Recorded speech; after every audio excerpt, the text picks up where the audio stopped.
What's up, guys? Welcome back to Guild Weekly. You already know where we're at, right here in downtown San Jose. Getting ready for the insane back-to-back weekends we're going to have here. Level of Expo is right around the corner. We got a lot of amazing talent out here tonight. Absolutely. 71 people in attendance for this weekly, and there's a big reason why. It's not because of MkLeo and Big Boss. No. They've been in the building for the past month. Yeah. We got Kurama straight from work. Made the 2.5-hour commute after pushing boxes for 8 hours. We were walking. Shit. We were walking into the venue, and Kurama was walking back to his car. He's like, "Oh, I forgot my phone in my car," and he just looked so sweaty. He made the trek, man. He made it all the way here. Just a little bit of a side note, though. Tonight's bracket's actually sponsored by. We actually have. We have a sponsor for tonight. For tonight, it's Japa Curry, actually. So if you guys have ever been here, I'm sure most of you guys have experienced this place when you guys came here for Genesis. For those who don't know, right there around the corner in Sofa Market, if you just go down the street, they have a nice Japanese curry spot called Japa Curry. Yep. And they're providing some gift cards for top 3 of the bracket. So whoever... Exciting stuff. So I hope the NorCal boys win, because then they can actually use that money. Damn right. Yeah.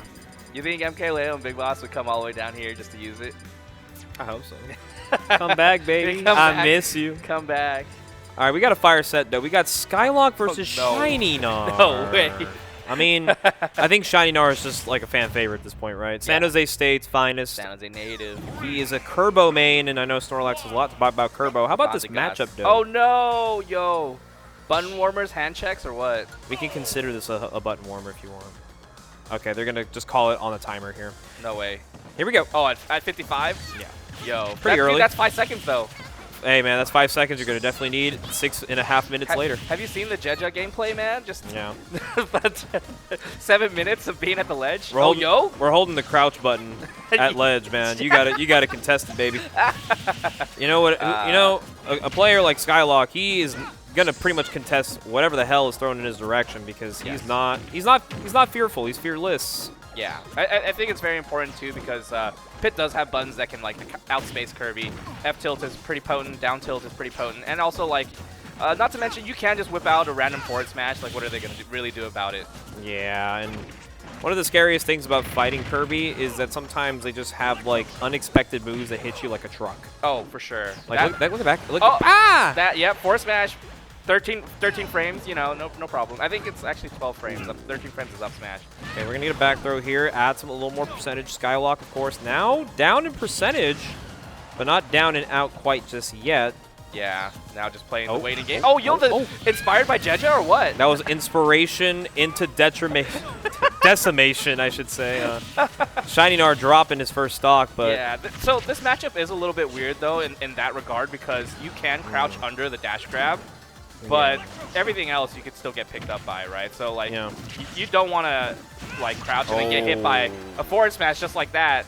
Yeah, one thing you don't want to get hit by against these pits is just stray smash attacks. They do some damage. And Kerbo, you know, not a bad character in recovery, but, you know, Pit's going to have a good time pretty much just, like, threatening arrows, like right here. Let's see how many jumps. Okay, early final cutter. I like that. And the low profile in the air, but just not enough hits done, of course. Skylock smart enough to act right out of it. Nope. That's what happens when you recover high, man. Good on Skylock right there. He's a stock away from taking it away, but ShinyNar has this X factor to him that doesn't make me feel easy that the game is over yet. So. Right, yeah. Like you said, these really just out of nowhere smash attacks that can kill you at like 60%. Like, he's got the movement. Yeah, you gotta watch out for it too, right? Don't stay too close to Kirby. Why did that almost kill on bad DI? Yeah, it's okay. That would have been hot. Again. That's a stock loss. Goodbye. I think if ShinyNar is a homie, actually no, fuck it. Take the stock. Take it. He's already at 114. Yeah. Okay. Yeah, there you go. Let's play by tournament rules, man. I mean, he's already at 114. Like, the stock was going to be taken eventually. But now let's see if Skylock can try not to turn off his controller for this last one here. I think I'm more concerned about that controller turning off and seeing how this stock ends. That's same. Now you're playing. You don't even know what's going to happen. It's in the back of your head. Yeah, it's in the back of your head. You're not confident, not in just your controller, but your play, because you feel like whatever you do is going to cause another disconnect, which is why it's so important to check your controllers. Yeah, that's actually a scary situation. Okay, Bro. he got it. Dog. He didn't even need that second stock. Dude. I guess. That's what happens when you crouch at the ledge, bro.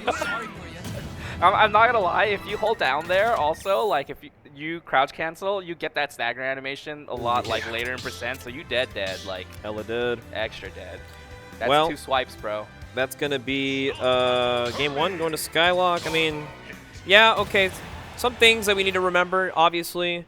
If a controller disconnects mid-set, you have the choice as the opponent to just take that stock. It's in the rules. Yeah.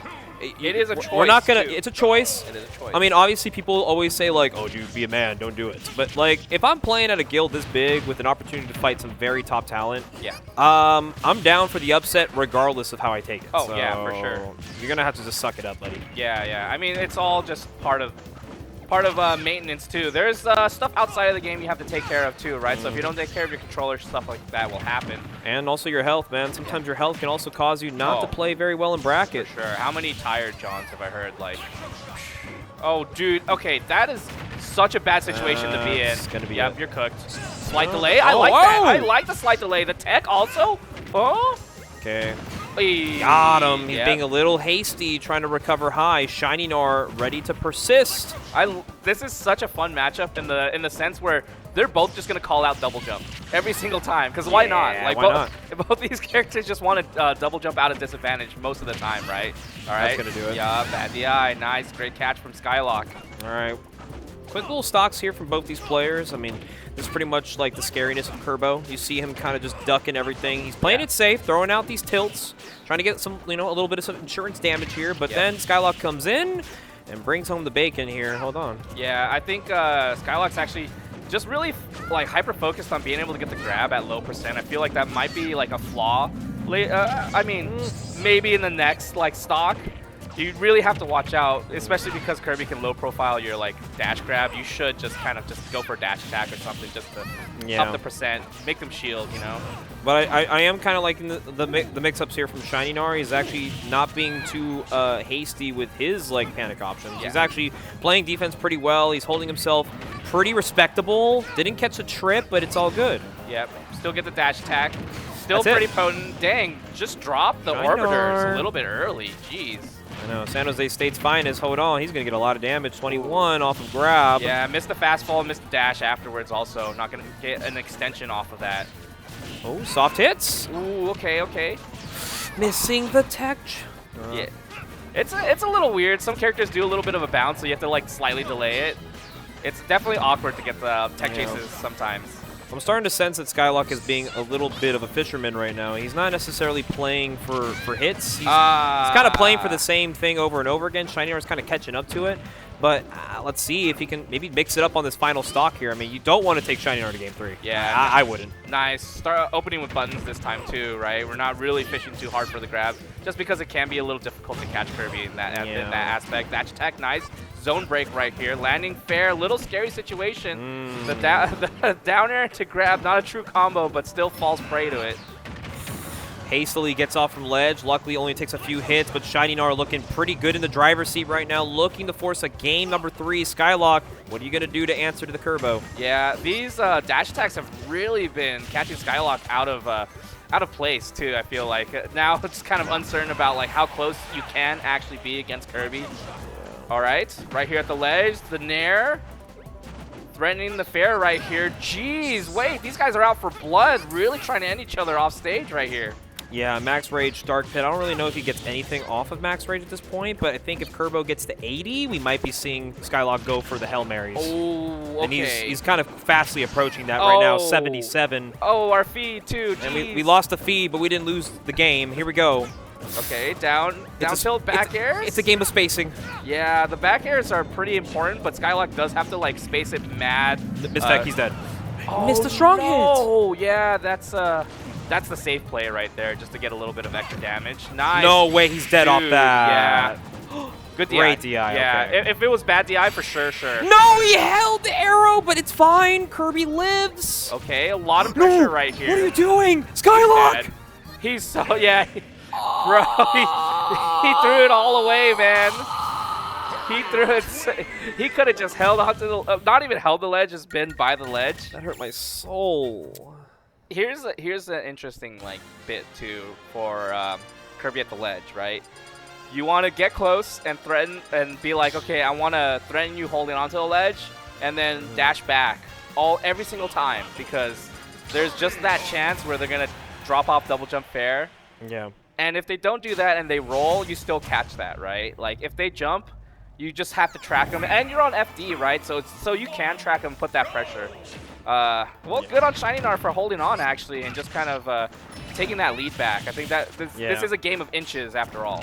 And we got a game number 3, and like I said, not the best place to take your first set of the day, and that is to pretty much a squabble of equality here. I mean, somebody's got to advance this bracket, and unfortunately, despite some of the mishaps Skylock has experienced early on, I mean, we still got a chance at life. So yeah. Can't give up too soon. ShinyNar really abusing the low profile right here. Dang, just raw. Normal get up, forward smash. What a monster. He said, I know what you are. I know what you want. We want to play this game? We can.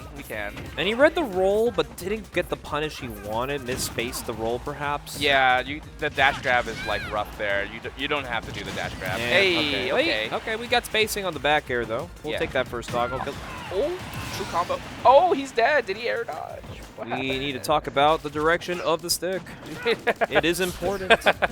There's like a way you can actually influence where you get hit, right? Like directional influence, if I may say. Yeah.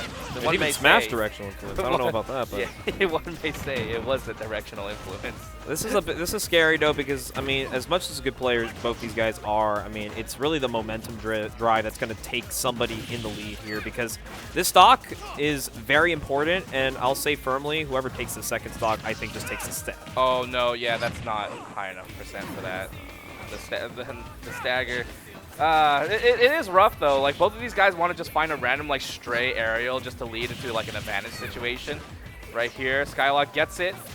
We're counting the jumps. No more jumps, but still not enough to actually catch. Always have to be aware of it. Yeah. I think as a I'm just gonna be honest. Like as a Kirby player, you're probably more inclined to watch how many jumps as opposed to like Skylock, right? Like. I mean, that's just more jumps to keep track of. It's not kind of hard. Okay, he lands and gets his jumps back. Let's see the recovery. Oh, he air dodged. Oh, this is a good situation for Skylock. Yup! Takes advantage of the early up B. Yeah. That was a rough situation for ShinyNar. That was all about patience, and ShinyNar did not have it there. Okay, this is the confidence I was talking about. Taking that second stock is everything, because now Skylock is quite literally all over ShinyNar right now. Yeah. Okay, try to threaten something right there. ShinyNar with the normal get up. Still, dang, the panic afterwards. Wait a second. Okay, we see a change of pace. Yeah, ShinyNar not confident in being able to get to the ground properly. All right, he gets some rising up airs here. One more might be able to get him on a bad DI slope. But Skylock's been holding this neutral pretty firmly right now. 76 on the Kurbo. Whoa. That dash grab was awkward. Back throw still not enough to kill, but up throw barely enough. Barely. Does ShinyNar know? He's a no or percents. Yeah, dude. Okay, up throw like is so whack because you need a little bit of rage for it to be good, and I think that was just that's all it needed. Right? It hit it. Oh, waiting for the roll. Nice. Not gonna give him the roll, but good mash out. Skylock really wants this game, really wants this set. Yeah, I'm surprised too, because at low percent, you don't even go for like the pummels. Just I mean, you can go for one, but like you just go for the guaranteed combo damage. All right, jump high. There's the back air, putting pressure onto Skylock right here. Skylock needs to just aim to with punish here. Kurbo at 133 is a demon. Down air. Jumps are slowly running out. Yeah. Okay, what are we getting here? Forward throw. I knew it. I knew it was going to be forward. I don't know why. I think Skylock's brain just operates the same way I do. I'm going to hit you. Yep. Back air. Right. I feel like a dash attack is going to come out from Skylock. I feel like, yeah, we should see more dash attacks. You got to threaten the burst option a little bit, because ShinyNar dies literally off a feather hitting him right now. Yeah. Oh, there it is. There it is. Dude, that down tilt almost killing. What? And the DI, too, made it look like it was a stronger hit. Jesus. I'd argue that's pretty good DI. Goes for it all? Oh! Not enough, though. Yeah, shield poke, baby. Good situational awareness right there from Skylock to be able to pick up that last stock. It felt kind of tight, man. I gotta go play my side. Oh, okay, bad. good luck. I Good actually luck. held the bracket a little long. We're the Bond of Bros. Oh, okay. That was a fun game. What's up, guys? Oh, let me pull up chat here. Hold up. I got you guys, so I can read you guys. A little bit of an exciting night tonight, right? So we have a 70-man bracket leading up to Level Up Expo. I think a lot of people are wanting to be able to warm up a little bit more before going out to Vegas and showing off what they got. Oh, there. Okay, I see you guys in chat now. I see you guys. What up? What up? What's the Techniwatch? I see you, Techniwatch. Who would win? MkBigLeo or Kurama Money? That's what we're gonna find out. Actually, Level Up Expo. I'm pretty sure they're gonna run into each other. We don't even have seating for Level Up Expo, right? I'm very, very curious as to how doubles is gonna be seated. Like, honestly, I think doubles is gonna be really fun. P-tier tournament. P-tier tournament. All right, does anyone know, like, if this wasn't a weekly, what tier event would this be? We have Kurama, we have Big Boss, we have MkLeo, we have Lui Money out here tonight. Not to mention a lot of our killers are here tonight. I hope the venue has AC. You're talking about Level Up Expo? Bro, I have no clue. Bro, who called me Woot? I hate you guys. I don't know how that. How would you even know? How do you know? B plus maybe. Probably maybe B. We got a lot of killers out here tonight. Speaking of some killers, yo, we got Ray on stream versus Titan. No way. Is this winners round 3, bro? What? That's actually an insane bracket. Stay wooted. Oh god. Any Haxors in chat? Come on, guys. Come on. This is crazy. I can't believe they're running into each other this early. Jeez. That's I'm very, very curious. I think last time, like, didn't Ray like gatekeep like Titan from getting the MkLeo like rematch, I guess, or actually just gatekept MkLeo from getting that match, right? NFL team, and who do you want in the draft? Which I'm sure you got a lot of heads out here actually. Where the chatters? Bring out the chatters.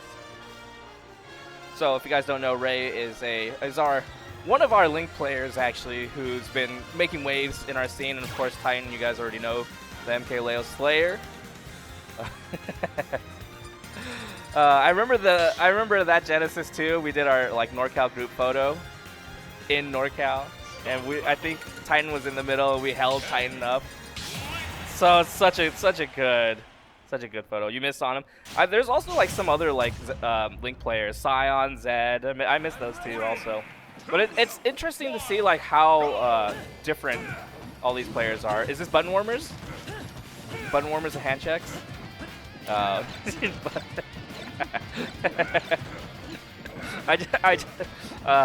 guys don't know how much I love that phrase, button warmers and hand checks. Yeah, this week is super hype. Not to mention a 70-man bracket also. I think this is our biggest MkLeo and Big Boss bracket, which is insane because we've definitely capped out last couple of times.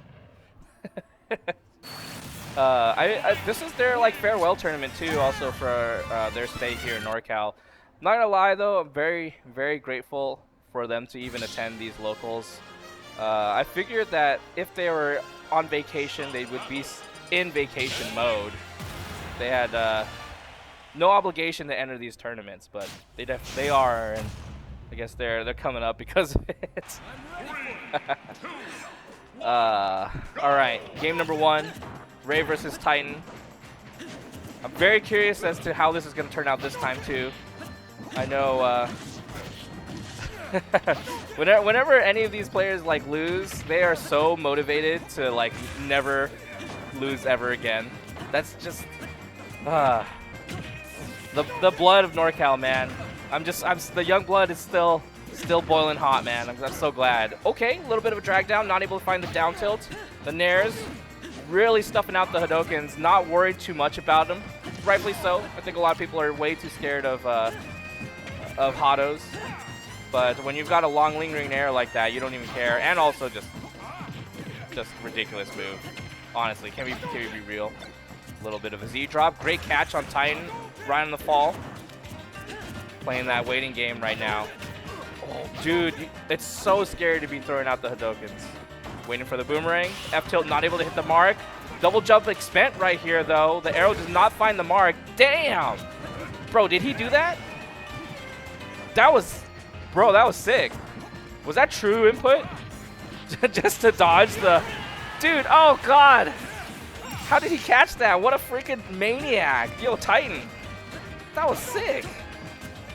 Dude, after all this percent, 135 to, like, I think at some point, like, just only 40, where that whole debacle started.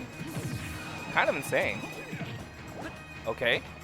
Footstool right here. Ray was going to say struggling to find the stock right there, but Fair finds it clean. We're out of here. Nice. Just, you know, throwing out a hitbox, too, also, because the bomb is a hitbox also. No way. That was that much? Dude, that's tragic. That is so tragic. I'm actually upset. Yo. Dang. You know what I was told also by one of the Link players? Dude, no! I wanted it so... Ray, I wanted it so bad.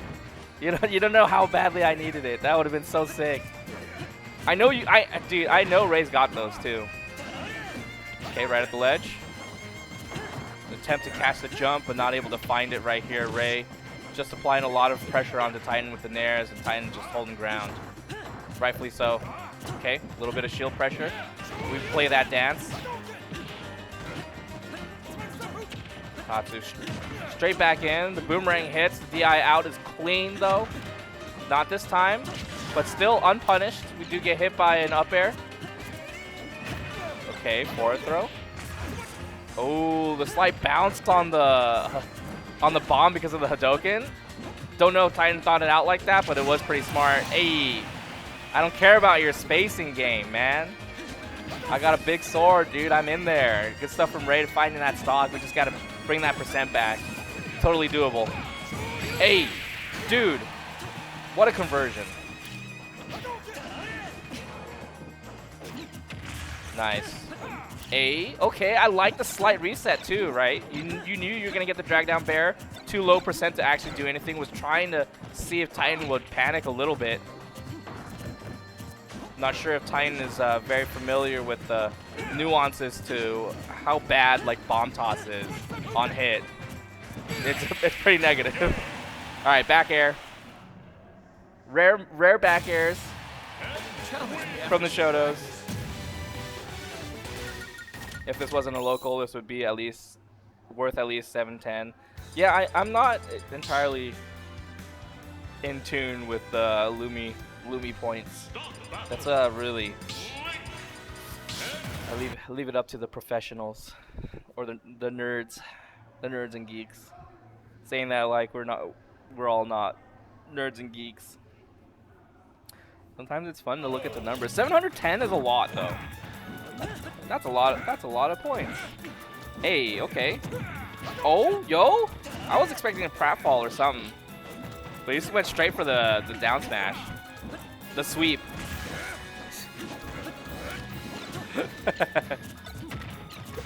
Where's Aiken, man? We need Aiken in the chat. Yo, bring him here. I need him. Okay. Yo. Oh my gosh. Keep it going, Titan. Finish your plate. Okay. I like the idea of walking back so slowly right there too, because you can threaten a lot. Bro, how did that back air not kill? What the heck? Scoop. We got 2 scoops out here, man. We got Raisin Bran. Oh, yo, get low crushed, bro. What an amazing nair. Okay, right at the ledge, Titan. Dang, just manages to find a way out right onto the platform too. It feels so, dude, getting put on the platform by Ken is a little rough, dude. Okay, I like the idea of back air to try to break focus. Dude, no way he went for a footstool there. What? Oh my goodness. How big do you think Titan's brain is, man? Can you think Hey, we gotta get a X-ray or something. See how big that brain is. Nope, never mind. Never mind. What do you do there? I think Titan's really feeling himself right now. Rightfully so. Okay, clean back air.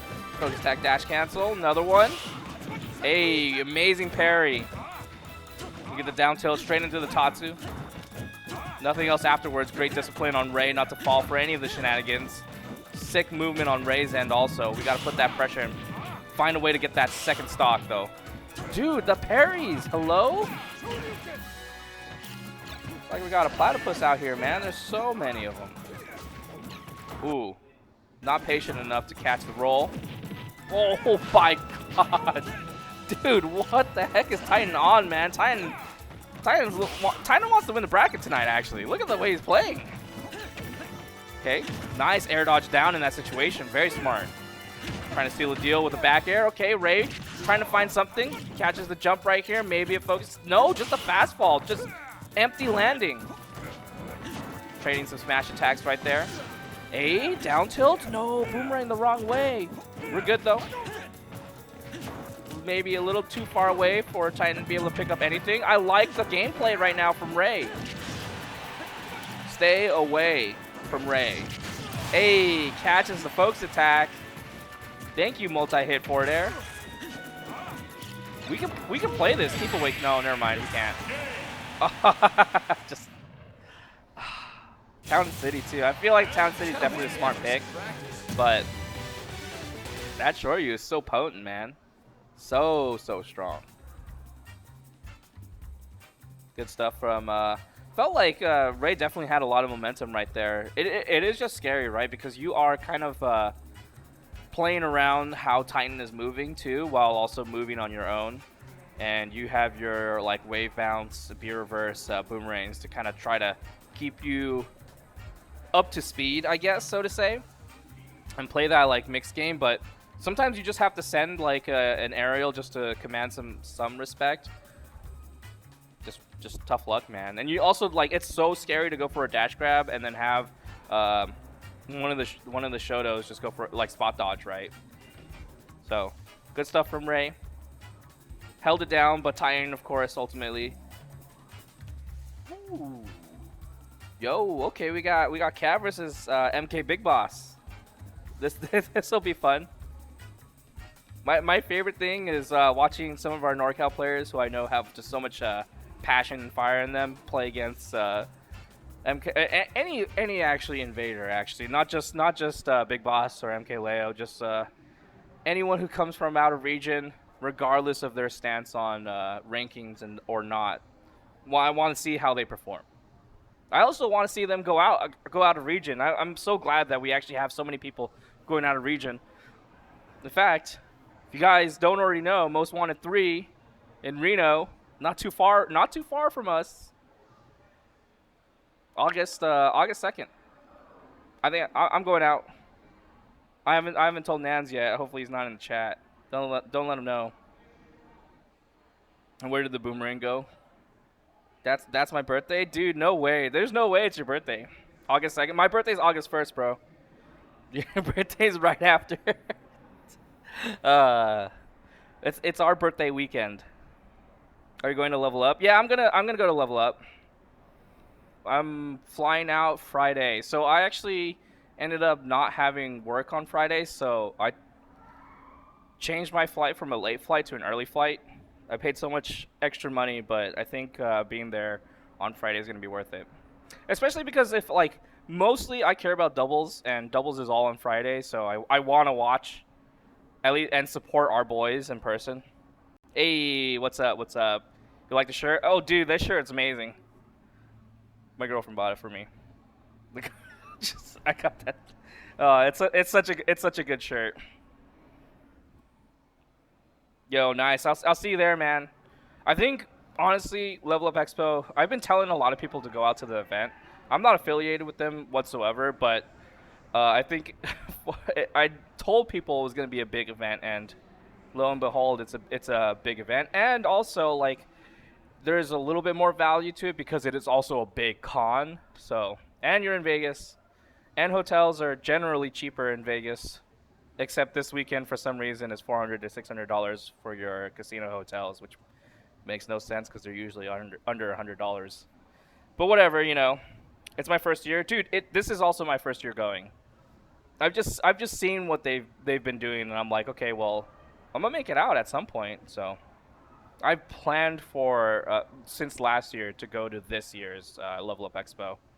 That's how long I've been kind of like setting the stones for this path, right? Yeah. I think it's cool. It is just hard though, right? Because we're this deep, and a lot of people are like, okay, where's the bracket? No, it's Wednesday already. There's no bracket for an event this weekend. Right? I get it. If you're a competitor, like it is kind of important to know what to prepare for. There's a lot of things. Like it determines it's based off of what your goals are, right? If your goals are like smaller and you just want to like, oh, I want to make it out of pools or whatnot, then those goals are much more achievable when you do study bracket. But if your goal is to win the whole event, there's just so much more, right? You can't just sit there and like scribble notes over your bracket. You can, and it can help, but there's other aspects that will get you to the very, very top, right? It's not just about bracket watching. It is important, but at the highest level, your gameplay has to be just clean that whole day. And not just that whole day, it's a whole weekend, and that's hard, right? A whole weekend of good play is it's a lot to ask for, right? You'll have days where you play hot and you're like, dude, I'm playing so well today.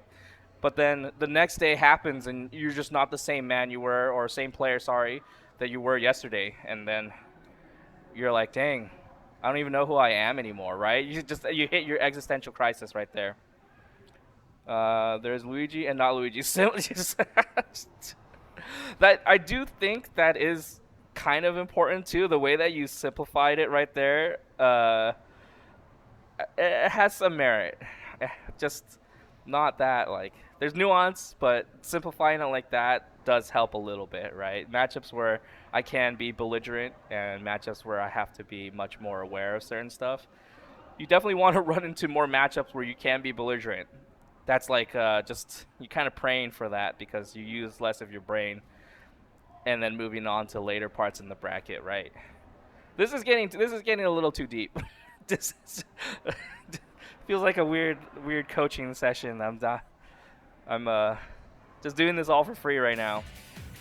No, yeah, the joke is like it's a good joke, but also like it's a good joke because it's kind of true, kind of. Whoa, hold on. I've never seen someone split it into three circles. That Venn diagram chart be looking crazy. I've actually never seen someone split it into 3 like that. Jeez. It's actually pretty, you know, I'm not going to lie. That triangle is pretty good. All right, okay. Cav versus Big Boss, MkBigBoss. All right, be honest, guys. How many of you guys actually say MkBigBoss? Or do you just call him Big Boss? I like saying the MkBigBoss. It's part of the tag. You gotta say the whole thing. Hey, shield poke. That's a little rough on Cav.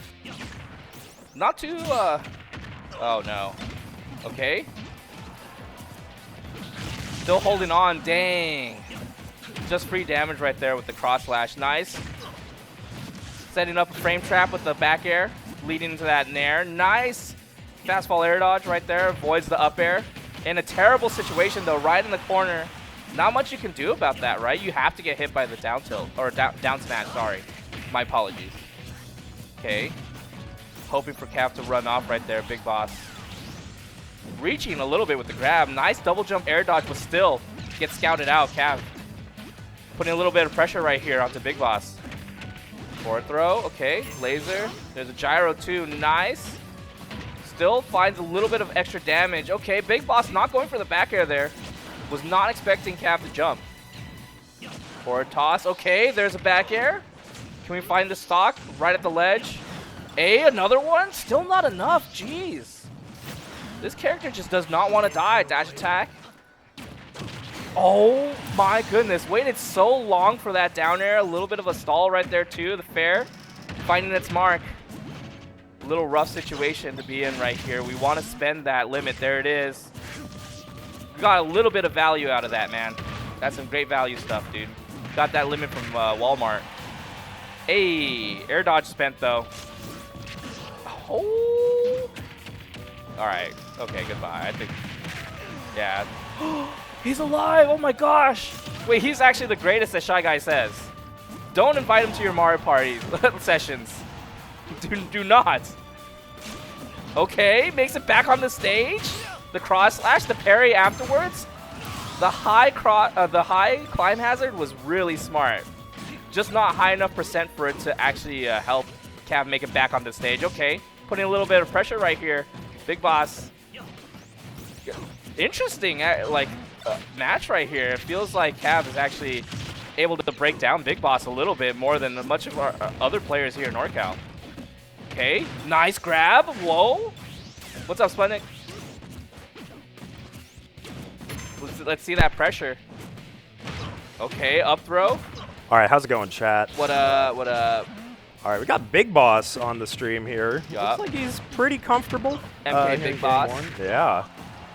Yeah, I'm actually honestly very surprised of how resilient Cav has been too.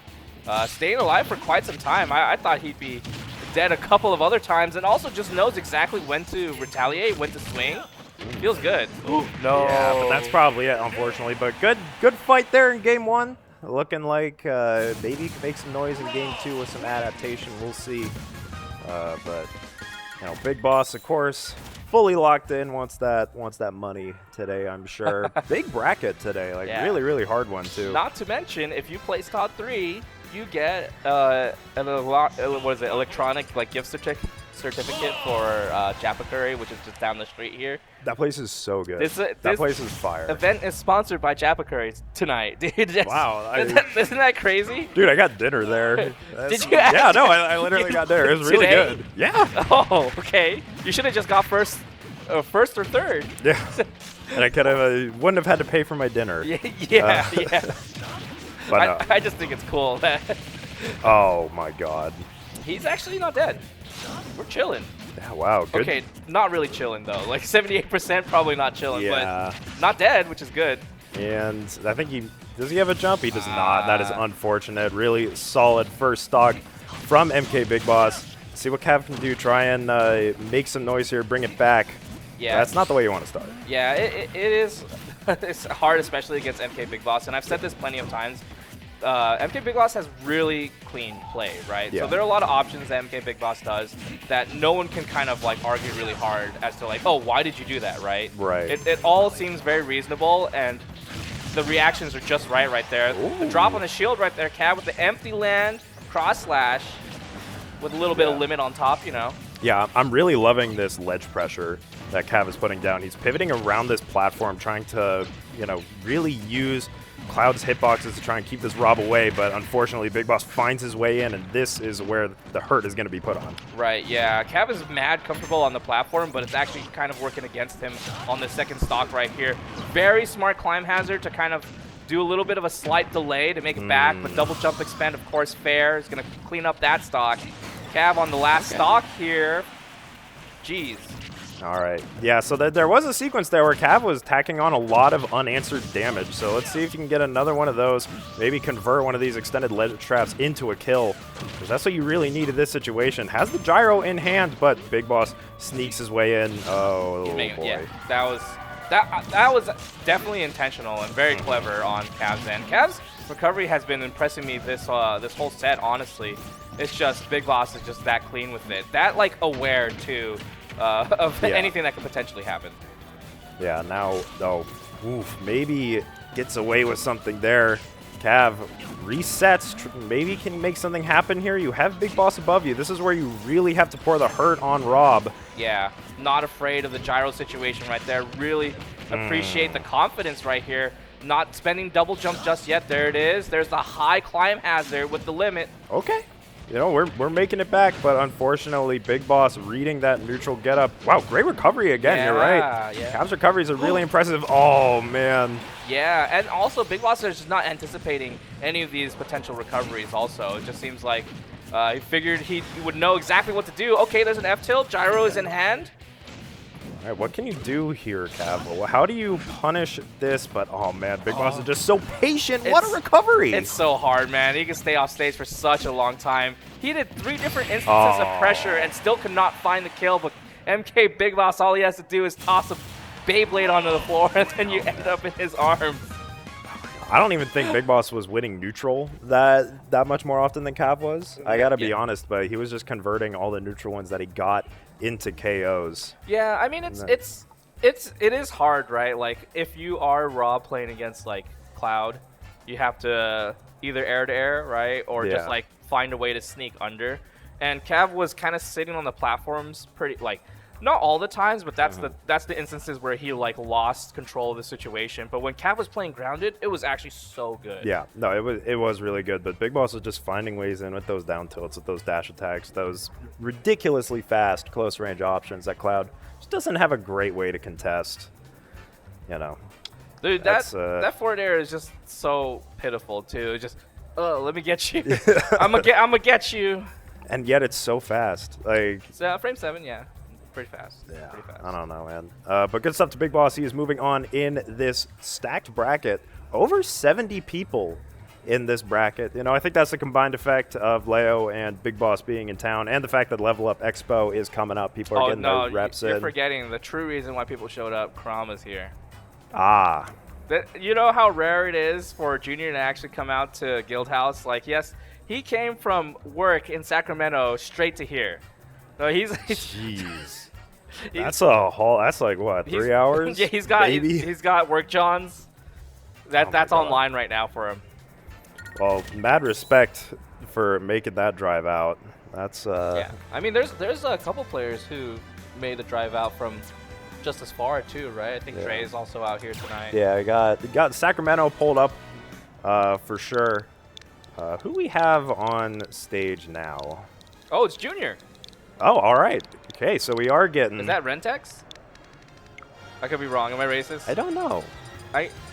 Oh, it is. Okay. Thank God. Just all right. You know what? I'm never gonna do that ever again. Just don't make the guess. Just go, I don't know. Be very non-committal. I saw the jacket and I was like, I think it's renteks because of the jacket. I mean, right? Because he usually does have like these like high collar jackets. I can't believe he's wearing the whole thing right now, too. Look, Junior's not just wearing a T-shirt. He's wearing a whole-ass jacket. Is he cold? It was pretty cold today, honestly. It was windy walking in. Yeah. I was like, dang, I'm just wearing a T-shirt right now. I'm getting blasted by all this wind. That's why you're up here. It's way hotter up here. It is warm up here, yes, in the production room. Look, this is the literal definition of being in the hot seat, okay? Just literally, yeah. I'm so excited to watch Junior play. It's been a minute to see him in a local bracket, actually. Yeah, hot set too. Like this is like get ready for a banger between these two. Saw renteks beating Steamy pretty comfortably. Oh, really? Yeah, dang, that's a dub. Yeah, no, it was quite impressive to see. So renteks in fine form, definitely one of the better players that we have when he's on. Like his fundies are. I don't know what that's something. I don't know what that's supposed to mean. One of the better players. It's a positive. It's a non-committal positive. I think, you know what, we do have a lot of really good talent out here too that on any given day can beat any other given player, right? Yeah. So what you said is true. Like if they are playing on point, they end up making some huge waves in bracket. And I feel like we have so many players who are just battling each other out because of that. Like, oh, this day I'm better than you, right? Like, yeah, it really is like so tight at the top these days. There's so many good players coming out. A lot of people have gotten way better. All right, so Kurama versus renteks, Mario versus Joker. Starting it off on PS2 here.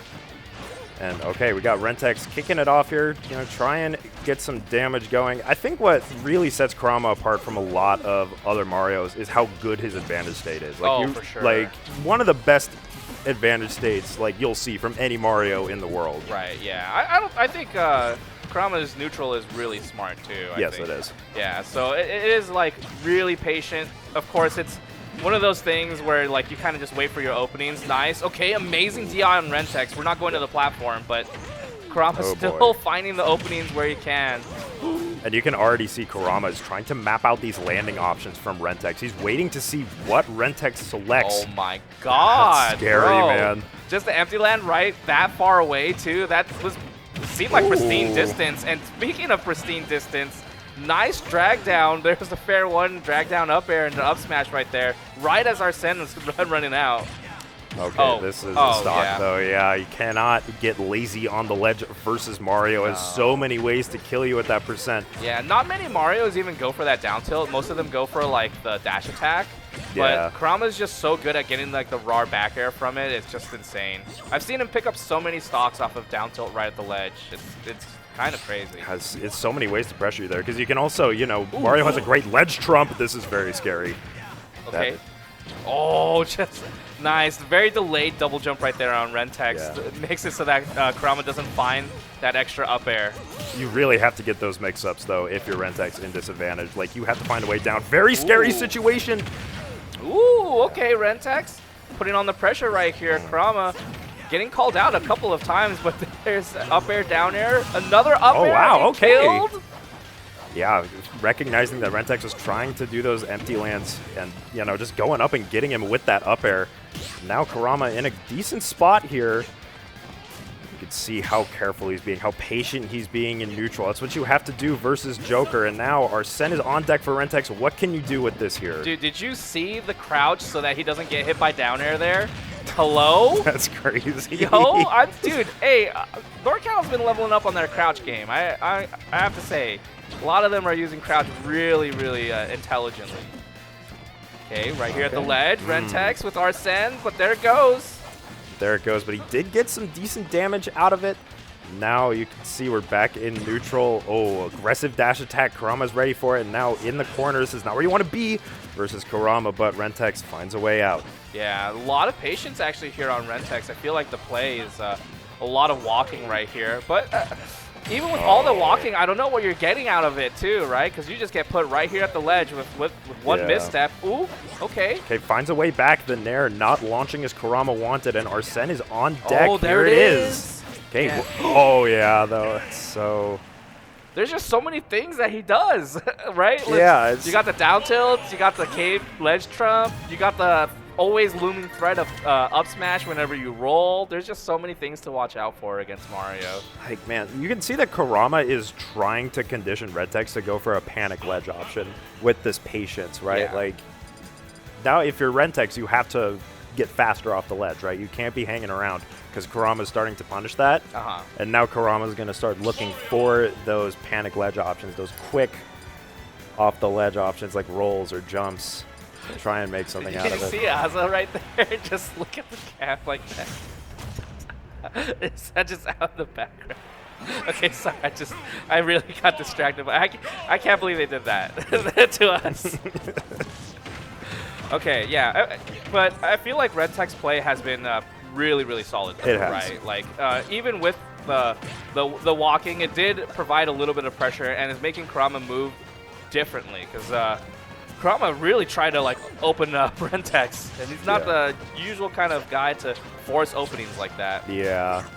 So here again, you see renteks being very, very patient, trying to force Kurama to come in, make something happen. Great. I love that pivot cancel F tilt though, like trying to sneak the way in, but down angled also, just a little nasty. The subtle optimization there. Oh, I love that option. He's going to get something out of this ledge trap my situation. God, really? What a reversal. Is that a stock? Oh, dude, how did he find that, too? He did the raw up air to mix the DI? That was disgusting. That was insane. You're never safe from Kurama. No. Oh, no, no. Okay, though. That's a good comeback from renteks, though. Going deep, stealing that jump. Now it's relatively even once again, but explosive start to game 2. Ooh, gotta be. You cannot miss a tech there, though. That's so unfortunate. No way. No. Oh no. Hey, yo, don't put him in the highlight reel, man. Gen.G, I know you're watching. Just. That's so. Oh no, he waited Bro, for you're it kidding too. me.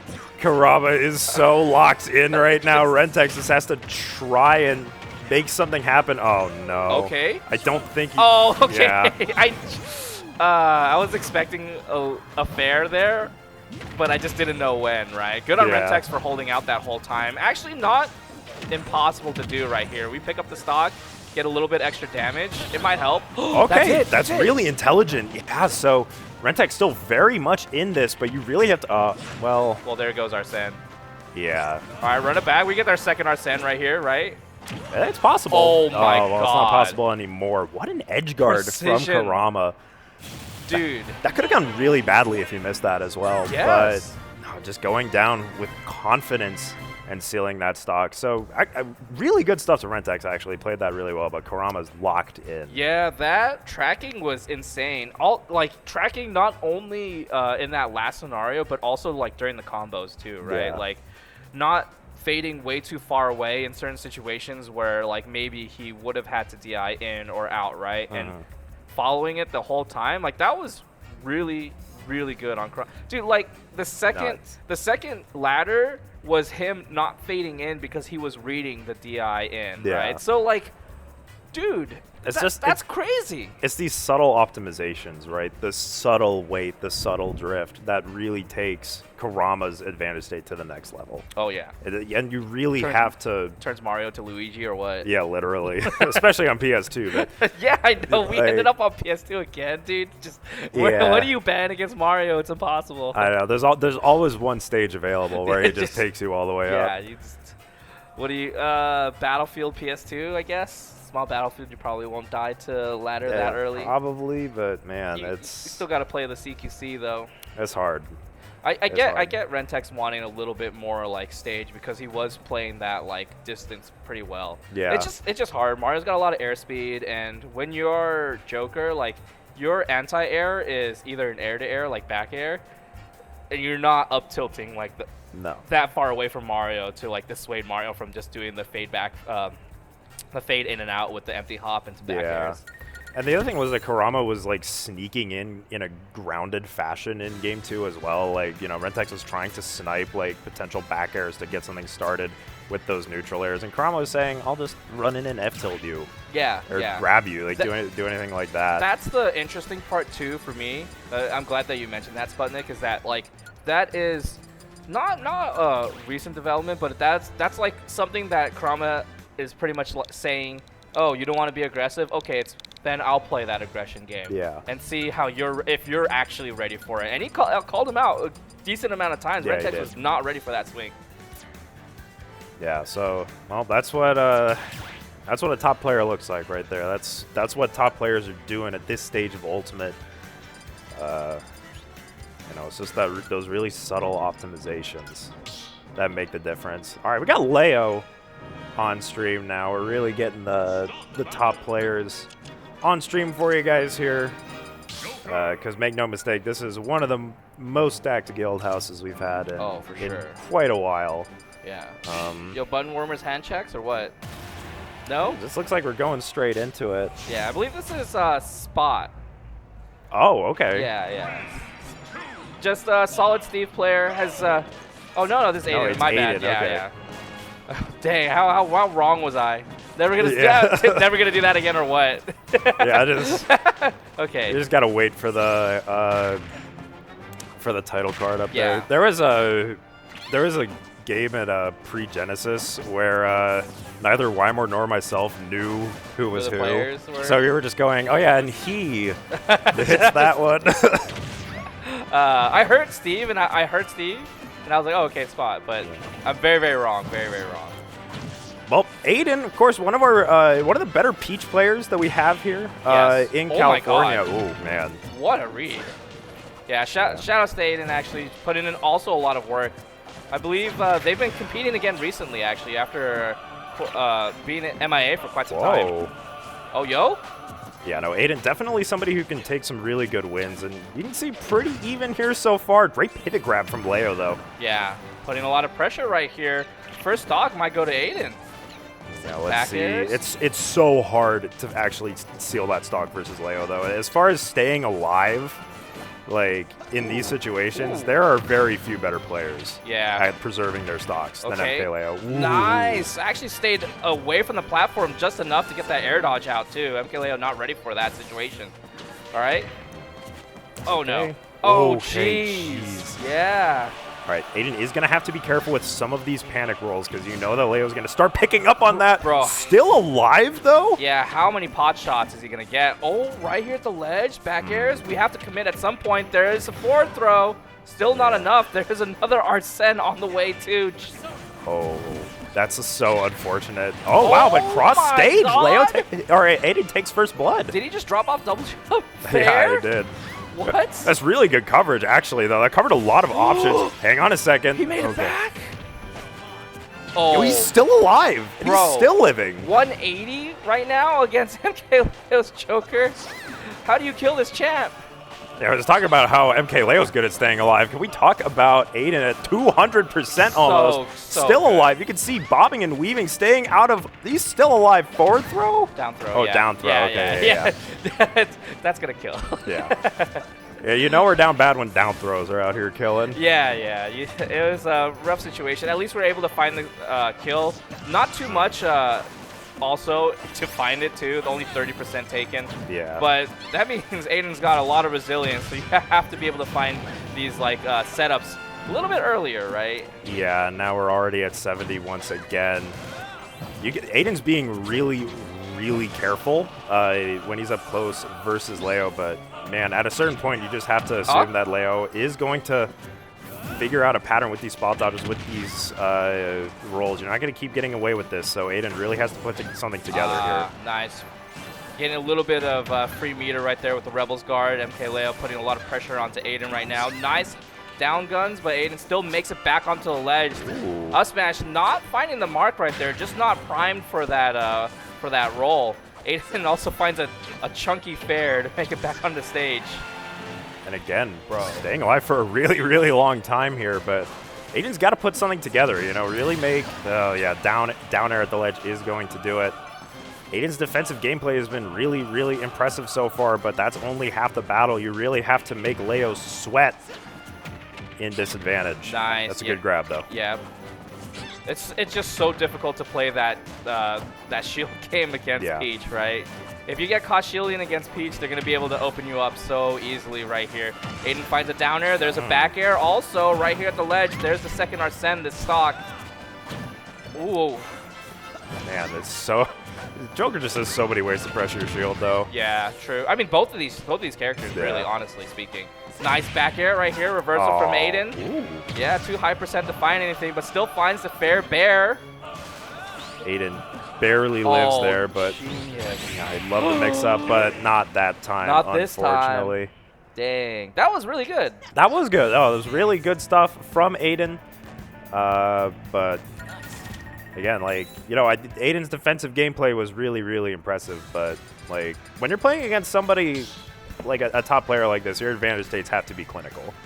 Yeah. You know, it's so hard, and it's so hard. It is. Hard. And also, like, you can have an advantage state, but if your advantage state doesn't lead to a kill, like what are we doing here, right? Like you have to like find a way to lead that into something, whether it's like forcing a tech situation or forcing a scramble or whatnot, or just a bad like ledge play, right? Like it's just so hard to induce that kind of thing with both of these characters, honestly. Like they really do have to like open someone up. Granted, they have better tools than other characters in some instances, but not like they still got to work for it. Yeah, especially with Peach, you know, like Ayden was getting a lot of these stray hits, like actually doing really well to win neutral quite a bit, but wasn't getting too much of like the crazy Peach stuff that we've come to know, you know? Yeah. Like very few turnip confirms, just a lot of stray hits. Yeah. And you really gotta make the most. It's hard to find time to pull out turnip against MkLeo too, right? It is. There's Aha, Aegon, and then dealing with also guns, whether with Arsene or not. Yeah. You're just stuffed out, right? Every single time you want to do something, just like that back air right at the ledge. MkLeo puts so much pressure onto Ayden, pretty much 24/7. I do wonder if that's some of the logic behind going to Town and City as well. Like, you know, maybe using some of these platforms to try and create some space Just a a little bit of breathing room. I don't know, man. It's like let's go all out. Oh my god, okay. dude, bro, whoa. That was I respect aggressive, that. yeah. Oh, I like that air, bro. That air dodge was sick. That was such a good air dodge. What? Ayden's playing really, really well right now, and you can see Leo's really having to respect what Ayden's doing here, but a lot of these options that Ayden's been doing is always just like, oh, it didn't really work out, but I could see exactly why, and like how it would have worked, and then you're like, okay, well in the back of my head, I'm like, oh well, he's got that in his pocket. Yeah. It's just MkLeo running away with it though. Leo's pivot grabs are insane. Oh, like he got the drag down up air into the pivot grab. Like, what do you even do versus that pressure? You just get grabbed, man. Can't do anything but get grabbed, right? You don't want to spot dodge. No, you don't. It's just so scary to spot dodge against Joker with Arsene. It's so scary. And now there's probably a back air or down air coming. Nice. Good weight. But dude, Ayden's so good. He is really good. Oh my god, he's a monster. All right, not wanting the Mr. Saturn. Uh-oh. Oh, no, don't let him have it. Oh, god, don't shield. No, do not shield. Bro, no, Saturn. Oh, yo, what a conversion. Oh, he's still alive. To end him. Oh, man, dude, bro. The mix with the Mr. Saturn is crazy. What did he do? That looked so intentional, too. Oh, of that course looked it was. crazy intentional. You know who thinks of that? Is? Who this thinks is of that? MkLeo, bro. I don't care who you are. Who comes up with Mr. Saturn gun confirms, dude? That's don't let crazy. him play with items on, man. Just don't. Oh, God. Just don't. You don't want to see it. Just. Oh that was really, really good. Oh, dude, I would have thrown that Saturn off stage, man. If you didn't want it in your hand, throw it off stage. Because you give it to him? That's so, man. Okay. I'm actually surprised Ayden threw it away, to be honest. Well, threw it, yeah. During the just that was a little. Honestly, can't blame him. Yeah. It is a rough situation to deal with, too. Sometimes you're just like, I know you ain't got that. So I throw out Saturn, it's going to mess you up, but not MkLeo. I'm not going to lie, though. Like, if you lab against Peach and you have like some turnip combos, it is in your best interest to like really sit there in the lab and like practice against Peach. Yeah. Because there are some very, very like lethal combos you can do with the turnips. Mr. Saturn just happened to be like the one. It's just easier to pick up, right? Because Saturn stays out on the board for a little bit. But like ideally, if you're playing against Peach, you kind of want to catch the turnips, right? Like, yeah, you do. If it hits your shield, that's rough because you're shielding. But if you catch a turnip and you can turn it around into your own combo and whatnot, and even just not even just combos but shield pressure, it matters so much. Like, I'm not gonna lie, that's usually what I look for. If a Peach is picking up turnips a lot, I'm looking to pick them up too. I mean, there's so many characters that have items in their movesets, that are in the meta as well. Like, you got Rob, you got Peach, you got Diddy Kong. Yeah, Link is part of it. All three Links. Yeah, like, I mean, I know Snake's grenades don't really work like that, but it's in your best interest to figure out how to confirm off of those as well. Like, it's worth taking the time to learn how to use those items. Right, yeah. Just your landing options to land on top of the items, very important. Your run up, jump Z catch, or Z pickup, whatever you want to call that, like whole situation, run up Z jump. You do want to know those because there's going to be plenty of situations where people are going to have things on the floor and that's a wall. And if you don't know how to deal with that, then you're pretty much out of luck, right? SOL. It's such a good tool to have in versus those characters. Like you at this stage in Ultimate, like if you want to go to the next level, you gotta know how to do that stuff. Yeah. Can we talk about Ayden's play though? That was so He was playing so well. He was playing so well, man. MkLeo, why you gotta do it to the boy like that? I know. Like, you're playing so hot and you run into the literal GOAT. Like, that's unfortunate, but I think it sets Ayden up for a big run in losers. If he's playing like that, watch out. Thanks for the warm up, MkLeo. Thanks for the warm up. Winners round 4.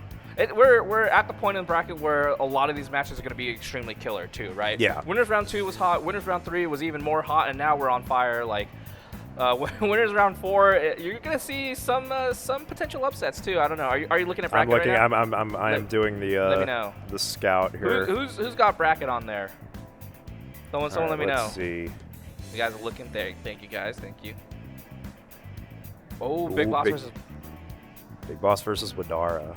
That's a good set. That is a really good That's set. a good set. Yeah, I think when I watch Widara, he's also another player where it's just like I can't be mad at what options are picked right here, right? Yeah.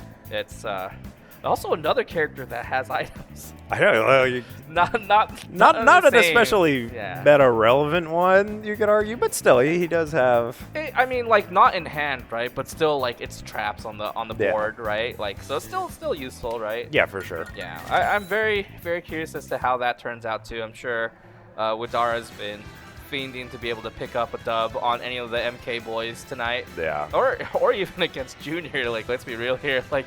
Well, they're all, at this point, everybody's capable of making some noise. Like, for sure. They got the clappers. Yeah, and so Winter's Quarters at this point, if you wanted any more proof that these are hot sets. So it's Big Boss versus Widara, Luis versus Nesboy, Kurama versus Azrael. And that's a hot set. That is a really hot set. And then MkLeo versus Dtier. Okay. That's a hot set. I want to watch that one. Yeah, dude. MkLeo has so many characters though, so it's like. Yeah. He could just counterpick Ices. Like, don't let him know he plays Ices. Yeah. No, I'm sure MkLeo knows. He probably does. We're not at a big tournament right here. We're at a local.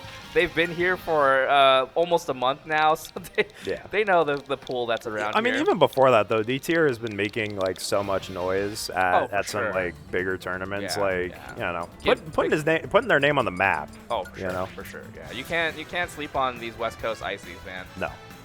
They put and also, like, I'm not gonna lie, like a lot of our players have been putting in the time to develop. They are pretty much developing the meta for their characters. Yeah. Right. Dtier is a huge proponent of like pushing the Ices meta really far and actually like showing results with it too. Like I'm sure there's other people pushing the meta, but not at that level, right? Yeah. Like it's like, okay, well here's what could potentially happen. It's a conglomerate, you know, like the collective, collective mind. Another player right here, Widara, of course, with Bowser Jr., of course, kind of pushing the meta. There's many times where a lot of these like players that play these obscure characters complain about not having any VODs to watch, not knowing like, oh, what do I do in this matchup? Because honestly, like who's gonna know this? This matchup probably a little bit more play than others, but still, like there's a lot of nuanced matchups where you don't have any knowledge for, right? You gotta be the change almost. Oh, that's unfortunate. No, not the card off stage like that. All right, well, probably not the start Widara was looking for, but let's see what he can do with this. Widara's advantage state as well. Another player who just can really push the limits of what Junior can do in advantage. Yeah. I do want to say, too, in that instance where you saw Widara right here at the ledge jump earlier, I'm just going to mention that there's a reason why like you're going to see that jump a lot. Gyro or laser from a double jump is just like a common option. As Rob, oh, dude, whoa. I love that tomahawk. How did he get there? That's just, what the heck happened? I mean, you really got to know how to move with Junior. This character actually has some pretty interesting things they can do when they're moving well. Yes. You know, like, it's kind of like Diet Sonic almost. I've said that before, but that's kind of what the vibes that Junior has. No, I think it's I don't even know, man, because it's not just all clown cart. It's not. Yeah, because your grabs are like potent that leads to combos. Your fair is ridiculous. Your back air is really strong, like, and lingers. There's just man, this character's just kind of busted, man. Can we talk about how Widara's brought this all the way back? It was essentially an assisted SD. It's the first stock, and now it's virtually even now. It's just through a doctor, right? A Dr. Big Boss with the SD assist. Yeah. Okay. Yeah, I definitely can see Widara actually bringing, actually maybe even potentially taking the second stock, right? Double jumping spent right here, clown cart all used up, has the air dodge. Okay. Oh, nice. That's the only option that got him back there. And now the jab, that's going to kill, yeah. Yeah, dude, that high abandon ship was so good, too. The immediate swing. Dude, that's unfortunate, Fail the Shy Guy Says game. All right. Okay, grab. This is going to be big. Junior's advantage state versus Big Bodies is really quite something. Okay, great nair from Big Boss though. Yeah, you have to finds a way down. You have to take all the up airs too, right? You can't just nair, and if you like air dodge, you just get like air dodge trapped. It's really bad. Okay. Yeah. Nice. An attempt at calling out a jump. The jump is expent right here. We have to go high with the burner. There's a really low, the air dodge. Okay, the pressure is still there with Widara. So good at catching these high recoveries. No, I thought that was it. That could have been an up smash, but Widara going for the safer option there. I'm sorry, I don't even know if it hits actually on the platform. Maybe that's why the final hit does. Yeah, I don't know. Maybe that's why we didn't look for it. Oh, that's it. The mix. What? Okay. Kill? Rob is crazy. Big Boss going high, but you have to be careful doing that. Wow, going all the way around, but it's still not going to kill. Yeah, that was actually really good DI on Big Boss's end. Yep. Okay, a lot of pressure right here with the drop-off double jumps. Nice. He's dead. Forward throw? Actually dead this time. Okay, yeah. He barely didn't die. Wait a second. That would have been the third. Rob is crazy, man. Yo, Willie D, bro. That's really good stuff. Really, really good play. You can see, like, as you were saying, Widara really does know this matchup, like, doing really well to weave his way around in the corner, not falling for any of the options that Big Boss was going for to try and, like, flip ledge trap situations around, right? And serene, too, right there. I saw him pick up that water, and his hands were not shaking. You know how it is? You're playing a set, and you know you're like, it's tight, or you know you're playing against a good player. You take the first game, your hands are shaking after that. Widara, composure, just all right there. Takes a sip of water right here. MkBigBoss on the back foot, right? Yeah, game one to Widara, man. But you cannot relent here, you know. Like game one versus a top player, like, that's all well and good, but it's the later games after they have an opportunity to adapt where you have to make your money. Wow. Okay. Nice. We're getting huge openings right here for Widara. Did he just late fair into jab? He's so creative with this advantage state. You know, Rob is big, and I feel like the big body as well is I'm not going to say that Rob is a good matchup for Junior. I'm honestly not sure, but you can tell that what Junior can do versus some of these bigger characters, like, has a lot more options to push because he does have some of these larger hitboxes to try and make some things happen with. And if you are unfamiliar with Widara, your boy Willie D, is that he is amazing at calling out jumps, right? Yeah. So, like, he is good at tracking. He's good at following you and going deep to catch you from jumping away or even jumping in. Yeah. Okay, Shy Guy says left. We make it. There you go. One DI to right. The other thing I like is that Widara is not going for anything too crazy. Like, he's not going for any crazy abandoned ships. Nothing like that. Just trying to take it slow, but Big Boss is going to take the first stock. Great back air. Yeah, and very smart rolls, too, from Big Boss to make it out of that situation. Not being locked into the corner. A gyro trying to escape out of the corner, manages to find the way out, and Big Boss, dude, actually, from just game one, knows what the game plan is. I can't be caught at the ledge. No. I will die if I'm at the ledge for too long. So Widara really has to find a way to inch him closer to the ledge. From the center of the stage, it killed. That's a hollow bastion, you know, but that is a very strong jab.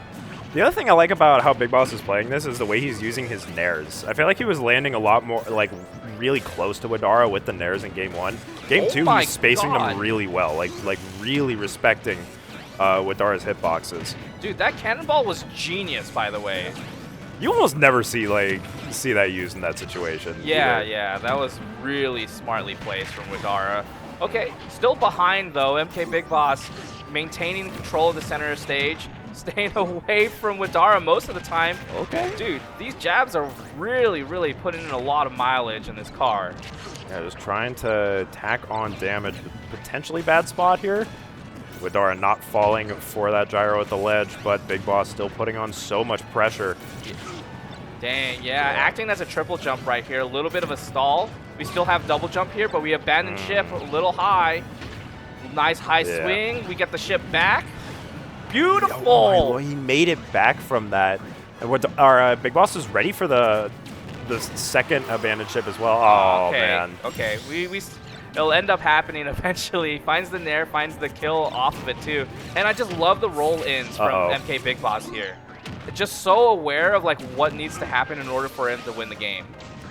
Good DI. from Widara, now potentially in an advantageous situation on the ledge, but Big Boss has been so patient. There's another example of that. Widara just not getting much out of these ledge trap situations. Nice, great, beautiful air dodge, just to barely make it away from the down smash, even though the down smash was quite a smart option right here.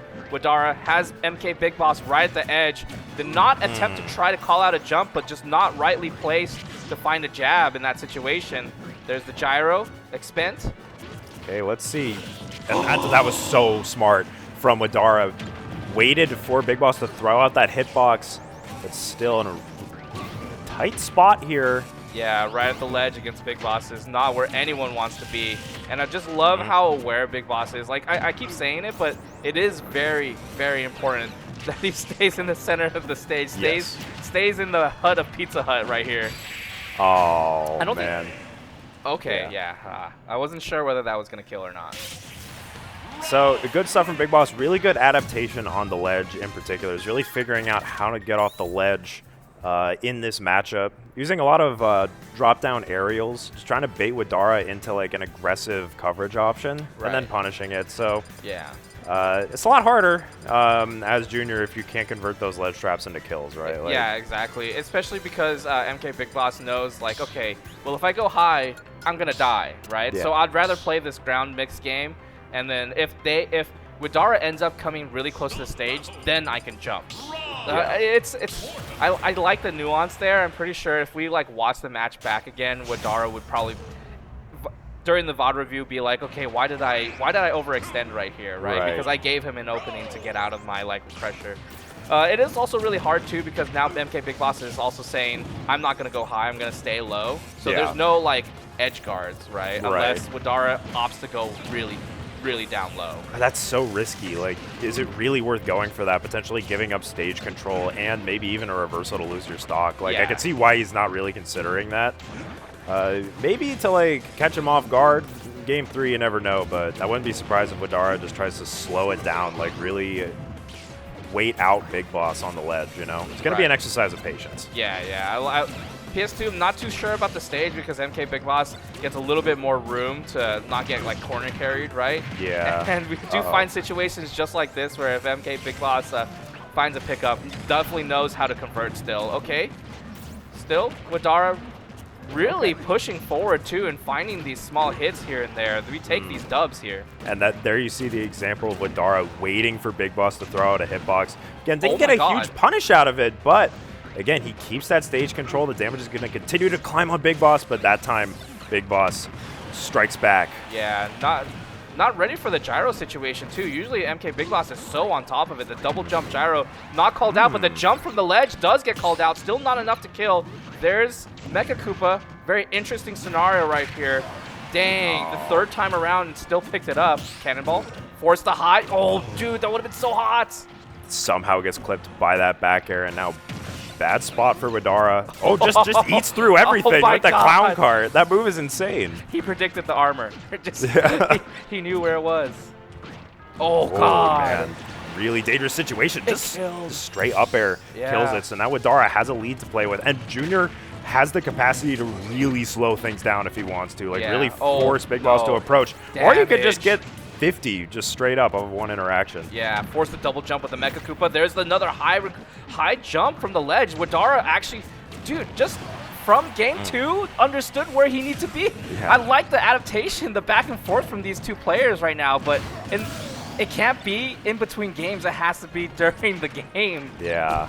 We'll see if any of them are able to really pull through for this last game. This is only freaking best of 3. It's crazy. That's unfortunate that this is not best of 5, but oh wow, very, very dangerous situation. Widara escapes without much damage, and now another ledge trap situation. Yes, what an adaptation. That's what he needs to do. Yes, and this is the same exact scenario I was talking about. Is once Rob gets close to the ledge with the burner, right? You gotta always watch out for the double jump gyro or laser, right? It's exactly what Widara did right there. Did the high jump. I totally did not expect him to go off stage though, because he went deep. Well, he's also recognizing that Big Boss is starting to try and nair off the ledge, right? And that gets beaten out by the forward airs, the back airs that he's throwing out. Right. So now, actually, quite a bit of damage on Big Boss, but you cannot let up. Big Boss starting to push the advantage a little bit. Nice and air on the landing. Yeah, you actually utilizing like a lot of that like air speed to not just get picked up by an up tilt. Okay, this is a good scenario for Widara. Going high, there's the burner. It's going to be difficult for Big Boss to land, but thankfully the gyro was still on board. Okay. Okay, that's a good little up air. Another one. He's being so patient. He does not want to give Big Boss too many opportunities because empty land.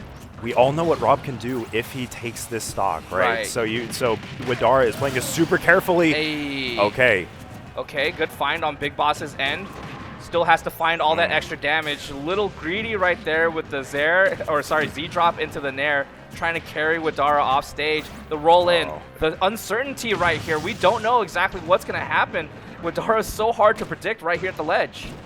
You see how patient Widara is. He's not swinging for the fences. Oh, hang on a second. The jab. Oh my god. Okay, that's going to do it. Widara. Let's go, Willie D. What a dub. Really, really well played. The D stands for dub. D stands for dub. Dude, Widara played that so well. The micro adaptations on the ledge, really knowing the spacing, really knowing what Big Boss was going to do. Yeah. Like those situations too where, here, this is how fast I can get up to you to up air. So you threaten the idea that like, I can kill you with up air, I can kill you with fair, and you force that air dodge. And albeit MkBigBoss was a little bit greedy trying to air dodge into right where Widara was, but still it's the precedent that Widara set to say, hey, I can get here and kill you, or I can stay on the ground, right? There's just so many different like things that you have to watch out for. It felt really, really difficult for MkBigBoss to get back. And also, MkBigBoss's plan was, let me stay to the center of the stage because I won't die, but, you know. Yeah. Widara was just being so patient as well. Wasn't swinging for the fences, wasn't going for anything huge. You know, most of the time just content to keep that advantage state rolling. Like 1-2 hits, didn't matter because Big Boss was just permanently above him. So good. And also content with staying at the ledge for as long as he needed to in order to reset the situation. Gyro being out, using the clown cart, using the super armor from it to get through, you know, just drive by. We just drive over the spikes, you know, it's just no problem. Our tires are spike proof. That was amazing play, man. I'm so juiced, dude. You will not see better Bowser Jr. than that for like. You heard it here. For all the rest of the week. All the rest of the week. No, you heard it here. Yeah. No, that was. I'm serious. Like I think Widara is going to Level Up Expo. Okay, so you won't see better junior player than that play that until Saturday. Yeah. When Widara is playing, right? Yeah. He's going to be better at Level Up Expo, right? Because everyone levels up there. Yeah. True. But no, if you can get the win on Big Boss here, like keep an eye out. He's made some noise at some majors, at some super majors before. Yeah, I wonder how the seeding is actually for this bracket. I don't know if is Junior and Luis slated to play against each other before any of them reach MkLeo? I don't think so. Really? I think it's going to be so Kurama and Leo are seeded to play in winners semis, and then it's Luis versus Widara is seeded to play in winners semis. Luis versus Nesboy is unfortunately happening off stream. You know, it'd be a winners finals at worst at most Guildhouses. If you guys are interested in seeing that matchup play, you can tune into Guild Weekly every week right here on Wednesday. Yeah. Nesboy's usually here. Louis Money is usually here. So if you guys are interested in seeing that set. Also, there's plenty of VODs, honestly. There's so many VODs. We've seen that one a lot, so I get it, but still, watching those two play is always... it's fun. It's fun seeing Nesboy actually develop the gameplay, too. Like, the game plan used to be, I convert and kill, right? But now it's like, okay, I play neutral, I find the conversion, then I kill, right? Like, it's definitely developed a little bit more. This set, I'm actually so excited for. This is going to be hot. You actually have no idea, like, how bad this matchup is actually going to end up being. It's either going to be super one-sided for either. It's just going to be a slugfest. Like they're just going to try and zero to death each other the whole time. Yeah, I can't imagine it being like super even at some point, right? If one gets the advantage, it's just so hard to climb back. I mean, the problem is that Mario has to get in the face of these fighting game characters, right? And like, I understand that's where Mario wants to be. Like, it's where he can get his advantage state going, but you it's don't. Hard. It's hard. It's hard. Dude, the characters that Aza plays has longer limbs than the character that Junior plays. Like, let's just be real here. He's just he's a stubby little man. And wow, Aza's playing a grown-ass man. Like, just... We got long-ass legs. Realistic proportions versus cartoon proportions. Mario just doesn't stretch that much, too. Like, you know how, like, cartoon characters got that stretch and pull? Yeah. Like, Sonic's forward smash just stretches so super far forward. Mario ain't got that, dude. I mean, Sonic's forward smash's fist also grows to, like, the size of his head. Just twice as big as his body. It's literal Looney Tunes logic. Yeah. Okay, very fun matchup right here. Azrael with the Kazuya. Not opting to go for the Dtier, I think. Wants to be able to find the kill off of an anti-air. Yeah.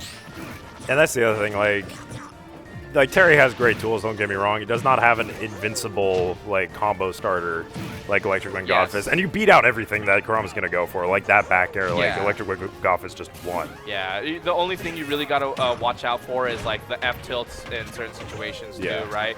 Oh, wait, hold on, wait! Dude, oh my lord! He crossed up the DI in the very last second, too. That was disgusting. That's insane. Kurama just flips it around. This is going to be a slugfest. Ooh, I like that mix-up with the back air, actually. Yeah, you know what? I said that was disgusting, but honestly, we're going to see that, like, quite often from both of these players. Oh, whoa. That's just the level that we're at here. In winner's quarters of Guildhouse, by the way. There's the F-tilt. Nice. I like the break right there. Now, Azrael's really got to be aware of these, like, situations, too, right? Where he can't just go deep. Whoa! There's no way he went for that! Oh my lord! Who the hell is this man? The spot dodge into the kill. Kurama showing what Mario can do at the top level. It says, I'll show you a touch of death character. Dude, literally, like... Was that not just the dumbest thing you've ever seen? He spot dodged an up smash right in front of Kazuya's face and converted off of it. I know, it's insane. Mario just has so... You forget how many ways Mario has to kill you until you watch somebody like Kurama. Oh, I mean, the only one who can kill like that. Like, let's be real here. We're chilling, yeah, good DI there.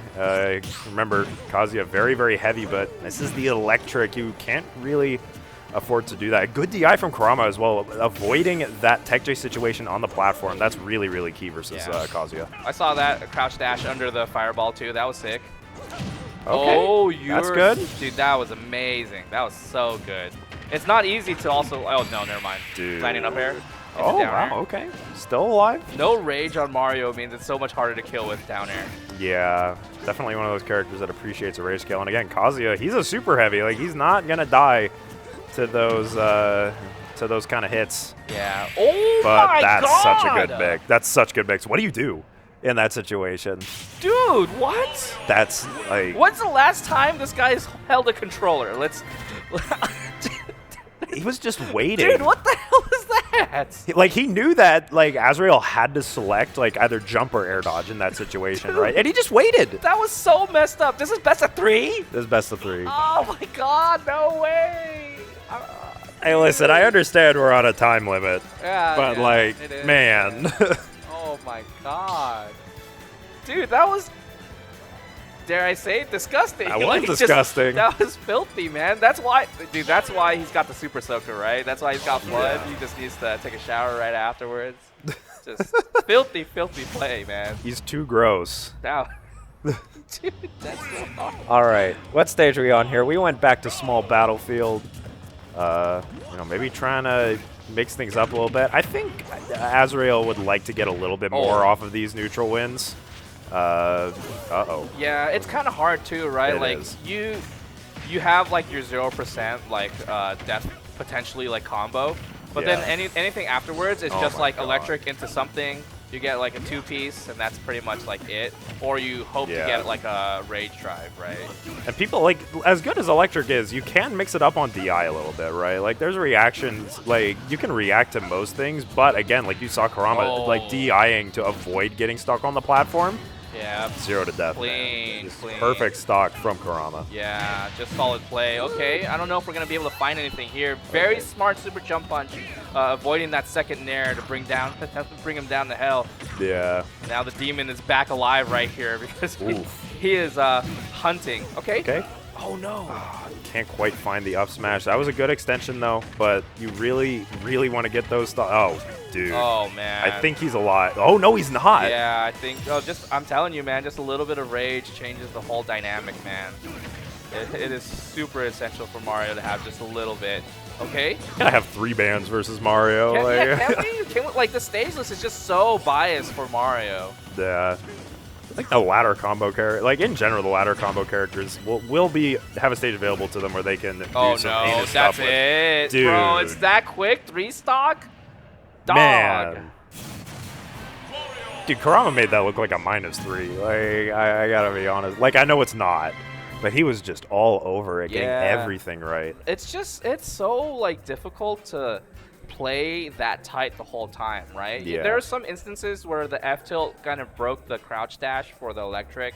There are instances where you saw Kurama dash attack in neutral because that's the one of the very few moves that can actually low profile hit low to not go hit the invincible part of crouch dash or oh yeah, you're right. I didn't even realize that. That's really smart. It's just like little tiny things that really change the dynamic of how Azrael had to play the matchup, where it's not just electric. It's now wait for him to whiff something, attempt to electric, or just sit there and wait for him to fade in and out with his stupid back air and try to call out when he's gonna do back air with electric.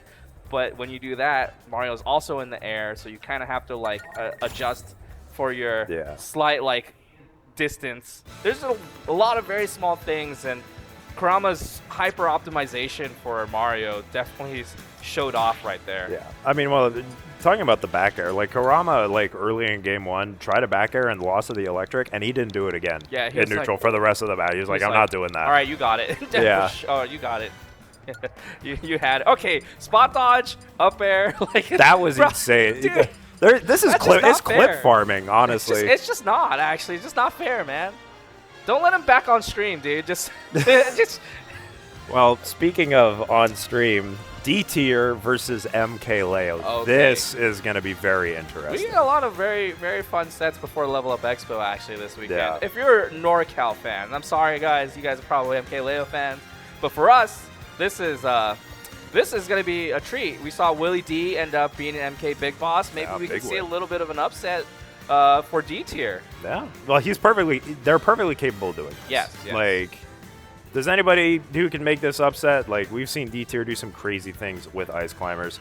I think the most impressive thing that Dtier has is their ability to overcome bad matchups with this character.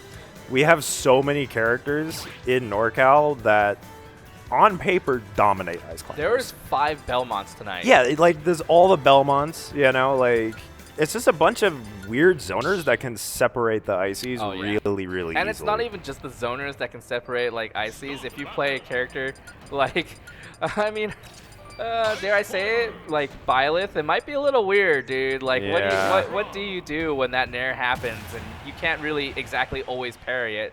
Well, it's not a unknown thing, but little known secret is that Dtier is just amazing at parrying also. So you can't get away with any mix-ups on shield. He's just so good at it. Oh, yo. Yeah. Now, I can't imagine this matchup is particularly good for the Ice Climbers either. Yeah. The pool of characters that MkLeo has to play against the Ices is pretty vast. Yeah. This is and you can see clinically separating the climbers. Just straight. Hey, that's what you got to do, though. Let's be honest. You let them have Nana, it just makes that matchup so much harder. Yeah, and unfortunately, that is going to be it. Now, Split. One thing that makes Dtier's Icy so impressive is the Sopo play. I mean, as I say that, almost losing the stock here, but Dtier's Sopo will stay alive. You have to respect what it can do. That's probably not what they wanted, though. I'm sorry. That's the most commentator's curse right there. That just was, it was so perfect, man. It just... Oh, no, bro. Only this is unfortunate. That's crazy. Wait, this character can just do whatever. Okay, hang on a second. Oh, what a mash, though. Yeah, that was great. Oh, pick up. Hey, I love it. Tried to go for the force smash. Yeah, I saw that. That was a really good idea. Cheeky. Okay, but man, this is a really, Nana, what are you really doing? clinical stuff on this Mythra. Nana, help! Nana, no! Oh, man. Dude, that was actually so rough. That whole That was time, tough. Dtier was really trying to like kind of refocus Nana, and I just got caught in the crossfire. MkLeo just swinging. Yeah. I mean, and listen, Icy is very capable of bringing this back. Oh, not quite getting anything out of that grab. Definitely wanted something there. But while you're playing catch-up with the Ice Climbers, you have to be locked in, and you got to be patient, all while doing, like, some of the Oh my hardest God, she stuff. died? No, she's okay. alive. Okay. Jeez, I was going to say, like, Oh, dude. the world's worst DI or what? Like 50%? This is unfortunate, though. Like, He killed her? yeah. Just like that? Nana is dead to rights, and now the Sopo, as good as D-tier's Sopo is, I think this is a little bit too much to ask. Yo, he's holding in. He's holding on. He does not Alright. want to die. He I'm telling he doesn't you, want like- the 3-stock to happen. D-tier's got one of the best Sopos in the world. I'm not even kidding. Like, Hey, TBC. oh, We still- dang, didn't quite get the stock. Neither of them can find the kill. I believe. Okay, Hey, okay, there okay, it is. Okay, there it is. There it is. There it is. We're holding on. We're holding on. We got to collect all the info that we can. Make MkLeo a little bit uncomfortable. Maybe the next game. Wait. Unless. Again, he's sticking around. Oh, never They're mind. sticking around, but he got the stock with the Sopo, so you know what? You can see what kind of info D-tier got from that. They definitely need to adapt a little bit, but Leo was just smothering in that, you know? Yeah. Well, it's just like a little awkward for Dtier too, because the way that MkLeo was like clobbering Nana made it difficult for Dtier to just retaliate too, right? Like, so the rising back air situations and the fastball after the rising back air, it just managed to hit the floor that like fast, made it hard for Dtier to be like, okay, I'm swinging where he was at, which is not a good thing. You gotta swing at where he's gonna be at. That's so hard, though. I would imagine that D-tier went to a bigger stage here, and they did. It's PS2. I do like this, just trying to create some space to get something started. Yeah, okay, Blizzard right Okay. here. We find an opening. Okay, show me what you got, Dtier. Ooh, yeah, 70 right off the bat, and that is what D-tier could do. It's still pushing the advantage here. Oh, I like the block into the Blizzard right there. Anytime you force someone to shield as the Ice Climbers, you know you're coming up. Yeah. But it's so hard as well. Okay, there you go. Don't There sleep you go. on D-tier, especially when it comes to the parries. So ready for so many situations, too. It's just a matter of keeping Nana ready and primed. Okay, not quite getting the Nana punish. Good recovery there from D-tier. But still, you got to try and make oh, boy. Interesting. I like the immediate fight back, too, right? After you tech, you're like, I have to swing again. I can't let you do this for free. Nana, there Nana goes. Okay, finding a way to get in between MkLeo and Nana. Yo! Okay, not quite going to take it there. The spike just not quite strong enough. But good stuff so far, but you can't afford to let up. And D-tier protecting Nana so well, but sadly, as I say that, but what kind of extra credit can this Sopo get? Again, I'm hyping up the Sopo, but I'm doing that for a reason. Yeah. We already have 63% onto MkLeo. Making it back onto the stage. There's the Squall Hammer tech chase situation. Not able to find anything. The down tilt up air is going to take the stock. D-tier comes back, though, with 2 characters, by the way. Yeah. Wow. Actually, dangerous stall hammer. You know, one thing that's really making this hard for D-tier, I think, is that Leo's punishing Squall Hammer usage really, really well. And a lot of players really struggle to do that. It is. It's because there's just so much like fade back afterwards, so you have to be just really good at like catching the or seeing the fade away and like following it. Yeah. Well, Mythra's also fast enough to do that as well. Most characters aren't. Uh-oh. We're still good. There's the belay. No way. Whoa, that's all right. really, really smart. That was okay. Also, amazing recovery on D-tier's end also. But holy cow, MkLeo almost stole a stock right there. Yeah, really, really smart from Leo. But D-tier still has both climbers, and now Leo's at very high percent just gets caught by that up air. So, good stuff from D-tier, but this is not the greatest situation in the corner immediately. Okay, nice. Nana with the jump away. We're not gonna spot dodge to get hit by another Dare. Nana actually doing an intelligent thing in disadvantage. I've never seen that before. We got ChatGPT Nana here, dude. It's just Ice Climber's the ChatGPT Nana is a top 10 character. Like, are you kidding me? You think so? I don't know, man. Like, if Nana was actually smart, yeah. Like, watch out. Okay. You can see Leo's playing this very, very patiently. Really respects what Dtier can do if they get their hands on him. Yeah. Okay, we're staying alive up here. Hey, the air dodge just not able to fall down fast enough. Good pickup on MkLeo. Now one stock apiece right here, and not too much damage on MkLeo. We can opt to use a little bit of that to take Nana's stock. No, actually go straight for Popo. Whoa! Oh, what a conversion! Bro. And now Leo's not in a good spot here at the ledge. Gets caught by that up air, but I think Leo will actually take that instead of getting ledge trapped. Yeah. Uh-oh, this isn't good. Yeah, we make a decision right here. Beautiful. Dude, that roll was so good. Okay, Dtier. What do we find right here? Not the desync, so we can't really get the forward smash. There's another forward smash, a blizzard to back it up. MkLeo having to slow down the game a little bit. Oh, find the situation. Hang on a second. Oh my gosh, there it is. There's a game for Dtier. Wow, really, really good stuff. They slowed that way down. Like, they were taking that really, really slow, waiting for Leo to come to them, and they were protecting Nana so well. And Nana made a couple of good decisions herself. Yeah, like, I'm actually gonna give credit to Nana. Props to the Switch AI right here. Okay? Yeah. Whoever Switch this is, nice AI. Fist bump. Let's keep putting your Switch on stream. Yeah. How do we get consistent like AI? We gotta bring your own Switch. Oh no, that's just okay. Sorry, that's just a really deep rabbit hole we could go into. Listen, I'm not advocating for modding a Switch, but intelligent AI. No. We can't have this. No, we're not gonna. Gonna advocate for that. Yeah. I'm telling you, the rabbit hole goes too deep, man. You don't go down it. All right, but you don't have to go down the rabbit hole to see that Leo is got these climbers separated right now. Yeah. And, oh, wow. Great defense from Dtier, though. Yeah. Waited for the situation, too, right?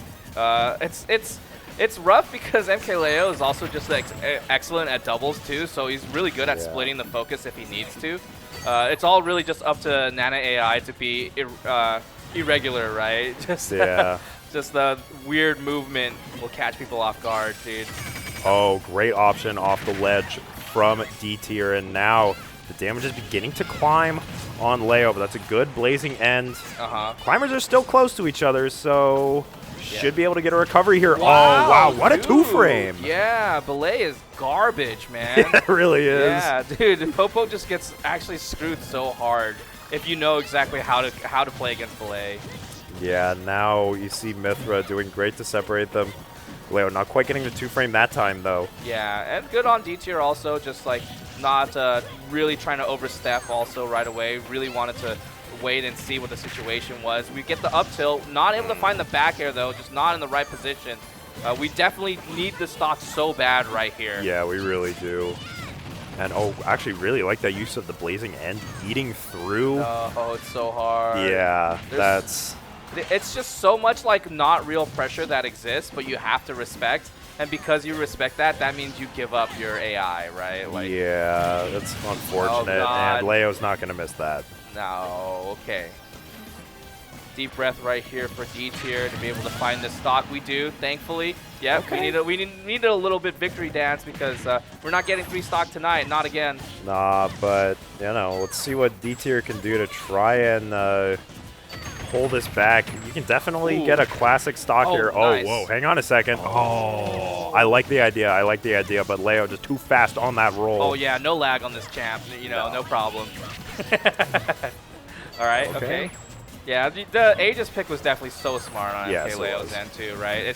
It's just the idea of like, oh, even if you do split them, like some characters just like they can't really do anything afterwards without risking death. But Mythra definitely can put a lot of pressure on both of the characters. Dude, no, it's so hard to protect her. And I think this might be curtains for Dtier and winners. This is a tough situation. Do it for her. Yeah, make it happen. Yeah. Okay, the parry. Yeah. No down airs for free. There's a down tilt, no up air to follow up. Just a random down air. Nobody expects it. What other options do you have as Popo? Like, seriously. But the sound is so funny, too. Yeah. All right, okay. Off stage. Air dodge up instead of going for the belay. Nice movement on Dtier's end. Yeah. Oh, what an air dodge, though. Dude, just character's just not fast enough to be able to pick it up. Foresight. Oh, dude. Amazing air dodge also. Dtier is just he's still, I'm telling you, this Sopo. Okay. So resilient. Yeah. No way. Oh, that's unfortunate. Dang, dude. Okay. That was mad close. MkLeo split Nana so well in the last couple of scenarios. And just, like I said, it's a lot of doubles pressure. Do you save your partner? Or you try to save your partner and risk getting hit? Or do you just let them die?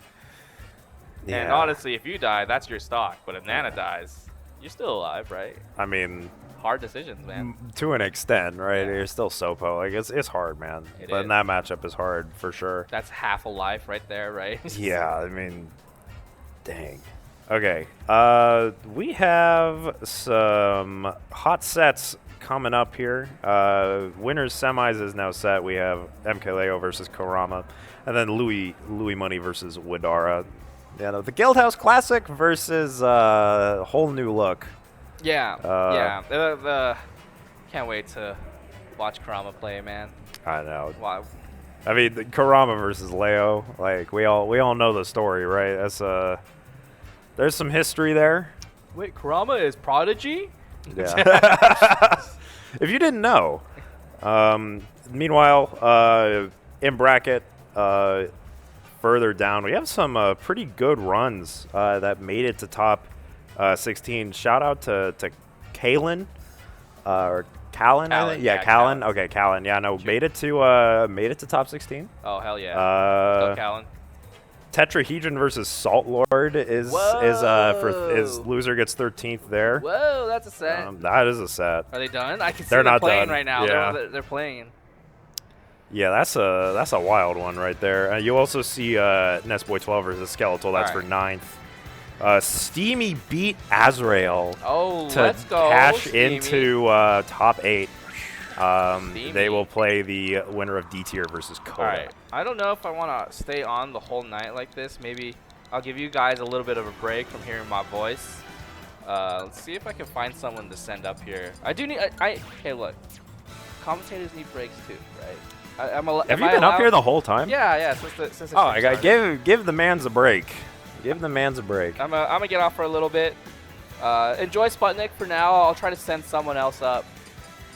But realistically, it's probably gonna be Mario, but I don't know if Mario's down to hop up. Maybe we gotta bribe him.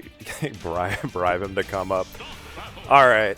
So Snorlax is gonna hop off. Hopefully, we'll hear him a little more later. Guildhouse Classic here in winners semis. If you're just tuning in, Widara took down MkBigBoss in very impressive fashion, and of course, his reward for that is playing Lui Money. Lui Money on the Rob here in winners semis. So we are now in best of 5 territory as well. These two have played quite a bit at this point, so definitely. Very accustomed to each other's play styles. Luis knows this matchup. You can tell in there was a lot of great adaptation happening from Widara in the Big Boss game, but you can also tell that Big Boss wasn't super comfortable with the Bowser Jr. matchup. But you're not going to get that with Luis because these two have played each other quite a bit at this point.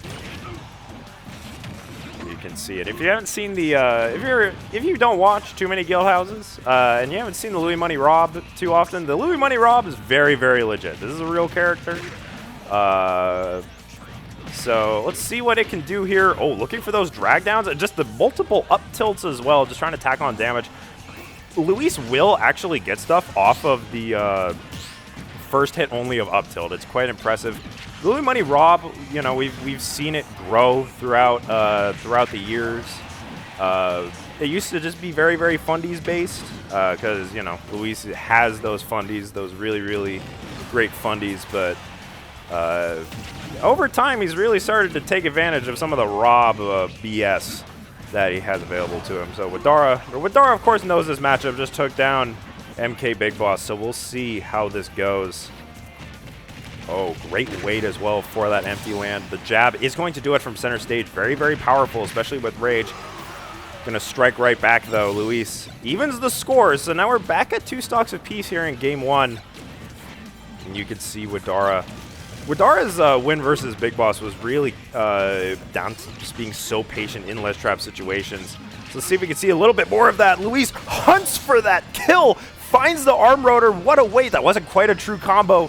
And Luis just waited for the option. And Widara loses that stock and now has Luis in a ledge trap situation. And this is, oh wow, Luis actually runs out of gas. So evening up the score here a little bit. And now Widara, what can you do here? You got a little bit of a gift there with Luis running out of fuel. You can see Widara being so patient. Junior just has so many ways to be patient. He can really slow this game down if he wants to, if he's not comfortable with coming to Lui money. Great patience as well. Gets the 2-frame with the down tilt. Now Widara forcing Luis to go high, taking advantage of that as well. Oh no, the lock. Not going to get the kill off of that, but big damage. Widara, DTI this right? Sure does. Has to be so careful going high like that, but we've reset it. Oh, wow, I'm not sure if he wanted to forward smash there, but it ended up working out. Very, very scary situation. Luis going high once again. Have to be very careful going high like this. Can't afford to do that much longer, though. Even the up airs are going to start killing at this point. Very, very scary. The shield pressure from Widara is excellent. You see what he's hunting for. Oh, the down tilts, but not going to quite get anything out of it. The back air is not quite fast enough, and Luis is forced to go high once again. Widara, can you find the kill here? The forward air is going to do it. Widara, locked in on the Robs here, is going to take game 1. As a reminder, we are now in best of 5 territory. We are in top 8. So, let's see if Widara can stay locked in. I would be surprised if when he sticks with the Rob the whole time. He might try it for another game. But you know what? We'll see. The Palutena is there, looming as always, and he sure is making that switch. You know, the Palutena is different beast. The Rob is real, but this is one of the best Palutenas in the world right here.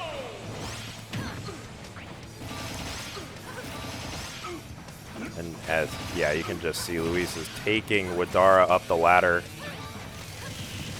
You will not see many Palutenas with better fundamentals than this. Luis is just so good in advantage. And I think the speed difference and the size difference as well really matters here. Junior can get a lot off of big characters like Rob. But, man, the back throw just so punishing from Luis. Widara's taking so much damage. The weight with the jab as well, that's not quite going to do it just yet, but Widara's at such a high percent. That Nair, once again, if you've never seen Luis's Palutena, you're in for a treat here because this edge guarding and ledge trapping is clinical. And that's the difference between a Rob and the Palutena right there. Widara definitely capable of making things happen, even versus the Palutena, but he's got to change up the game plan a little bit because the characters themselves just very, very different. You can see Widara swinging for the fences a little bit. Really didn't have to do that versus the Robs earlier in bracket, but you can see he's already having to go for some really risky options to try and keep pace with Luis. All right, keeping these juggles going though. Oh, actually, he had the idea. He had that red, but unfortunately the spacing isn't quite there. But that up smash is going to do it anyway. So Widara still in this for sure. Okay, now you have that down air, decent combo starter for Widara, and this is where Widara has to make some things happen in these ledge trap situations. But it's so hard to ledge trap Palutena, and it's so hard to ledge trap Luis's Palutena in particular. Now you can see Luis creating so much pressure in the corner here. The damage is climbing onto Widara. Luis just gets so much out of these ledge trap situations. Waited for the air dodge as well.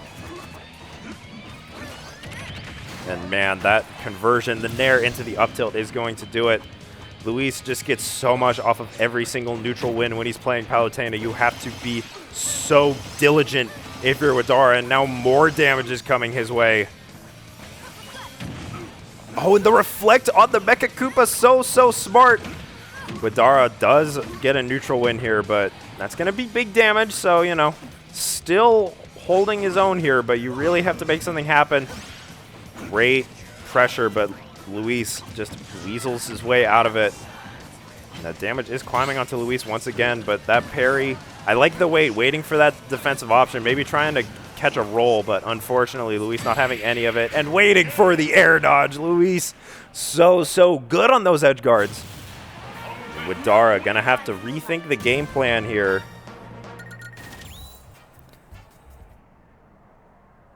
It's just so punishing when you're in those situations versus Lui Money's Palutena.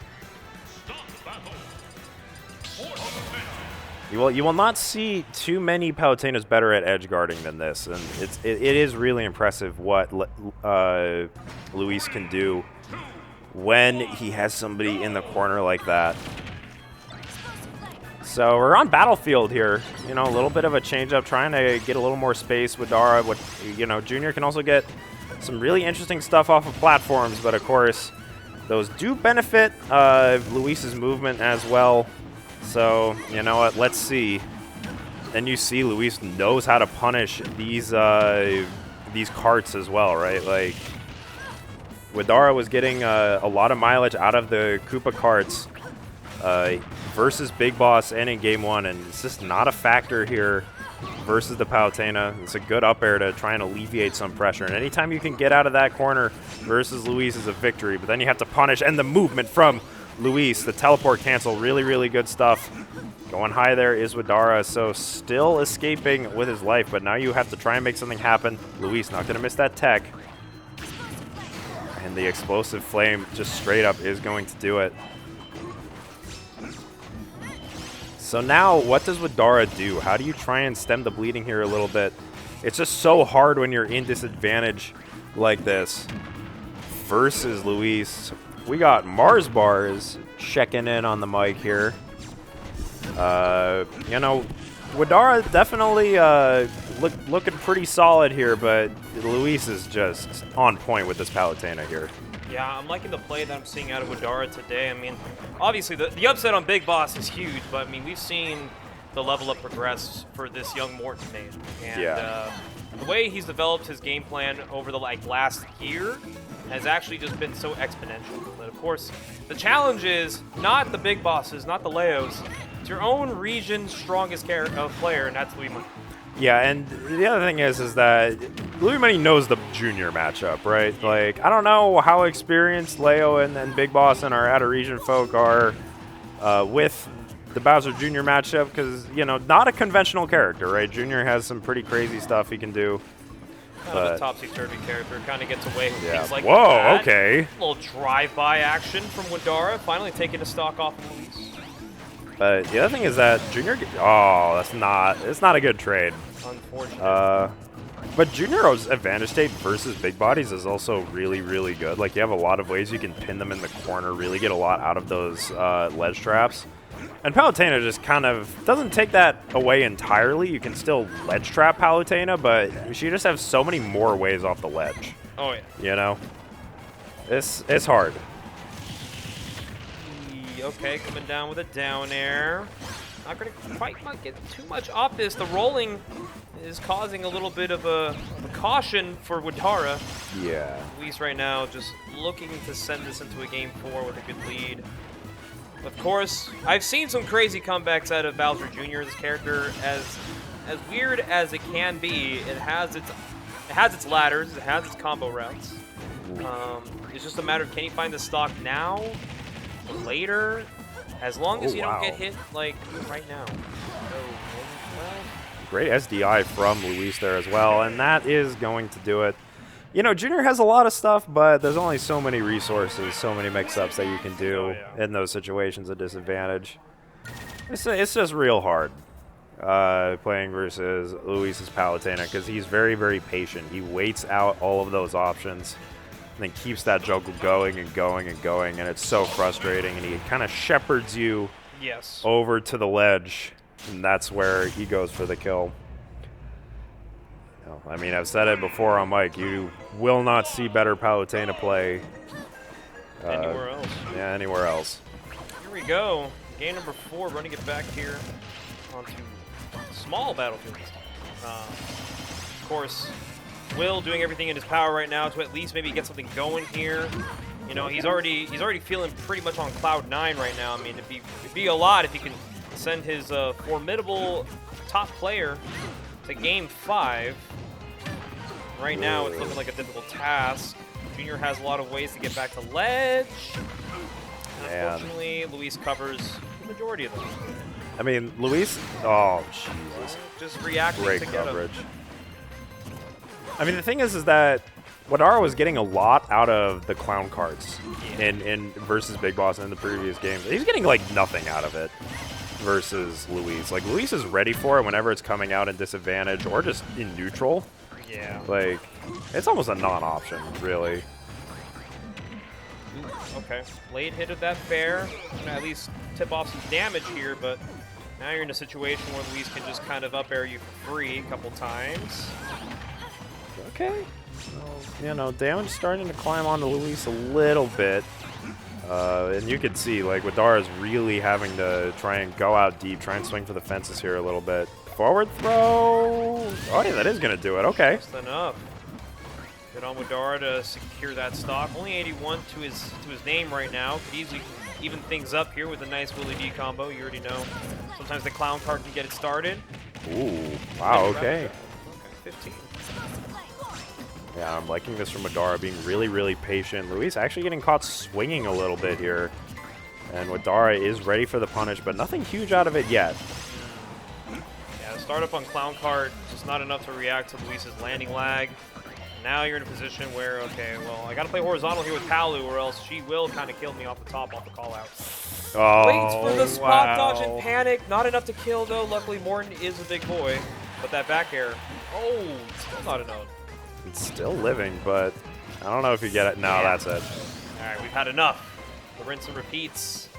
Lui Money looking to send Widara to losers here, and he's going to try to do it in Luis's way possible, and that is getting a Palu Nair train going.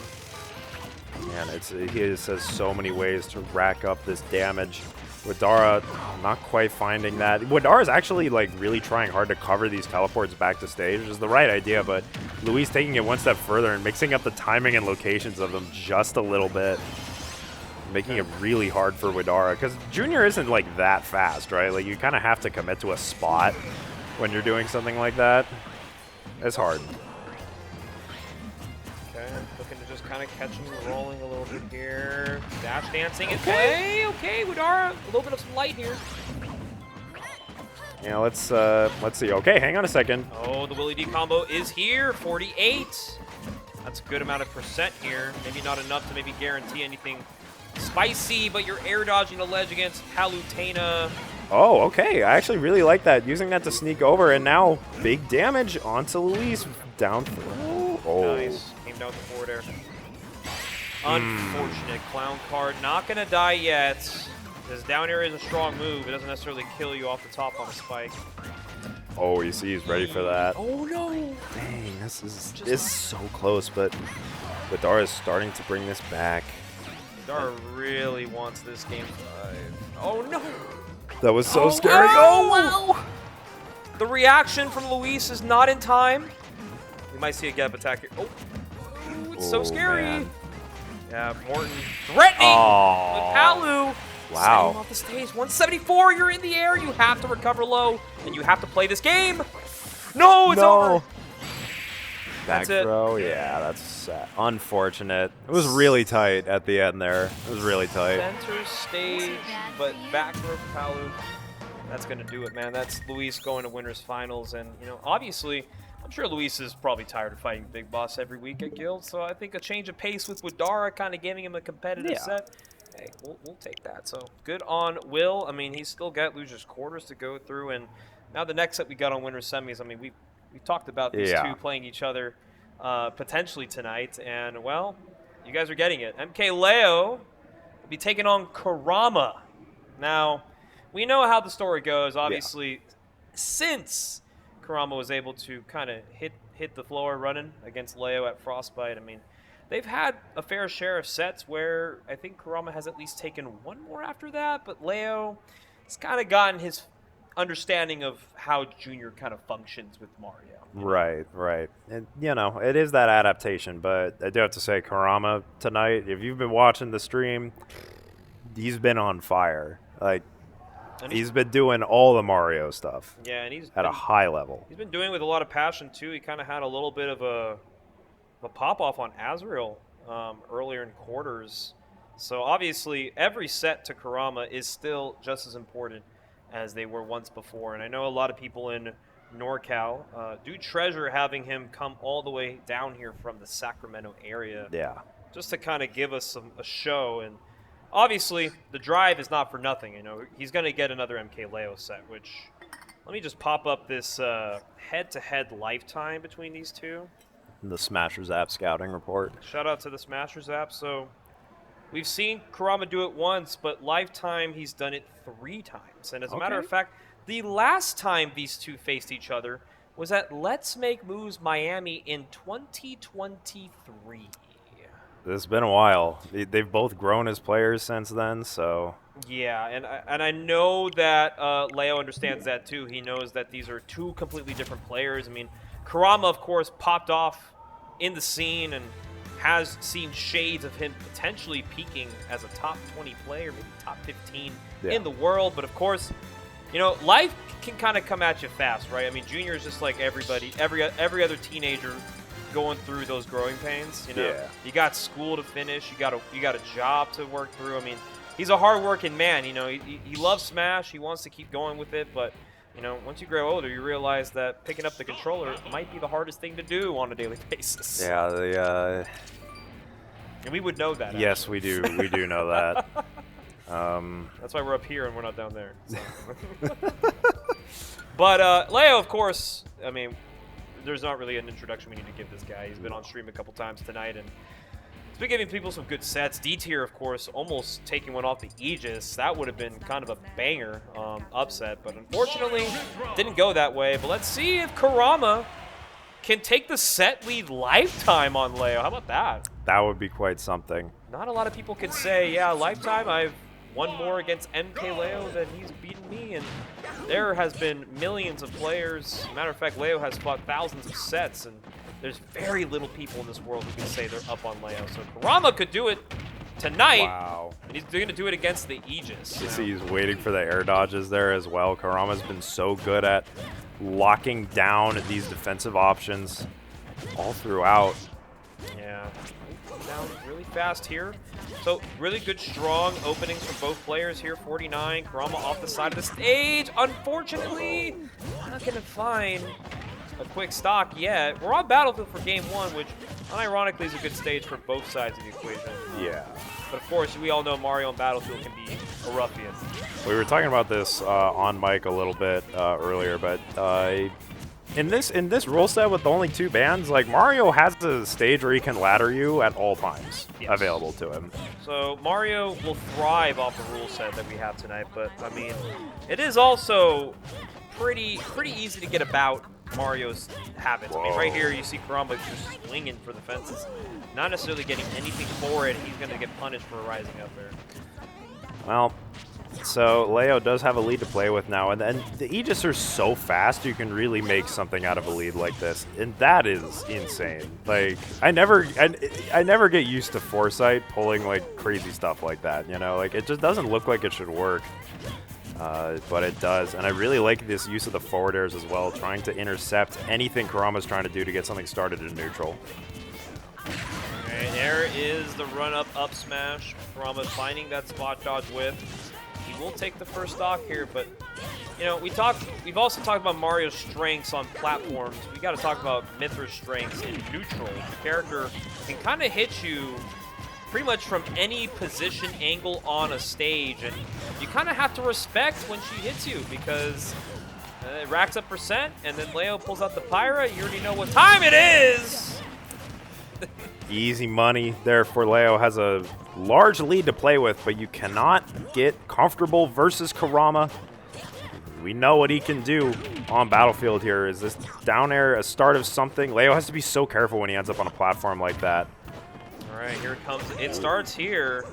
I mean, good DI coming out from Leo, not really trying to give Kurama the easy route to the stairway to heaven, but I mean, any way possible to keep this lead is pretty much what Leo's playing for. He doesn't care about ending the game. He cares about maintaining a lead, and that's what most people got to worry about facing a player like Kurama, who can easily make comebacks like this so effortlessly.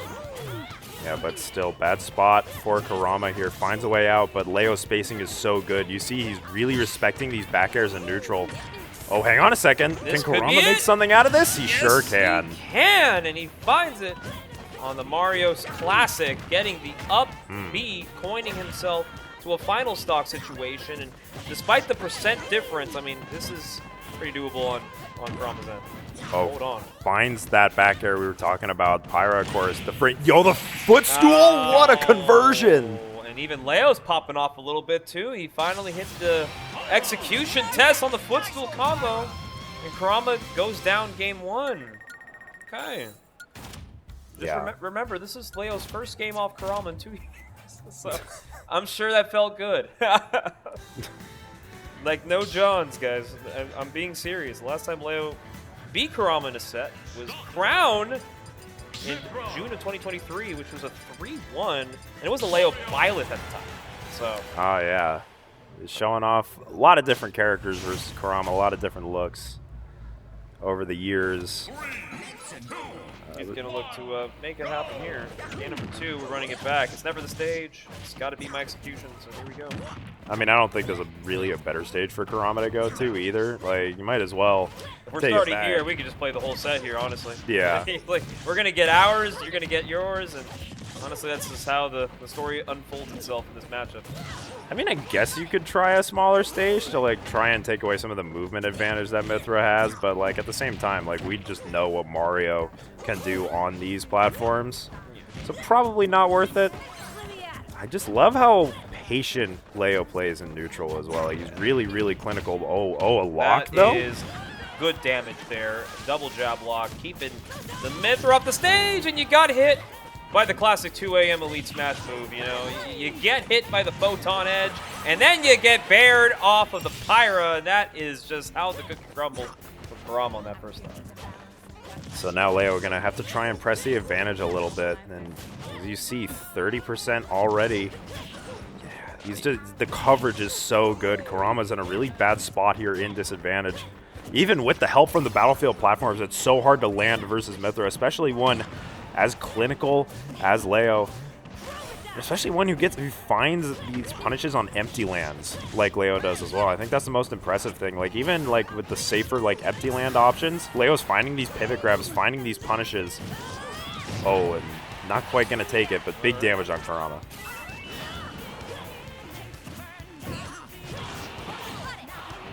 Sketchy exchange there. And the forward kill. That's going to be very favorable for MkLeo, and he is looking quite dominant on the Aegis right now. Kurama, of course, having little to no answer to it, does find a rising down air, and going to have to buckle up a little bit here, because even if you don't get this game, whoa, Leo is right now, he's just doing it for the camera. How do you even get off ledge here if you're Kurama? The fade back is so good. Does get caught a little bit, but... And the foresight! What is that? I'm sorry. Perfectly placed to catch Kurama on a forward smash. I don't know what to tell you, folks, but I think Leo might be pretty good with this character. I don't think that's a stock. Yeah, you know, I like the idea, but Leo is going to DI that properly. Going to go for that survival DI, because that's definitely what that was. And now forward throw off stage. And I like that Leo, I mean, is just kind of forcing the advantage, right? But not really forcing himself to go off stage to guarantee a stock, or quote-unquote guarantee. He's just looking to play a little bit of neutral, because when it comes to top-level play, you'll notice that they will play the lead all day and find their opening eventually, like Leo finding that back air. Well, top players are just so good at staying alive, and I don't think anybody exemplifies that more than Leo does. It's so hard to seal that stock. And that matters a lot at top level. Yes. Like, that matters so much at top level when everybody's getting those confirms all the time. And even, like, characters that don't have great advantage states like Mario do can just take your stocks off of 3 or 4 neutral interactions. Like, Leo knows how careful he has to be versus Kurama. And we are getting a switch up here to Hollow Bastion. Yeah, I heard the wonderful music in the background, so definitely maybe a change of atmosphere might help Kurama kind of get the gears rolling a little bit. And as you said earlier, I mean, there's not really a wrong pick for Kurama to go to, right? Like, you have Battlefield open. You know, most likely, Town is definitely not in the picture, right? No. So you're going to want to go single flat. Yeah. I mean, again, I was thinking Smashville maybe, but Hollow Bastion, you know, similar concept, just trying to mix things up platform-wise. Yeah. Because Leo was using those platforms really, really well. Like, Kurama was having such a hard time landing. Oh, hang on a second. Is that it? That is it. It is. Okay, so there you go. Kurama kind of feeling it. You can hear NorCal in the background actually just kind of popping off for their boy, knowing that he needs a little bit of a push to feel himself. Is the stage pick everything, or is Kurama just different? It could be a little bit of both, because Kurama is definitely different, and Leo can't even find a way down, really. Like, just been in disadvantage almost the whole time. Finally flips the script a little bit. But again, like, I feel like the Battlefield platforms are just really helping Leo push that advantage even further, giving him so many positional opportunities. The public, the get-up F-smash, it works. Sometimes you just gotta let it rip. Kurama, a brand new competitor, out the woodworks. He is on the verge of maybe just getting Game 4 into the record books. Okay. Oh, man, that's Foresight helping out Leo there a little bit, but still in a really, really bad spot here. Oh, my goodness, yeah. Dre. I can hear Dre in the background, too, helping the boy Junior. He's like, you got it, man. Just because you have a 2-stock lead does not mean it's over. You got to play out the game regardless of your lead. Yeah, you sure do. Then that up tilt is going to do it. So, Kurama still with a healthy lead here, but as you were saying, you cannot get complacent, especially not versus MkLeo. Okay, nice back air there as well. The stage pick really working in Kurama's favor, but Leo starting to figure out how to push the advantage here a little bit. This is the adaptation that you're going to be looking for. Yeah, Leo right now is just covering anywhere Kurama could possibly find a safe spot for, but he's getting the damage. I mean, Kurama understands he can play at his pace. This is his game to lose. He just has to figure out how he's going to find this opening kill. Doesn't have to be now, but surely you guys are thinking about it. Nice nair, going to use that flood to try and force some options here.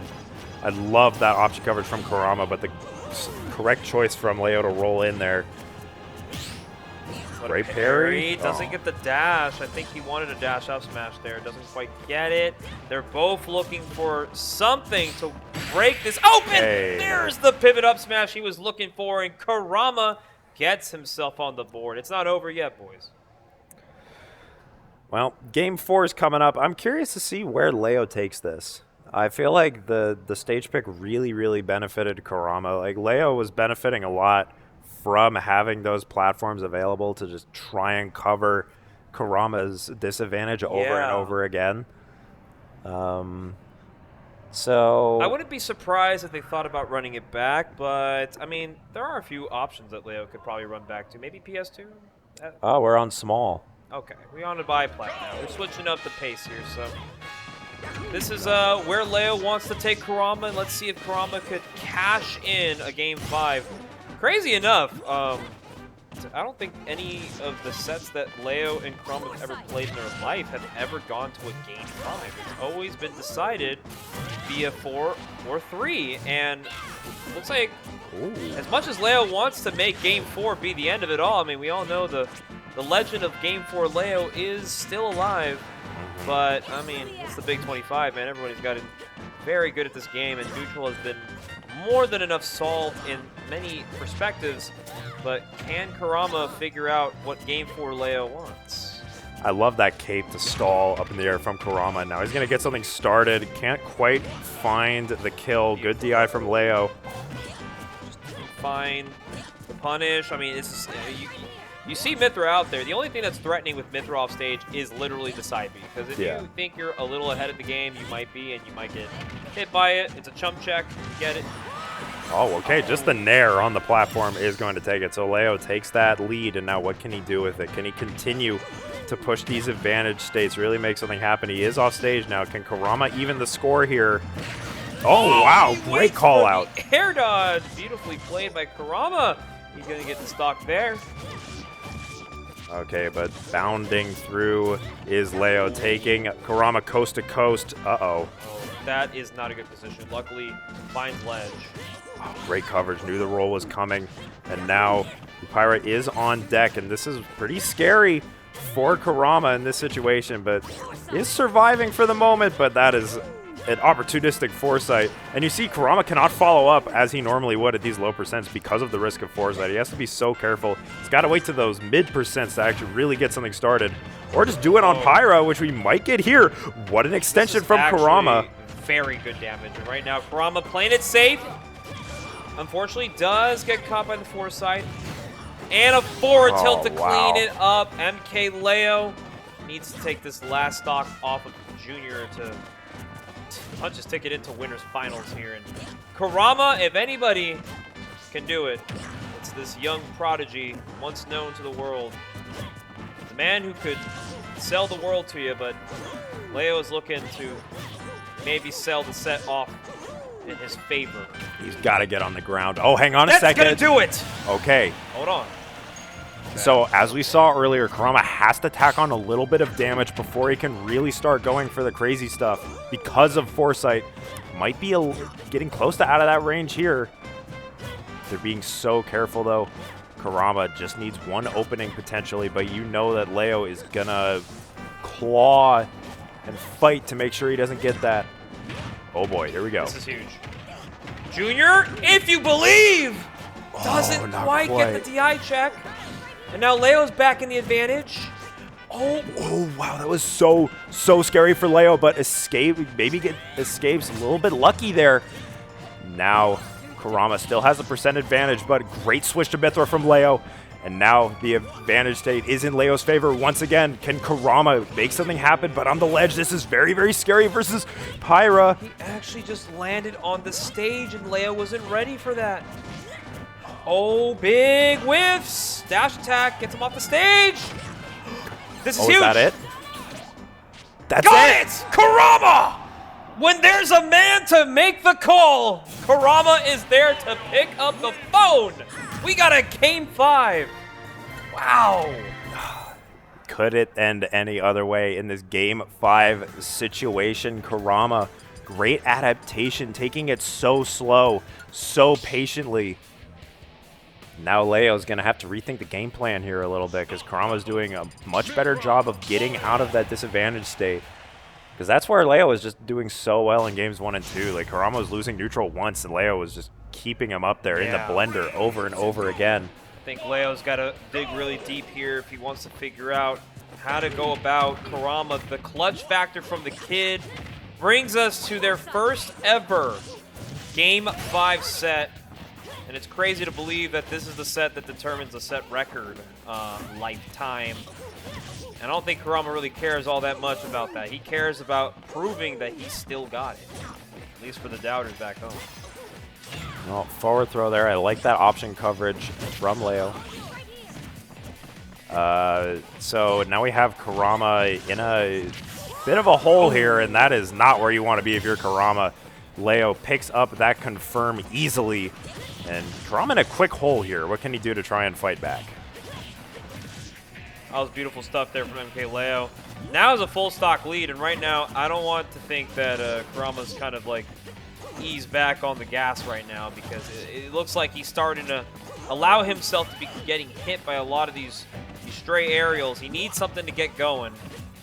Oh, I like that. I like the option coverage there, but Leo chooses the correct one. Okay, hang on a second. Going up the ladder, but good DI from Leo. Yeah, just caught him mixed up a little bit there. He's going to get hit by Nair, Mythra. It's just the survival DI from Leo is so good. He does not want to get laddered. He wants to stick around in this game. He knows what Kurama's looking for. And now the lead is starting to get pretty large. Leo probably feeling pretty comfortable, but you have to be so careful versus Mario. Nice. The low profile from the down tilt, not going to get caught up, but right now, Leo looking so good right now. Kurama kind of in a pickle right now. Unable to break through. MkLeo. Clinical stuff from Leo. Such good adaptation. And now again, he gets clipped by the high photon edge. Kurama's going to have to dig deep here. Just try and make something happen. You really want to get this stock now, essentially, if you're Kurama, but it's hard. This is how it comes down to the whole building. Really wants to see Junior make this competitive. And we're seeing a little bit of light coming out from Junior right now. He's got an opportunity. Mario combo away from really making things interesting. But you see, Leo knows he's looking for these down airs because it's one of the safer things that he can go for in the face of Foresight, potentially, right? Yeah. So, oh man, it's real hard, though. You see, he's got to go for these, like, do-or-die back airs, stuff like that. Yeah, right now, the cookie's crumbling, and Leo's got him off the stage. One last time, potentially. No, mix back. Oh, but the grab, being a little too patient there. Oh, I love that. Oh, okay, hang on a second. Leo is in the corner here, so Kurama's going to want to get something big sooner rather than later, but going up the ladder again, this is a really bad spot. He has no jump either, and that's that. And the dap of the century, Leo takes a nail-biter, game 5. I mean, we wouldn't want it any other way, right? No, I mean... Really textbook play from both sides. Well, you know, it's not going to get any less hype from here, of course, because now MkLeo versus Lui Money is your winners finals. That is, once again, winners finals we've seen for very many Guildhouse weeklies. Yes. Kind of crazy to think that Leo and Big Boss, their 1 month tenure is coming to a close, and it just feels like they just got here. But I mean, it's nice to see that they were all able to get some pretty good experience with the NorCal crowd. And I mean, I got to shout out to Widara really quickly, because him beating Big Boss, I believe, if not mistaken, that he is now the 2nd person to upset Big Boss since their time here. Last person to do that, of course, was MFA, who was just here last week. It's been like one of the most stacked Aprils, I think, probably we've ever had. Yeah. I don't think there's another serious contender. Everybody's been coming out, of course, and we appreciate Leo and Big Boss for pulling up for the month. It's been real great. You know, I wish I could have been here for more of it. You know, the IRL stuff got in the way, but it is what it is. It's hard, man. And I'm also trying to make the best of myself work. I look so shiny on this camera, but it's also because it's hot. It is really hot up there. But of course, I've also had my allergies kicking my ass today. So my left eye, for some reason, has just been nonstop watery. I would like talk to people in conversation and just be like, "Are you okay?" It's like, "Yeah, why? What happened?" It's like, "You're tearing." I'm like, yeah, that's kind of what happens when your eye gets uncontrollably. I gotta tell you, man, the allergies this year, they've been kicking everyone's ass. I don't know what kind of pollen's being released, but it's been a pretty brutal year for allergies in the Bay Area. Oh, wow. The guy that beat me in Losers actually made it to the top 16. Shout out Drew. Toon Link main from... Toon Link. Yeah, Toon Link main, resident Galaxy gamer. Made it work tonight. Jesus Christ. Tetrahedron also making it to top 16. Callan, the up-and-coming Terry player from Sacramento, of course, he made it to top 16. Coda getting 9th. Steamy over Azrael. Yeah, that's the big win. Wow, that's huge for Steamy. Skeletal over Nestboy, and Big Boss barely clutching a game 3 over Salt. But right now, I mean, I think we're going to go straight into the loser set now. Okay. We're going to be getting Kurama immediately into Big Boss. Imagine having to fight Leo and a Big Boss at your local. I mean, I'd be all things considered, that's probably the bracket that he wanted. Like, you might as well fight the invaders. cannot imagine this is going to be particularly fun for Big Boss. I got to be honest. I don't think so either. I mean, this is Mario Rob. This is at its best, a matchup that can be kind of annoying for Rob. I mean, you're a combo character, right? You got the size for it. I think Kurama also just taking some word of advice from Luis as well as obviously going into fighting Rob. Hey. Oh, just saying hi to me. But look at this beautiful venue. We had 71 competitors tonight and barely down to our top 6. Of course, shout out to everybody who came out tonight. Look at Warren just staring at the camera. He's upset. But yeah, a lot of strong showings from some players who we don't really get to see the limelight really shine on them all too often. Like I said earlier, we got Drew getting into top 16, young Toon Link player. We also got Callan, young Terry player. Tetrahedron, their final Guildhouse as actually of their tenure. They will be leaving NorCal after being here for about like 4 months or so. Yeah. Tetrahedron, of course, if you guys haven't known, is a Zelda player who came to NorCal off an internship and actually spent a good amount of time pretty much grinding out brackets and getting to know the NorCal peeps. So hopefully everybody that Tetrahedron met tonight made them feel pretty good about themselves. And not to mention, not a bad hoorah, 70-man Guildhouse to make top 16. I think you got to be proud of yourself. Especially this 70-man Guildhouse. Like we've had 70-man Guildhouses before. It doesn't happen that often, but they do get this big. This is a special one. This is a special one, and I'm very happy for those who made it work tonight. Everybody, if you guys are noticing, everyone grinding out games right in front of you on the right-hand side, that is the redemption ladder still going strong. I was also playing some redemption. I got like 5 sets in. But as soon as I dropped 1 set, I was like, okay. I'm done now. Yeah, I'm done. I was like, I'm tired. I got my 5. Had to get my money's worth. And Snorlax came up to me and he was just like, oh, by the way, Kurama Leo's happening soon. I'm like, oh, all right. There's my cue to get upstairs. But yeah, everybody's grinding out Redemption ladder. I think Redemption ends when top 4 is finalized. So okay. Probably after this Kurama Big Boss set, we're probably going to close that ladder. So we'll see who reigns victorious. For those who don't know, Guildhouse has been running Redemption ladder brackets since late 2024. Kind of incentivize the players who didn't do also great in bracket, but they get rewarded for playing more bracket sets. Yeah. Of course, doesn't count towards the main bracket itself, but the main prize for winning the Redemption ladder is a guaranteed free entry to the next Guildhouse they attend. So you have a reason to play. Yeah, that's a good reason. I mean, at first people just play Redemption just to feel like they can, keep it going. But if you're fighting for a legit prize, I mean, yeah, I guess everyone's gonna try hard in this shit. Yeah. I don't doubt it. There's at least 30 active players in the Redemption ladder. Jeez. And there's also a very active random session happening right in front of the TO desk, as if you guys haven't noticed. It's consisted of Skylock, Dre, Coda, and Saltlord. Oh. It transformed. Oh my god, the Ditto has transformed production.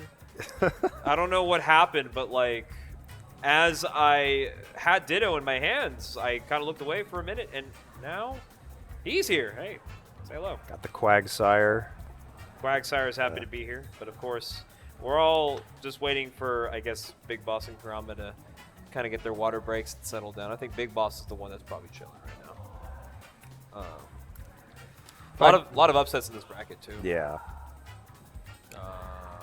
To upsets that I can remember, I know that Alsoda also dropped at 33rd. Losing to Gen.G and Rove. Oh, big win for Rove. Yeah, Rove told me he's coming to Level Up Expo, so obviously his bracket run tonight feels like should be rewarded. Getting those grinds in. And then Drew, of course, 2-0ing Leonidas. Big upset there. Down also in the loser side of things, Toro over Dre.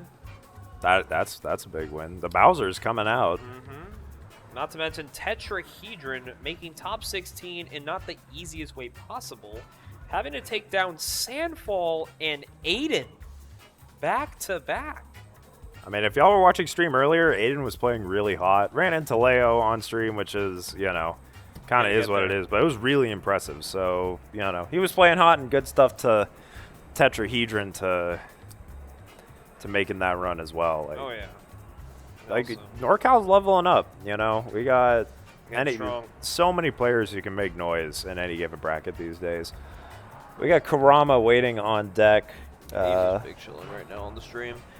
Also, speaking of Callan, he got top 16 also by beating Harlow into King Koopa and then upsetting renteks to make top 16. That's a really impressive win. So, I mean, I know Callan has been fiending for some good bracket runs, and I think as of late, Callan has also just been really on top of his shit. I think even at Versus 200, he snagged a Dre win and cashing in at 17th place. Nice. Which is pretty good. So he got 17th at a 64-man bracket. Now he gets 13th at a 70-man bracket. I mean, sooner or later, Callan's going to start top 8 threading these bigger Guildhouses, which is a good feeling for the players who obviously feel like they deserve it, right? They've been grinding the game out. They've been taking it seriously. They just want to get good, get better, get good results. And, well, everything reflects one way or another. So you got to give it up to the ones who make the upsets happen. Not every bracket is a perfect bracket, but I think if we lived in a world where brackets were utopian and seeds actually determine your destiny, I don't think anybody would seriously compete, let's be honest. Yeah. Like, if I showed up to a tournament and I knew I wasn't going to win, what's the point? But at the end of the day, seeding is placeholding. It's not placements. Remember, chat. You can beat those seeds, you know. You can beat them. They're not, you know, deities or gods that you just can't touch. They just simply have more to show than perhaps you have, and that doesn't mean you don't have a chance to maybe make that happen. So you've seen some upset factors of double digits in the past. So. Oh yeah, we sure have. Sometimes forget to seed somebody. I don't know. All right. So Widara did beat Dtier in the other losers quarters match, by the way. So Widara awaits the winners of the winner of this set on stream in losers semis. Widara having a pretty legendary run here. What a tournament from the kid. Guaranteed 4th place as the 6th seed tonight. Okay. He was seated under Kurama and Azrael, which are very fair people to have seated above you, but I mean, crazy enough, Widara, like I said, has shown that he can hang with the big boys, and Big Boss is now punished having to deal with Kurama in losers quarters. Losers. This is like losers quarters of a. If you told me this is losers quarters of a major, I'd be like, yeah, I believe it. Yeah, I'd believe it. But no, this is just your friendly weekly here in NorCal. Just your average Guildhouse bracket on a Wednesday night here in downtown San Jose. We're gonna kick it off. Kurama on stream back to back, and he gets to fight the other MK boy, which is Big Boss. I gotta wonder what Mario can do with a gyro in hand. Like illegal shit. Yeah, probably it's probably pretty heinous if Kurama's labbed it out, which I'm sure he has. At this point, most top players can make things happen with items in their hands. It's just really important to like knowing the matchup versus characters like Rob or Peach. We were talking about it earlier when Ayden was on screen. But, you know, that's the other thing as well. Like, Mario has a lot of good anti-zoning tools. You know, Rob has those big hitboxes that can cause Mario some trouble, and I don't think he has a jump. No. He does not. Took all the resources and played it perfectly. Big Boss will be taking that first blood here. And right now, Big Boss kind of in control at this point. Oh, that's such good shield pressure, though. Cape not coming out in time there, I guess. Big Boss looking really comfortable here to kick it off. Just keeping that advantage going, and what a conversion! Big Boss in complete control of game one. That is a quick one if I've ever seen one, and Big Boss looking pretty gnarly. Okay. That could be a stock. I saw the idea, because obviously just lose for that, actually. That is a RIP in the chat. It's a quick way to see Rob 3-stock you. You know, we've been talking about how Mario can do some heinous stuff, but Rob fully capable of things like that. Kurama, you know, fell out of the ladder combo, and then he died at like 10 for it. Kurama just, unfortunately, that is just a go next game. But you know, in a best of 5 scenario, you're okay to just drop a game like that. You're like, all right, you kind of gave me all your layer 1 tricks immediately. Let me see if you're ready for me to like actually lean in and lock in. Let's see what the change of pace we're gonna be getting out of Kurama against the Hollow Bastion. Yeah, probably a little bit of a wake-up call in a sense, you know. Had a tight set versus Leo, and now you're straight into another one versus another top player. There's no breaks for you here. No, not at all. Oh, hang on a second. I like the way that Kurama uses the up tilts as well. Not actually a move you see that often from Mario but you know, Kurama just can use Mario's moveset so well and knows exactly when to use all of these moves. That is really unfortunate. That is just not how you want to drop it in stock. Unfortunately, just fast fell way too quickly. Now Kurama, once again, will take this stock, though, but unfortunately, you wasted the first one on your own. Here comes that gyro shit you were talking about. That looked like something that was really defiling. Yeah, I mean, you didn't get much out of it, but ew. Okay, I love the forward tilts going forward towards the ledge there, just trying to create some pressure here in these lower percents. Kurama has so many ways to try and tack on this damage. Oh, hang on a second. Good DI from Big Boss, though. Survival DI takes away the option for the forward air. Oh, just catches Kurama's jump there. He's going to get a couple 2 pieces here. Good cape from Kurama. Avoids getting edge guarded. Gets back to stage with some rising aerials. The down airs create so many frame traps. Oh, good DI. But every time Kurama down airs, Big Boss is forced to neutral air dodge to try and avoid it, right? And then Kurama just follows up with a back air. He's ready. Really, really bad catch-22 for Rob, and that is an unfortunate get-up attack, but still not going to take it. You see, they're so careful here in neutral. Neither wants to take a straight hit. And it's going to be Kurama coming out on top of that interaction, and now how does Big Boss get out of the corner here? Okay, not like that. Okay, good old smash punish here from Kurama now. A little bit of some light for him. Barely a lead, if we can call it that, but if we can get a little bit of insurance here, like 25, that's pretty good. Anything to help Kurama feel more confident in this lead. Now you have Big Boss popped up here, has to go low. Oh, I love that weight, and again, using these up tilts. The ladder is being climbed. Kurama can't quite find anything there, but he forces Big Boss to go high, but Big Boss finds that nair. He really needed that. Nice, good stuff there from Big Boss. Gets the stock. And here we go. Oh boy. That's it. Is not quite. Scary, though. That was really scary, but great DI from Big Boss. Not quite falling for that one. 18% off the strong laser. Oh, no. Rob's going to box with you. Be ready. Oh, gyro in hand. Goes gyro away. I actually really like that, though. He's covering, he's preventing Big Boss from safely landing on top of him, trying to get something started. Nice. Yeah, he's just looking for a starter right now.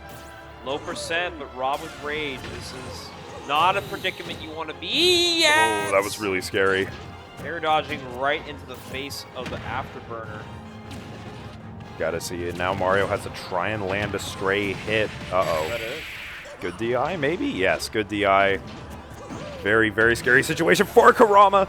Can't quite find the stock in that situation, and you just feel like every time Big Boss gets a new lease on life, Kurama just gets put into such a poor situation, because now Big Boss has so much rage, but that is going to do it. Nice from Kurama. Great option select, too. I mean, it was a little scary there. Very close quarter. Game number 2 will be Kurama. He is making this work. Yeah, so, I mean, it got really scary in the end, though. Like, Big Boss figured out what Kurama was trying to go for to seal those stocks. And you see why Kurama has to find those ladders and those high-value confirms earlier on, because once you get to a certain percent, Mario has to rely on stray hits that aren't actually that strong. And, you know, you're not going to, top players aren't going to fall for like the roll and up smashes very often, right? Like Big Boss lived for a really long time, and Rob with Rage is scary. Yeah. Can't let him hang around like that. All right, well, game number 3 on PS2. My phone is at 1%. Hold it down on solo comms for just a sec. I gotta find an outlet. All right, so right now we have, you know, the PS2 pick is interesting, and now we have Kurama going big potentially, but Big Boss, again, he's being forced to go high here. Is very, very unfortunate spot to be in. These up airs are big. Can't quite find the forward air conversion. I think that was maybe wishful thinking from Kurama. Now Big Boss trying to alleviate the pressure here a little bit, but it's so hard when you're in the corner like this versus Mario, especially as a big body. Okay, finds that back air, or that back throw, excuse me, but this is, again, now you're at a percent where it's going to be hard to kill with stray hits, and, oh man, Kurama forced into a bad angle there and has to concede that. Now Big Boss all of a sudden has that lead, and you don't want to let Rob stick around at Rage like this too much. Big Boss going high, just looking to survive here. Oh no, falls out of the up air. That is unfortunate for Big Boss, and Kurama is going to find that up smash. I saw it, you know, that falling out of that up air really kind of ruined that stock for Big Boss. He was really tacking on some damage, and then all of a sudden was put into a bad spot because his move didn't work properly. All right, we are back. So, all right, 2 stocks apiece then, with Big Boss still holding on to a nice little lead here. All right, poking and prodding here, though, is Kurama, and has Big Boss in the corner. This is not where you want to be as Rob. Uh-oh. Ooh, that was really scary. Get the punish he wanted. It's all good, though. Nice. Okay, down tilt off the ledge. Yeah, I like the idea, like kind of mixing up the combo starters a little bit, trying to flip the ledge trap situation around, but it's good reaction for Big Boss. But reversal situation here, Kurama flips that ledge trap situation around. It's now his to work with. Oh, I love that empty land from Big Boss. And a great recovery from Kurama. And he makes it back to stage unharmed. Does he have the stock? Not quite, but it's damage. It is damage, and Big Boss is in this corner once again. Great parry into the back throw. Not quite going to take it just yet, but he has this gyro in hand. What can you do with this, Kurama? Oh, and he re-grabs a gyro as well. Still has that as he gets that confirm. And what can you do to extend this lead now, Kurama? You want to get all the extra credit you can. Down throw? Wow, still alive. Great DI from Kurama.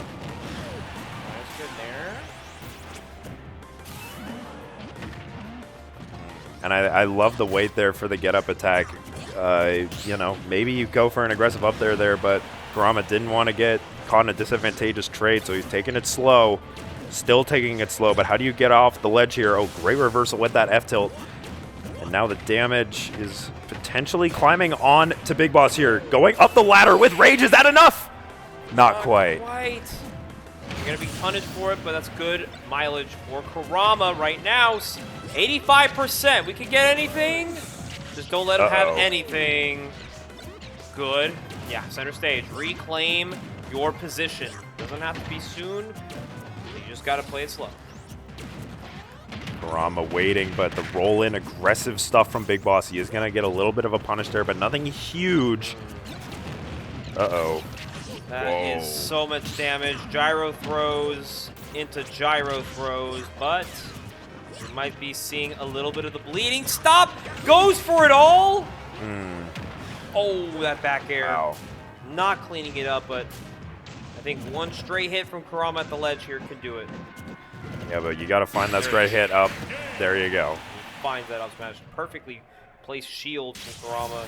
He's up 2-1. So after pretty much getting destroyed in game number 1, yeah, Kurama decided, like you said, it's a wake-up call. I'm not going out that fast. You're going to have to fight me at my best, even if you don't want it like that. Yeah, and I'm curious to see where Big Boss goes. I was honestly a little bit surprised to see the PS2 pick. You know, I understand you want space to work with. You don't want Mario in your face, but we all know what Mario can do on PS2. Heinous things. And this looks like Smashville. Which is completely flipping the script on PS2, right? Like, entirely different look. Trying to shake things up a little bit. So, let's see. I'm really interested to see how this game goes on Smashville, which we haven't seen too much of today. Yeah, I'm super down for the Smashville pick here from Big Boss because, like, you wanna fight Kurama right next to you. Like, this guy's getting away with having the space be in his position. It's time to bat. It's time to box. Yeah. You gotta give Kurama a little bit of taste of his own medicine. So you want to hit me for free? I'll hit you for free too. Yeah. And it's a risky game plan for Rob, right? But you do have the tools to box with Mario. The frame data is there. The hitboxes are big. Uh-oh. Yeah. And also Smashville moment. You will die pretty early to that. Wow, he just kind of escaped. Yeah, that happened last game as well, where you're plugging in your phone. Big Boss lost advantage because Kurama fell out of the up air, and he actually ended up dying because of it. Just unfortunate stuff. You don't see that move do that too often. Big Boss definitely wants to get that out of the system, but good stuff from Kurama here so far. And you know what I like is that what Kurama's doing that most Marios don't necessarily like want to do is they reset the ladder. Like he knows it's not going to kill. Why go for up B? I'm risking myself to be in end lag, and I could get reversal for it. So yeah, Kurama's just doing a good job, just like keeping the damage consistent and also keeping it like respectable. Like we're not hitting you to hit you. We have a point of doing it. That's it. That nair was... I thought he was going to die right off of that nair, to be honest with you, but still gets that edge guard and seals the stock. Big Boss has a lead to play with. Yo, what a conversion with the cape. Big Boss is starting to come onto stage with safer aerials like that forward air to try and mix it up because he got punished for doing some nairs and up airs. This God, if he would have caught him with the rotor arm. He messed it up again. Doesn't matter. Catches him. I think that's it. Yeah, it is. Game number 5. Here we go. Great edge guard from Big Boss. You know, as you said, he wasn't quite getting the true confirms, but it didn't matter because Kurama had to use jump resources to come back. Yeah. And Big Boss was ready for it. And, you know, like the Smashville pick definitely worked in Big Boss's favor. He was pretty much trading early stocks for early stocks. Like, I'm going to kill Mario literally at 0. You could do what you want, Kurama, but my game plan is simple. You get hit once, you might see your stock go out. It's that easy. They're discussing what stages Big Boss can leave on the table here for Junior. Junior cannot, unfortunately, go back to PS2. Yeah. But I believe he could go back to small or hollow. Just thinking about it, we were hovering hollow for a bit, and now we are at. That looks like small battlefield. Yeah, I'm like it's testing my eyes here a little bit. It's a good 150 feet away from us. Let's see if we can pinpoint what that looks like. That looks like the small battlefield too. He's still pondering the stage choices. I mean, it's probably between hollow and small, right? Yeah. I don't think. I mean, you're not going to leave battlefield open if you're Big Boss. No. So, and I mean, he's probably left town open as well, but I don't think Kurama wants to go there. Yeah, or FD, right? Going to town with Rob is actually going to town with Rob. Yeah. So he's really thinking about it. And right now, Junior is highlighting small. He's picking a song. And he's locking in small battlefield with, you guessed it, everything on the table. All right, this is for top 4, and this is a top 4 with some stakes to it, bragging rights on the table. And of course, Big Boss wanting to at least get one good run out of NorCal. Kurama at least trying to give NorCal a reason why this kid, former top 20, former #1 in the region. He may have been inactive, but that doesn't mean he still ain't got it. So this game could mean a lot for Kurama, and I know there could be a pop-off brewing for both sides of the table here. They really want to see their brackets continue. Winner of this fight's Widara, and honestly, I'm super down for a Widara Kurama set. I don't know. I might be biased, but that's regional. That's a regional sub kill. Big Boss barely got away with that. By the way, that was so close, but Kurama not quite fast enough on the cape. Yeah, right now Kurama just doing a good job. Like he's threatening Big Boss to like throw out your up air, do it. I want you to try to hit me, because when you try to hit me, I'm gonna hit you twice as hard, and you're not gonna like the result. Wow! With a down smash read on the land, Kurama, the small battlefield pick, might have actually been the key to success. Yeah, I mean, so far, like, you just have so much pressure being put onto Big Boss. Hasn't really gotten too much breathing room. Get some here, though. I like the use of the back airs to try and create some space. Okay, nice nair as well. Big Boss has center stage now, taking it slow. Good adaptation. Not quite going to seal the stock there, though. Yeah, a little bit of some spaghetti probably, too, because it looked like it was... Oh, my goodness! Not finding the strong hit. Kurama in control, though. He's looking good. I don't know, chat. You're at the... he was at the ledge, but Big Boss had to let him off there a little bit easy. And now going up the ladder, but not going to find anything more than that. But big damage onto Big Boss. This is getting very dicey. Oh, ooh, wow. Oh, drag down? Goodness! The drop out from down air into the up smash. A reaction for Kurama. He may lose the stock here, though. No, not quite. Okay. Oh, we are playing with fire. Yeah, but you see Big Boss is trying to have to swing for the fences here a little bit. Oh, whoa. Kurama really feeling it. He finds it open. The crowd is actually, like, kind of going crazy right now for the people that are watching this set. Kurama is fighting for his goddamn life right now, and he is playing hot. Big Boss, you need to pick up the call, because Kurama with rage, he's got it. Sends him out of the bracket at 5th in 3-stock fashion. Kurama is actually fucking back. Yeah, that was insane. Like, wow, dude, that was dominant. Game 5. I was not expecting that. I was expecting, like, we're both locked in, we're adapting, and Kurama's like, nah, I'm here to win. I'm here to get top 4 at the very least. He's gonna get a set versus Widara. So your top 4 in winners is MkLeo versus Luis. And then losers semis is, as we said, Kurama versus Widara. And crazy enough, this would be a set at any other cornerstone. This is Ditto. Ditto turned into Quagsire. I don't know what to tell you, man. It's not a gimmick, man. It's Ditto. Ditto, say hi. All right, chat. You can't talk. I'm a hop off here. Got work tomorrow. You know how it is. But stay tuned, because top 4 is sure to be a banger.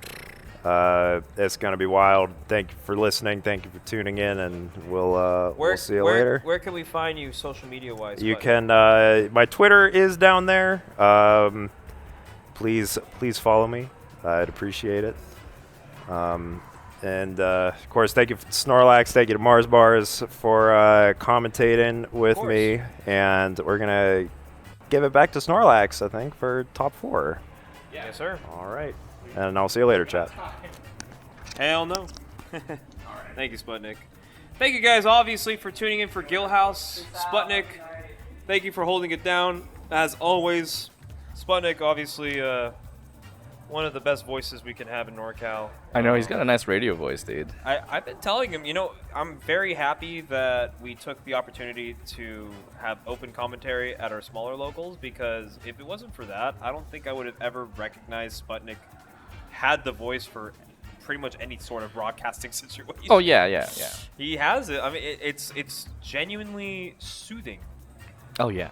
You know what he reminds nice and me smooth. of? Yeah, you know what he reminds me of? I don't know if you keep up with like Melee broadcasters or Melee commentators.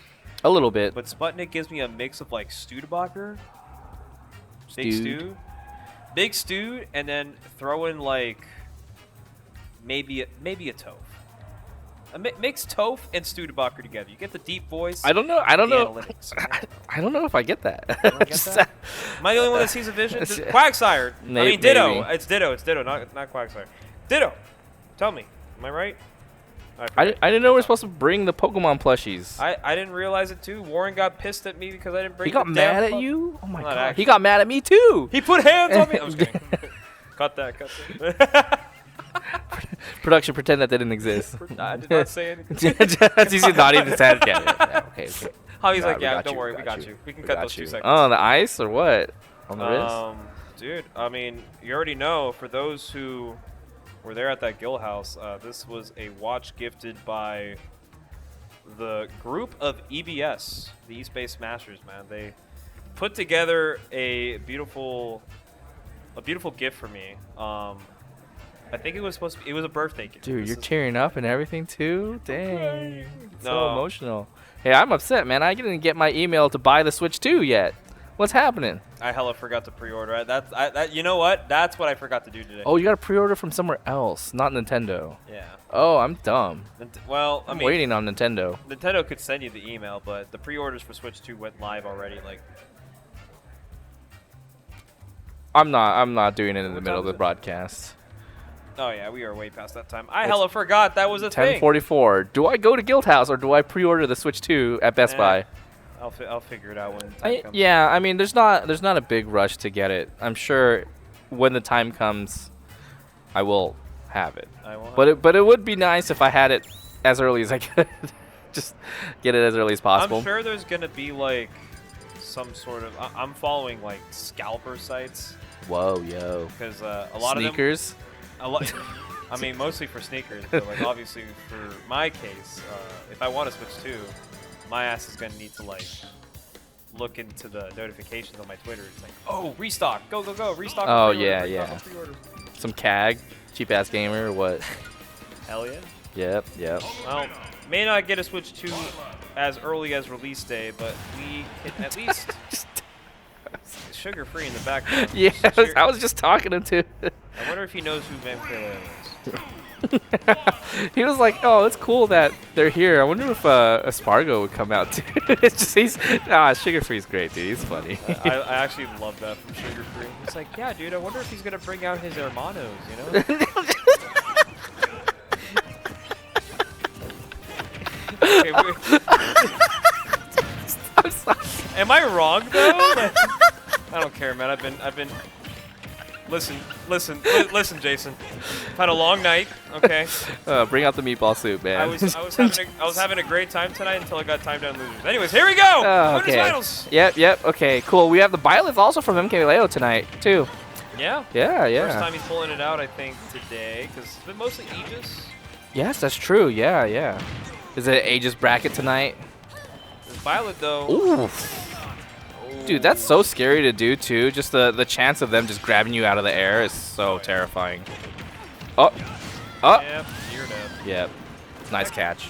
Yeah, and the thing about Byleth is that, like, we just don't get to see a lot of Byleth play nowadays. I mean, we got, is it Reno in Japan, who's actually been really making Byleth still a very strong character. Couple other North American representatives, I would say, probably trying to keep this character alive in the meta. I mean, all of our players that used to play Byleth were they hopped off, man. They were done. Bro, who are you? Oh, we almost got that. Dude, the Waveland though? If Luis would have for some reason got mind controlled into DIing in, he would have died right off the top. Yeah. The whole time too. MkLeo Thug Shaker mind control. Here we go. Boom. Oh my gosh. DBZ in the favor of MkLeo right there. Dude, both of these guys are just spinning their respective weapons. Just who spins a bow like that, and why is it so lethal, dude? What? And why is he yelling at me every time he kills me? Fail not. Fail not. Ah! Yeah. Air burn. Just. Oh, right now this Byleth is probably gonna pack up this first game quickly. I mean, at least having to think of some way to get the stocks, get some drag down there, but does he have it in him to bring this back? Yeah. It's definitely possible, right? Like, You get a little bit of momentum with Palutena. It might be a little bit difficult to kind of stop and find your way back onto the stage, but a lot of reversals, a lot of really awkward situations for Luis to deal with. MkLeo is taking advantage of all of that. Hey, dang. Distance Demon, man. I can't get over that. MkLeo is just so good at spacing the whole time. It's so obnoxious. Oh, baby. Yep. Okay. Dang. Just cannot close the distance, man. How do you get close? Trying your best right now. Yep. Oh, forward throw. Yup. Okay, right at the ledge. Not able to find the nair. Lui Money finds a reversal right from the ledge. Can we get anything else? Side B's off the get up. Whoa, whoa, spot dodge right in front of Lui Money's face. Okay, good pickup. Oh. All right, stays away from the down air. Oh, almost got caught with that up tilt. Probably would have taken the stock too. Yeah, right at the ledge. Nice retaliation. Waited for the whole thing to finish. Wait a second. Hold on. Luis has to play this picture perfect to make the stock. Yeah, you can't drop a single thing. Yeah, can't get hit by any stray move. That an F tilt will kill, dash attack will kill, and it can come from the cuts, man. Just straight out of nowhere. Yeah, that shield also getting poked at pretty hard. He does find an opening. Okay, right onto the platform. MkLeo. Dude, even on the way down, it can be so scary for Lui Money to just do anything. No way that poked. Oh, it poked. Bro, what? That was such a good idea, though. He did kind of pretty much trickle it down the shield. Eventually, it was going to pop the man himself. So Leo almost getting reverse 3-stock, but can't dodge that plot armor one way or another. Yeah, yeah. Lui Money definitely finding their footing. And it's just... Luis is such a momentum based player too, right? Where you get you get one thing and you can kind of carry it all the way through. If you're good at resetting situations constantly, you're forcing Luis to really, really work hard, right? Yeah. MkLeo is so good. I think the Byleth pick is not too bad because you can keep that distance and play that away game.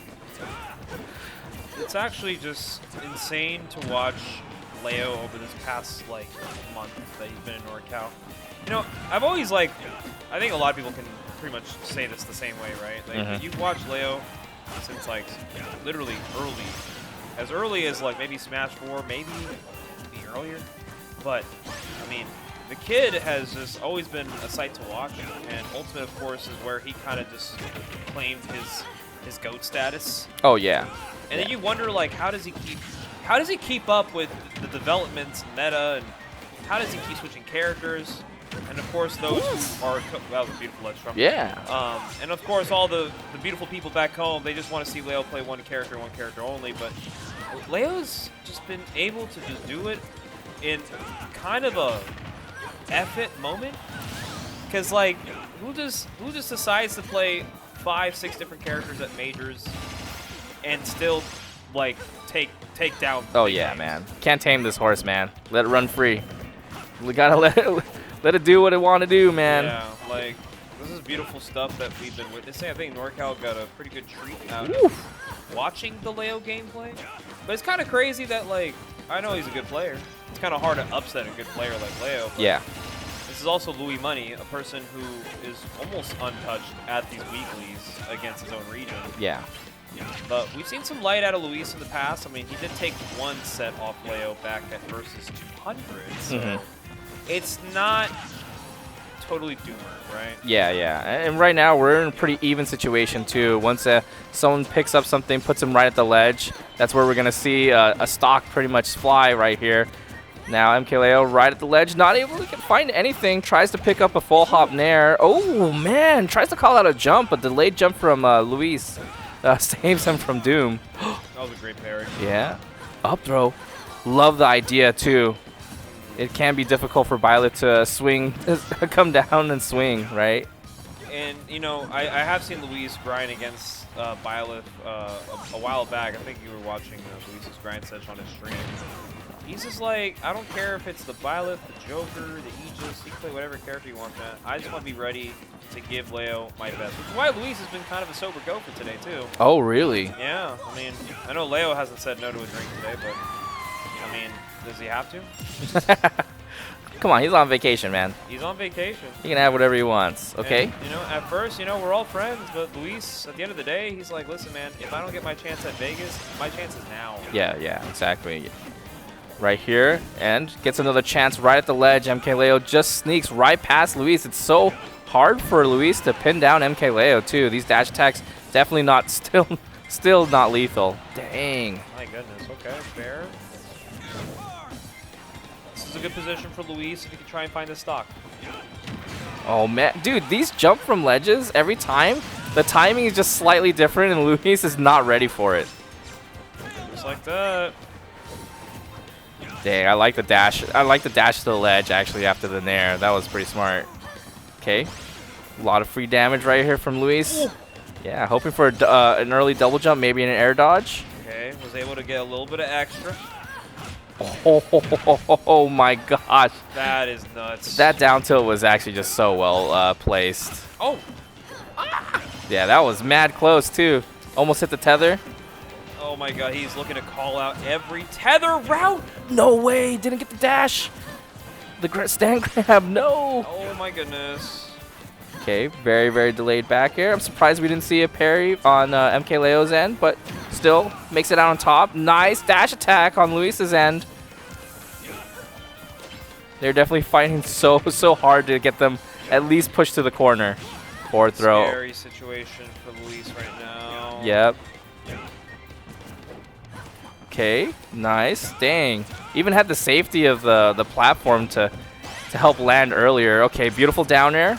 Explosive flame, forcing an option. The high nair once again from MkLeo. Makes it through. It's actually so nutty right now. I just don't want to see Luis drop it in. Oh yeah, you don't want to be on top of Violet. Yeah, dude, it's so scary. You don't want to be on top of Violet. The only place you shouldn't be against Violet in the last hit is on top. Just play horizontally. Yup, nice. That's how you find the opening. Luis.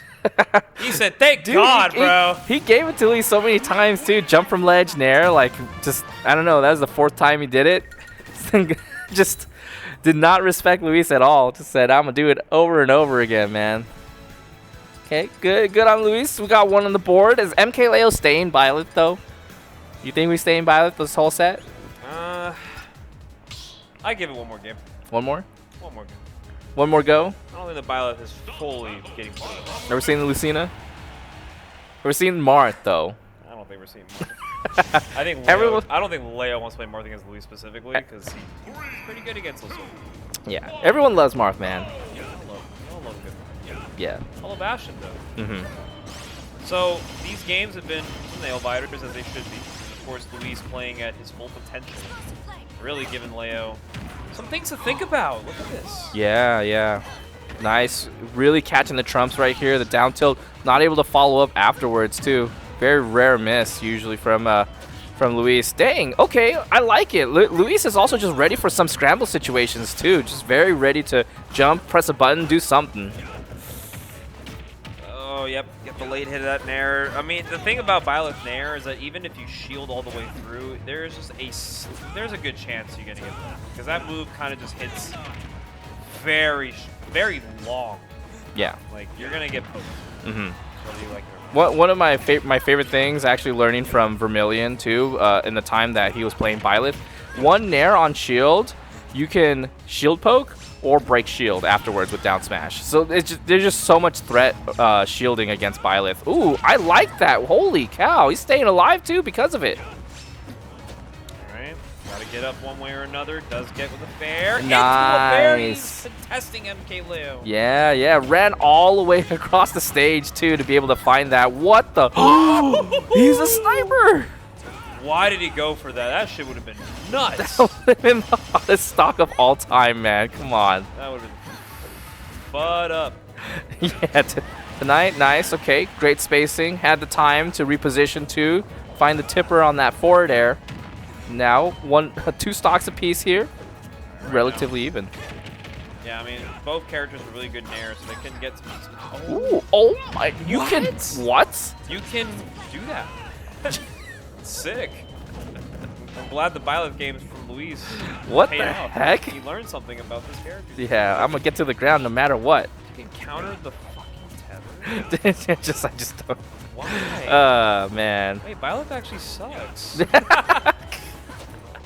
We're gonna stop glazing this character. Like y'all should just pick up Joker, right? Just come on. I had to throw in a 2019 jab. God, why is he playing something else? Let him play who he wants to play. Fun. Yeah. No, my favorite player should not have fun. My favorite player should be sweaty at all times. Yeah. Even at the local with his home. Yeah. Ooh, bro, that was slick. We're dancing. Oh, nice. And he was ready to get the bear. Caught sleeping, man. Someone get MkLeo some water, man. Oh, But- man. You gotta get a conference. Oh! He's not dead? That was perfect DI from Lui Money. Yeah, Luis also tried to spot dodge it in the last moment, too, and still got picked up by the down smash. Jeez. Okay, but he's gonna get some really good damage off this Hollow Bastion platform. 48? Ooh, try to call out a jump right there, too. We'll take the Ehrenburg. Whatever. I don't even know what that move is called. It's just the name of the weapon, huh? Fail not. Here we go. Game. Oh. Why do I feel like I've seen this? I feel like I'm having deja vu right now. I'm not. It's not good deja vu. It's like why do I know this situation? And in my dream, I saw it end in a Leo win. Okay. Oh my God. And well, if deja vu has ever proved me right, might be now. Whoa, dude, that turnaround grab was so fast. Okay, fair. Dang. Look at all this pressure MkLeo is providing. Wait, Luis doesn't care about it. Ooh. Nice, jump away. Down tilt. Oh, dang. Yeah, the drop off back air was so smart on Luis's end too, because if we jumped there, you would have got picked up for sure. Okay, right at the ledge. Are we sleeping? No way! I told you, I saw it in my dream. Dang, committed to the full jab afterwards too. I'm surprised that MkLeo was able to jump through it too. Yeah. There's just so many things that happened there that I just was not certain of. Jeez. Yeah, I know Luis probably upset that that jab held. He probably wanted just to do a jab check and run back. Probably not happy with that turnout. And you can already kind of see it in his eyes. Like, he's like, all right, you know what? These games are close. I know what to do. I just got to bag it up, you know? Yeah, definitely. Get the turbines moving. Yeah. We gonna fly through these next couple of matches. Back onto Hollow Bastion? No way. Okay, running the back. We're still playing against the Byleth also. Of course, Louis Money's staying with Palutena. Yeah, it's not a bad idea. All right. Just a very concerned look from Luis too, right? Dang. Never. It's rare to see him that concerned too at Guildhouse. He's very serious about this dub tonight. Yeah, this dub is a pretty good one. Definitely something that he would like to pass for the night, but when Leo gets cooking, he gets cooking. Yeah. Okay, onto the platform. MkLeo staying under Pizza Hut right here. Now, yeah, dude, it's just so good at controlling so much of that space too. And also, I really enjoy those like nairs and then dash towards the ledge too, because you kind of expect him to try to hold the center of the stage, but he doesn't. Ledge. Let's go. Good pickup. Not able to catch the normal get up though. Okay. Gets caught with the up tilt. Yep. Tough situation to be in too. Just so many buttons being pushed, right? And you think, oh, I could just nair through it, but the fair is just, dash attack through it, but the fair is just so high it clips her head. Yeah. Oh my God. No reaction on the DI in too. Sheesh. Okay, right at the ledge. Oh, bro, that would have killed. What's happening? Yep. Back throw. Try to go for something nasty. It's like it doesn't even matter how far down he is. He still finds a way to make it back to stage. Yo, shout out to Byleth, man. Hey, all right, okay. Shout out to Byleth. We'll die sometimes. Yeah, that dude, it's hard to gimp that recovery, man. Oh, and it's really hard to drop this combo with Lui Money. He is taking on 50%. Yep. The freeze. Okay. God, I just love watching the neutral between these two. Perfectly spaced. It's so good. Oh my gosh. Yeah, he hasn't pulled that one out yet this set, so good on Leo to like react to the get-up attack. Yeah, I'm also very surprised MkLeo even went for the get-up attack because it has been that jump nair, right? It's not an easy move to contest with, so if it ain't broke, don't fix it. Right. Okay, nice. The jump back too. MkLeo understood. Saw the DI. Knew probably couldn't follow up. Oh my gosh. Ran up and did it. Yeah. MkLeo knows the habit. That spot dodge afterwards too. Yeah, Lui Money.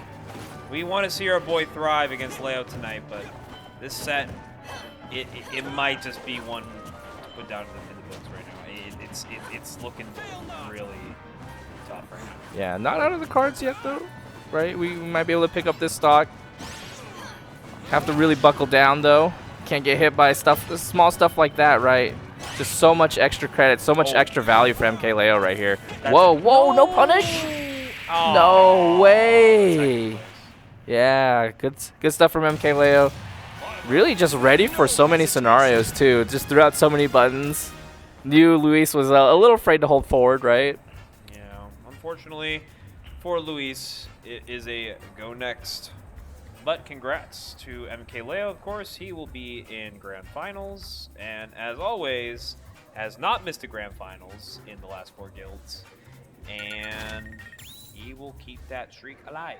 Yeah, I know Kurama played their losers set off stream too.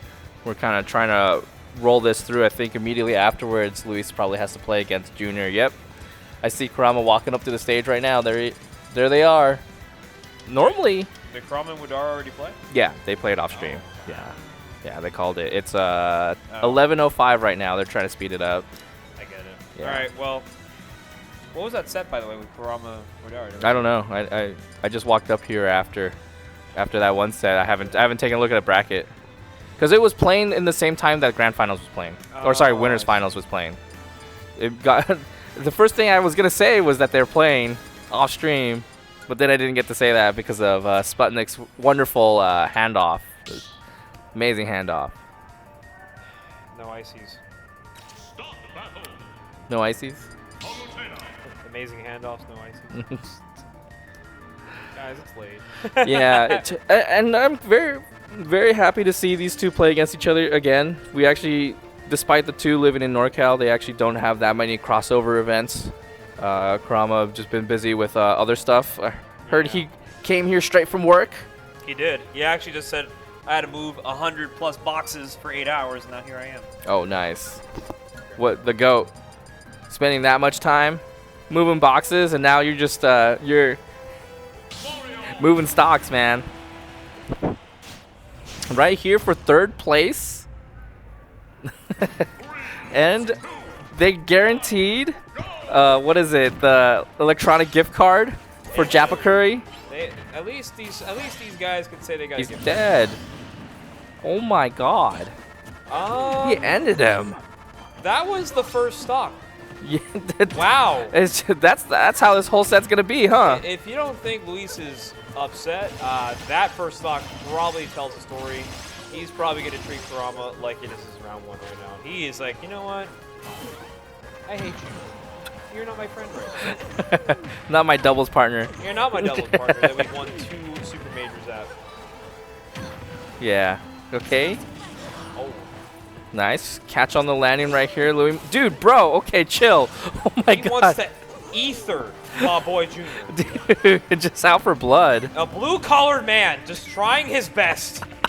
And you gonna do him like this?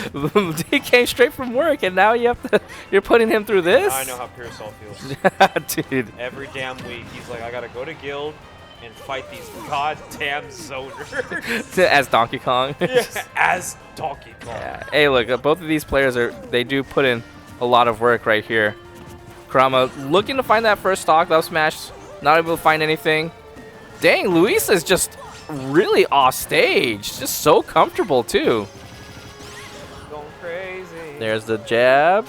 You'll go off again. Yo! The counter? Hold on. Okay. Somebody is genuinely upset right now. Yeah, this...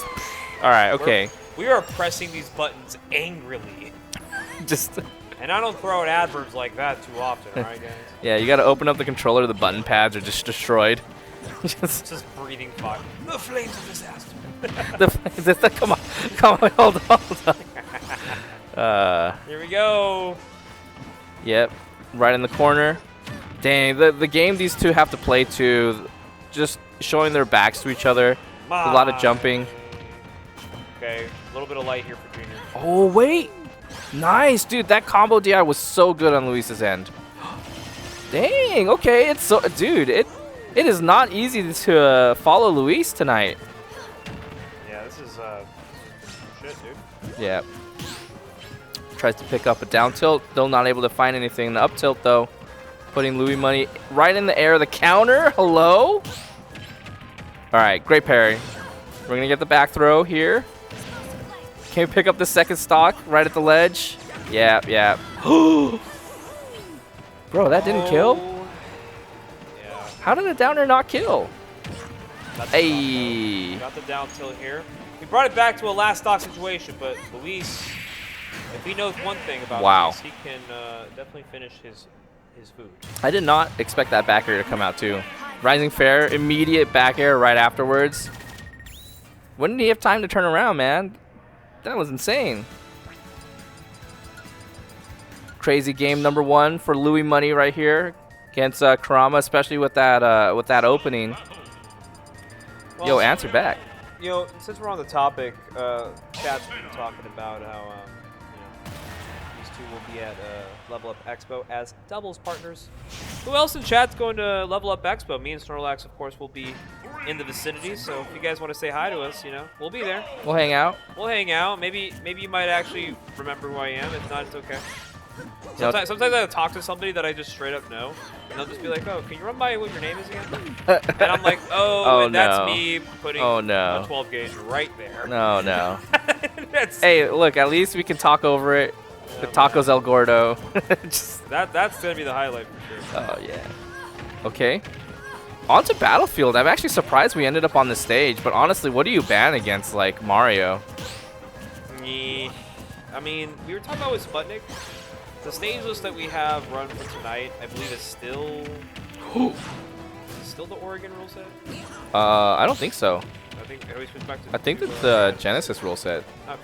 I don't think Kalos exists. All right, so no Kalos. Oof. No stock apparently. Yeah. Jesus Christ, goodbye. Not sleeping.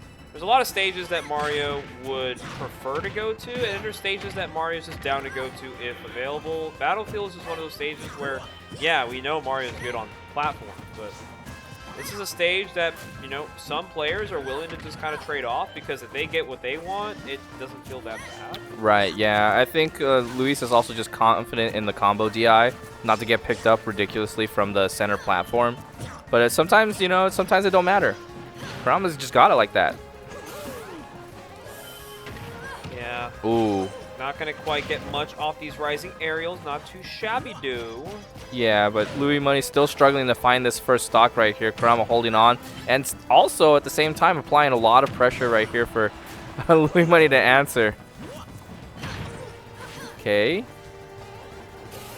Maybe another down tilt attempt. Still not able to find anything, but finds the back throw. Okay. Good movement from Luis. Took a little bit of damage, though. 85% is nothing to laugh at. Oh, God. Some good damage here for Luis. Add a little extra, 40%. Yeah, wow. Great response to that Nair, too, right after the fireball. I'm down for... Oh, my God. That's a lot of damage. Dude, the chase? Hello? He went all the way to Albuquerque for that back. Dude, he is... Jesus. Dude, he's getting a lot of these miles, man, in the... Luis has talked about how he hates fighting this character and how he hates the fact that Junior's so good with this character. But tonight, if he keeps up this type of pressure, it doesn't matter the character or the player. Luis just decided to grow horns. He is the devil. El Diablo. It's actually Luis. It's not the friends you made along the way. Who cares about that? We want blood. We want gore. Yeah, yeah. We're definitely getting it in this set right here, too. Now onto the last stock, right? Finding the back air onto Lui money. 72%. Not too bad. This is Battlefield also. Mario loves this stage. We get Luis to about 20%. It can get a little scary, especially the more rage that Kurama has. This is so scary right now. Luis needs to clock Here this it is. in. Okay. I've seen Kurama bring this back from worse. Yeah, this is prime position to get grabbed. Oh, no. No, that's it. Wait, that's it. That's actually it. How did we end up on this stage, you bro? You give Mario an opportunity, and he takes it all the And even Luis looked at him like, bro, I know the alleyway has your name on it, and I'm just going to put your face on the concrete. He thought he could fight the muggers. He got mugged. Jesus. He got robbed. He got robbed literally in the front of Guildhouse. Well, that's okay. So Salt Lord, save him! We Salt, yeah, in the back. We all know what was coming too, right? Just a little bit of percent puts you into that lethal range where one misstep could lead to your death, and it just so happened we got that neutral tech right onto the center platform, that very, very tippy top, and we're gonna find the kill because of it. Now onto Hollow Bastion. Yeah, you can't win, man. Just it doesn't matter what stage. You really just gotta bite the bullet, man. Like, yeah, we know that it's Mario, but it's not just Mario, man. Like, it's just these two have fought each other time and time again. Their set record is like pretty fucking big. They played at least like what 70, 80 sets. I don't know actually. I think the last time I remember it was around that ballpark. Yeah. Yeah, it just they haven't really been playing recently. No, it's been hard, especially since they literally decided to team up. So obviously the carpool conflict's already put into effect. That's how that works. That's how it works. We play doubles together, therefore we should not play in singles. Yeah, they're also first and second seed every single time, so they're probably not going to play against each other. Okay, so 61 sets lifetime and 34 to 27. Favor Kurama. Yeah, yeah. But in recent memory, it actually has just become Kurama figuring out Luis over time. Like, yes. Luis did have the set record on him for a while. I think Kurama just got it down to a dime and a nickel, and now Luis looking to take his first set off Kurama since 2022. Oh my gosh, Kurama is playing fierce right now. We were talking about Luis looking like a shark in the water. But Kurama is actually just moving right now. Jeez. Yeah, Kurama has actually awoken. What an answer. Got dragged down by Nair and immediately jabbed. Jeez, okay. He's looking for blood. Yep. Nice. Still hunting, too. Yeah, Lima, I'm not kidding. Check the scoreboard. The last time Luis took a set off Kurama was in 2022. Yeah, it's been a minute. This is everything for Luis right now. All the sets with MkLeo comes down to fighting your favorite friend, your longtime foe, your rival, as many would say. But we'll see, man. It's gonna come down to some interactions. Yeah, still finally picking up that first stock right there. Kurama not taking too much damage, but you still have to deal with a fresh stock and all the weird stuff that comes with fighting someone at 0% as Mario, right? You know if you hit with back air, it's minus, right? You gotta find a grab. Okay, F tilt. That is a good start right here. If Kurama finds a landing up air right here at the ledge, it could be very, very scary for Luis. Dire straits, indeed. All right, let's see. Luis can make this work, but you know, Kurama is just so good at finding an opening to maybe convert to a stock. You just can't be jumping around all too much. Yeah, yeah. I like the confidence too that Kurama's been playing with this second stock too. Just down to deep dash in for situations. Let me see how you'll react. Okay, platform situation. We might be able to find something here. Yes, we do. That's just how this matchup feels for Luis against Kurama. It's like you could just play so perfect in neutral. You give Kurama an opening, and he just takes the whole stock in front of you. Yeah, and also Kurama's reaction to these drag down nair situations have been so proper. Just Luis has not been able to guess right once. F tilt, breaking. Let me get that tempo break. Back air, A. Yep, damage. Oh. Run it back. He just did it 3 times in a row. He's just poking at him, bro. Why did he do it 3 times in a row? I need some hope for our boy Luis, man. I need him to lock in this one time. All right, back throw. This is looking mad rough. Definitely doable though in this situation. There's a jab. Here we can get started. It can be difficult for Mario to be able to pick up that last stock if he can't find that that up smash or the back throw. Just as I say it, he reached out, man. He threw out that fair. No, bro. That's Gets picked up. That was actually very smart up smash on Kurama's end too. Really hoping Luis would extend right there. You know what pissed me off? So somebody said Level Up Expo is out. I'm looking at this bracket right now. It's actually so unfortunate what they gave me. Not only is my winners round 2 Salt Lord. Nice. But in losers, How? there is a chance that they'll have me fighting. Oh, never mind. I thought that was another NorCal person.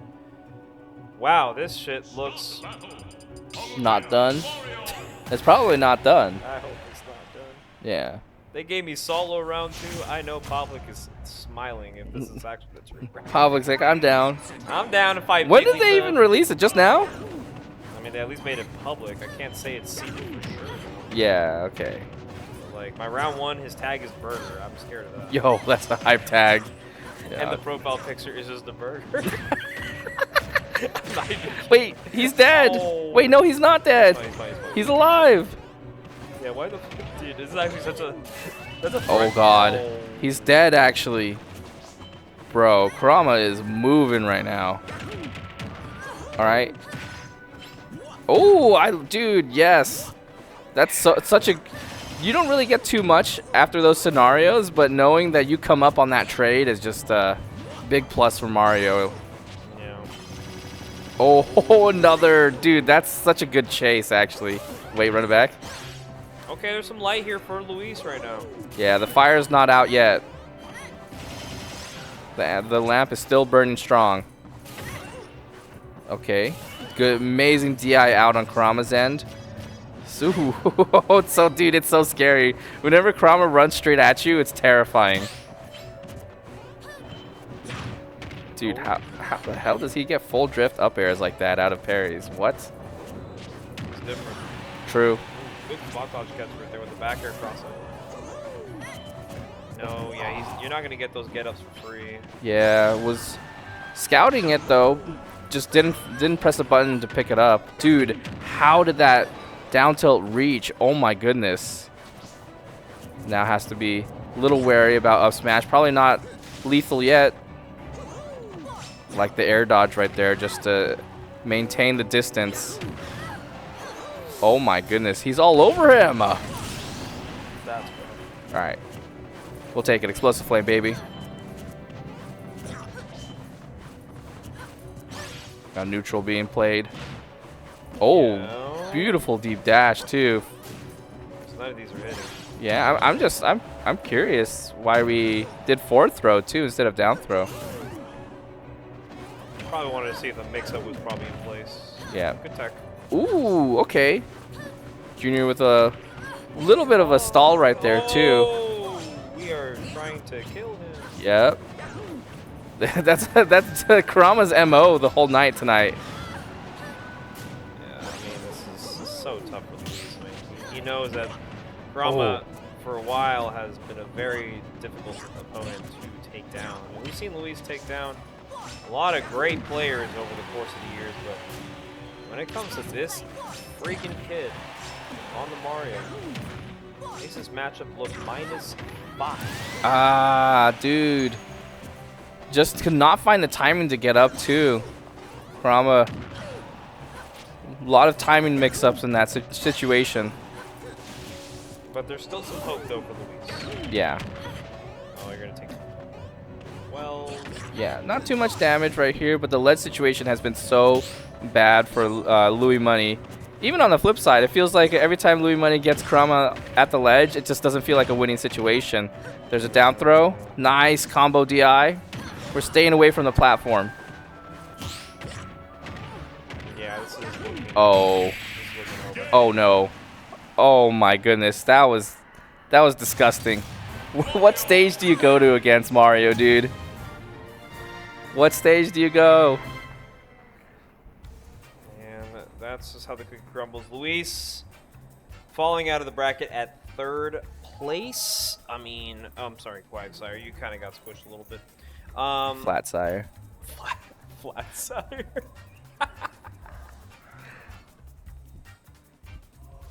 We need Ditto back. Fucking turn back. And I want you to be purple. I want you to be purple, not blue, because I'm feeling pretty blue after Luis pretty much couldn't really get his run back on Leo, but I mean, I guess for the folks back home, we get to see more Kurama Leo. Yeah. I mean, yeah, that'll be fun for sure. That's a fun set. I think everyone at home is not complaining about that. No. Yeah.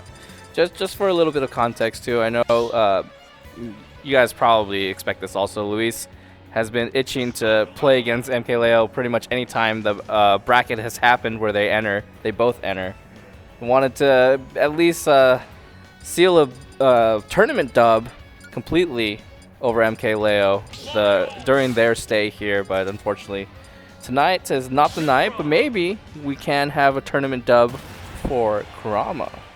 Perhaps NorCal can still fight back. Yeah, that's And true. It's going to be in Leo versus Kurama, the run back where Kurama fell to Leo 3-2, which, fun fact, before they played winners semis, the set record between them actually was even up at 3-3. Oh, no way. I didn't know they were mad even like that. And the last set they played for tonight was at Let's Make Moves Miami in 2022. Oh my gosh, dude. Where Literal years. Where Leo went Martha Lucina into Kurama. Obviously, Kurama took that set. But since then, they haven't fought each other in a bracket setting. So tonight, they get to rekindle some explosive, passionate emotion in the game. Try to get something going with that. I could. Just, hey. We'll bring it back. Wow, rogue forward smash right there too from MkLeo. Waited the whole time. Waited for Kurama to even just do that extremely late air dodge. Oh no, and no conversion on the down throw right here from Kurama. That's a rare miss. The combo game is going pretty strong right now for Leo. And the thing about Mithra too is that you know you're going to get hit a few times playing neutral against her. But yeah. What you don't want to do is allow yourself to have Pyra kill you for free. So True. when you see Pyra on the screen, live. Yeah. Just don't let it be you. It's hard, man. Everyone falls prey to it eventually. Hey. What a catch from Kurama. Yeah, good tracking right there, MkLeo. Didn't want to jump early right there, Kurama. Able to pick up that stock, but not without taking 125% and even losing that second stock right here. MkLeo is sitting mad pretty right here in Grand Finals, game number 1, 2 stocks to 1. 43. Ooh, the spot dodge, a little bit of a spot dodge in your advantage state? That's just disgusting. Okay. Kurama getting something started right here. Oh, what? How did that not hit? Okay. Down throw. Oh man. The switches. Flipping switches, fool. Flipping switches. Okay. These platform scenarios, Kurama has not been able to win at. Hey. Hey, what a pickup. Dang, waited that long. Good up smash there from Kurama. Dang, he still has to land though. Okay, we're pushing Pyra back to center stage here. Junior doing everything he can. The falling up air. Tried to get something on a mix-up. Couldn't quite find the grab. Yeah, good discipline though, not to go for an air dodge. Oh, wait. Oh, wait. Oh, oh. Is this it? Is that it? Yes, it is. Kurama finds the opening at 20. Oh my gosh. I can't believe he found that stock right there too. Even followed the DI out. That was definitely kind of a rough one to follow all the way out there. Holy cow, Kurama. One whiffed Blazing Edge and a perfectly spaced aerial from Kurama actually just wrote the history for that game. Kurama with a conversion that he literally had to pull out of his ass. Like, come on, man. Yeah. Who jumps over Blazing Edge with a Sour Bear and finds that? Yeah, that's man. That's heads up. Yeah, where do you go, man? There's just no stage you can go to. Start on PS2. It looked mad good for MkLeo that whole time too. And Kurama just, bro, he down throw, ran off up air, huh? Yeah, dude. Okay. We got strings too. We got a little bit of some hits here and there. We gonna hit about it. Rising up air. Blazing Edge.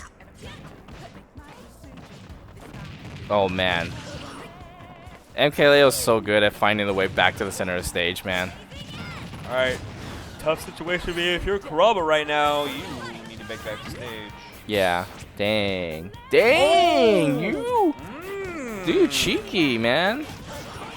I see the vision. I also see the up air. Yeah, that actually was really good on MkLeo's end too. Oh, Oh, really tried dude. to sneak a quick one on him. Kurama's going for the cheese, man. I didn't know he was down for it, dude. He said that random call out was for Titan. I can hit that too. I saw the DP. I can do that too. Rising DP in your face, boy. Yeah, okay.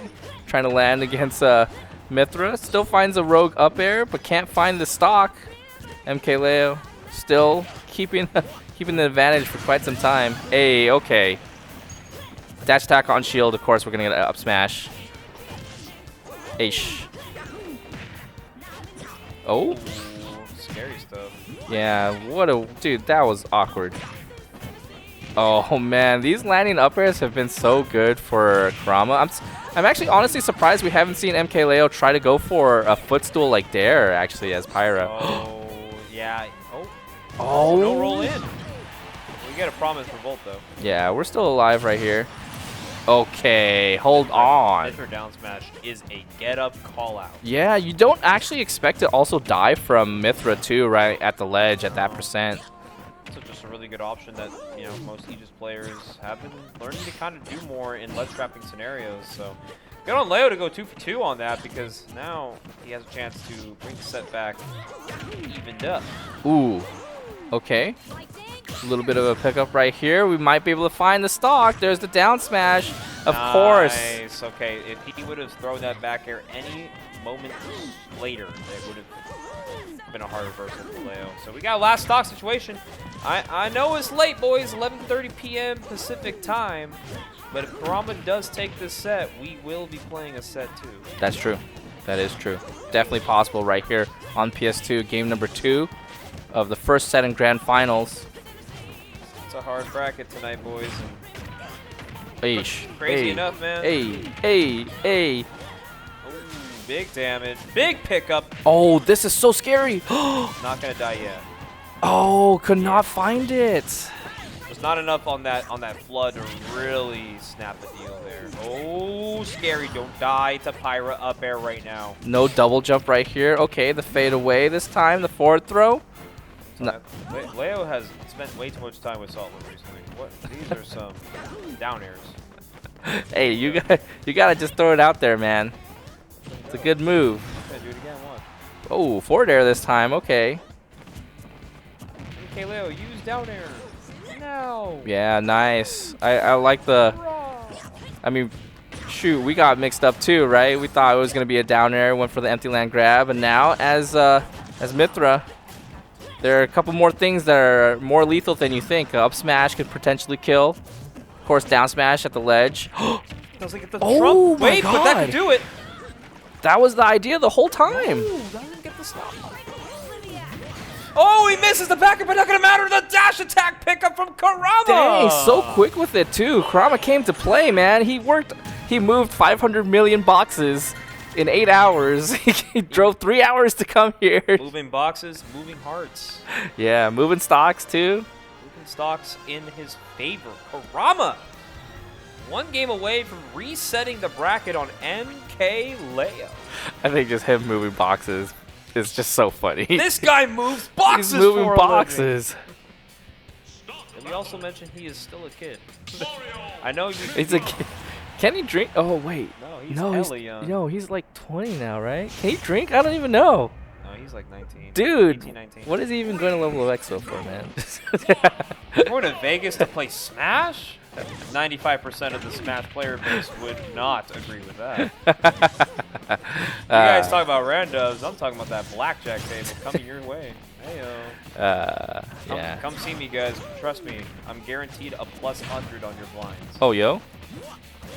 We're coming up? Yeah, we're definitely coming up. Oh, for sure. But unfortunately, Leo's got to come up himself. He wants to, end the tournament sooner. I mean, unfortunately, Leo has to reverse 3-0 Kurama for us to get out of here faster. Oh, it ain't. I don't think it's happening.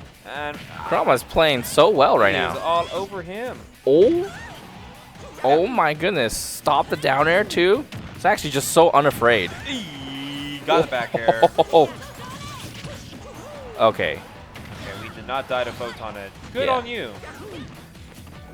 That was actually a really weird one to tag, too. Let's be real here. Bro. Ready for it. These up smashes. The landing up air is not even a normal option that Pyros would do. Oh? Oh, finds a reset. Oh my goodness, that is big damage for Kurama. Yep. Another reset? It's a reset. This could be the Oh my stop. god, bro. And How it is. many? How many is he going to get? Kurama. There's a fire lit above. I think Luis probably told him after the set, he's like, you better beat Leo, or else my loss was in vain, brother. Yeah. True, true. We got to even the set count, We right? need a NorCal player to take out MkLeo just once. And Kurama, in his first visit to Guildhouse in a long, long, long time, Yeah, it's been a while. he is looking to reset a bracket on MkLeo. First, he needs to be able to get back onto stage and reset neutral. 71% already taken on that second stock. Hasn't been able to touch MkLeo since. Okay, putting on pressure with the down airs, but MkLeo gets a down air of his own. All right, fireball, baby, let's go. Went from 3% to 8%. We're getting somewhere. Okay, nice. I like the patience. I like the crouch afterwards also for Kurama. Oh, okay, nice rolling. Now, still just commanding center stage. Of course, you got gigantic hitboxes. That might do it. Oh, wait. Oh, my goodness. Okay, holy cow. That whole sequence took so long. MkLeo able to bring back that whole stock. Now they're fighting. They got a scrap now. Low percent on Kurama right here. Oh. And is Kurama going to reset this bracket, or is Leo going to force game 4 in his hands? Oh my goodness. We get a Really? reset!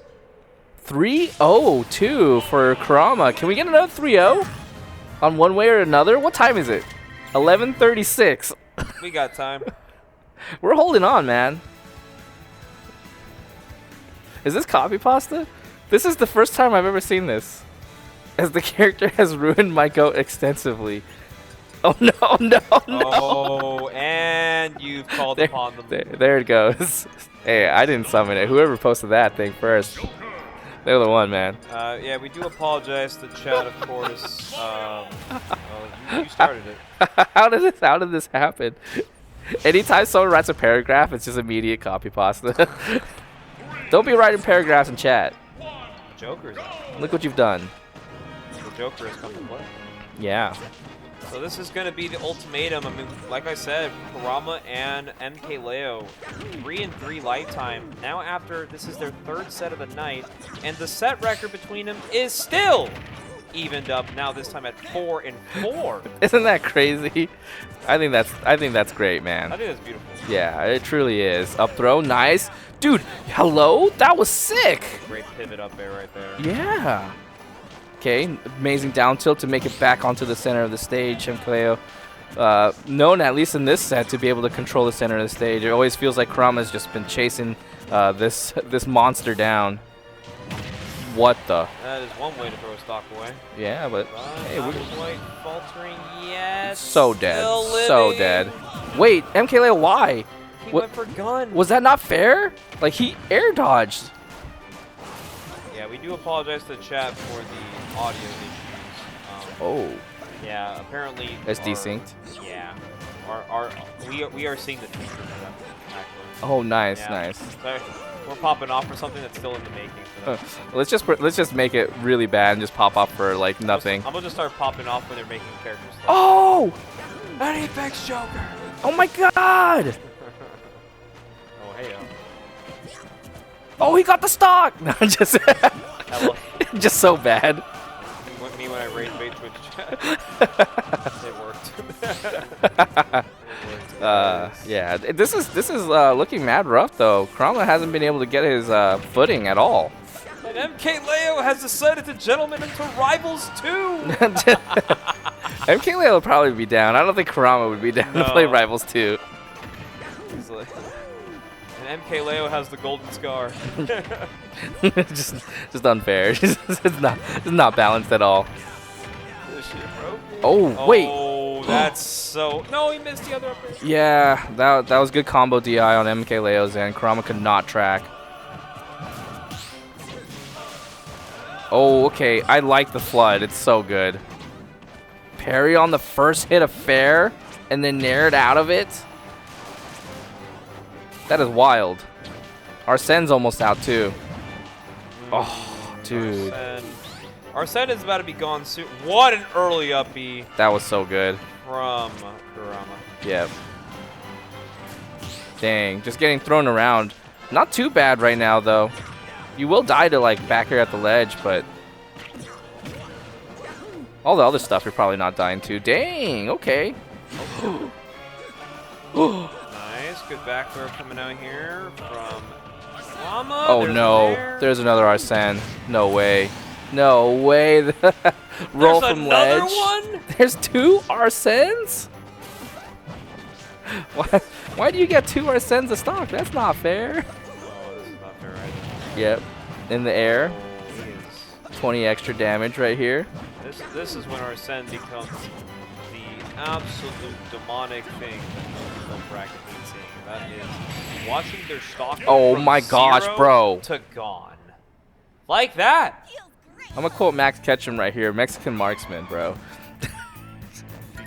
God damn it, Max. Dude, it's honestly an amazing line. We got the Swedish sniper, we got the Mexican marksman, bro. Just how many? How many is he gonna get? How many is he gonna get? Alright, well. Game number 1 going to Leo. Both players take a deep breath. Just that type of night lately. Yep, yep. We are in it for the long run. It's been a while too since Guildhouse has had over 7 wins. Yeah, yeah. I mean, there was a time where this weekly, like a few years back, used to average those numbers on a bad week. Yeah, true, You know, true. it's crazy to think that now 70, you know, most people would love a 7-man local. Oh, yeah. It's just so hard nowadays, man. The game has changed. A lot of the players who originally were the grinders are now not so active. We still got new blood coming out to these brackets, which is nice, but unfortunately we need a lot more of y'all to bring back that firepower. So. I'm telling you, man. MkLeo and Big Boss revived our scene.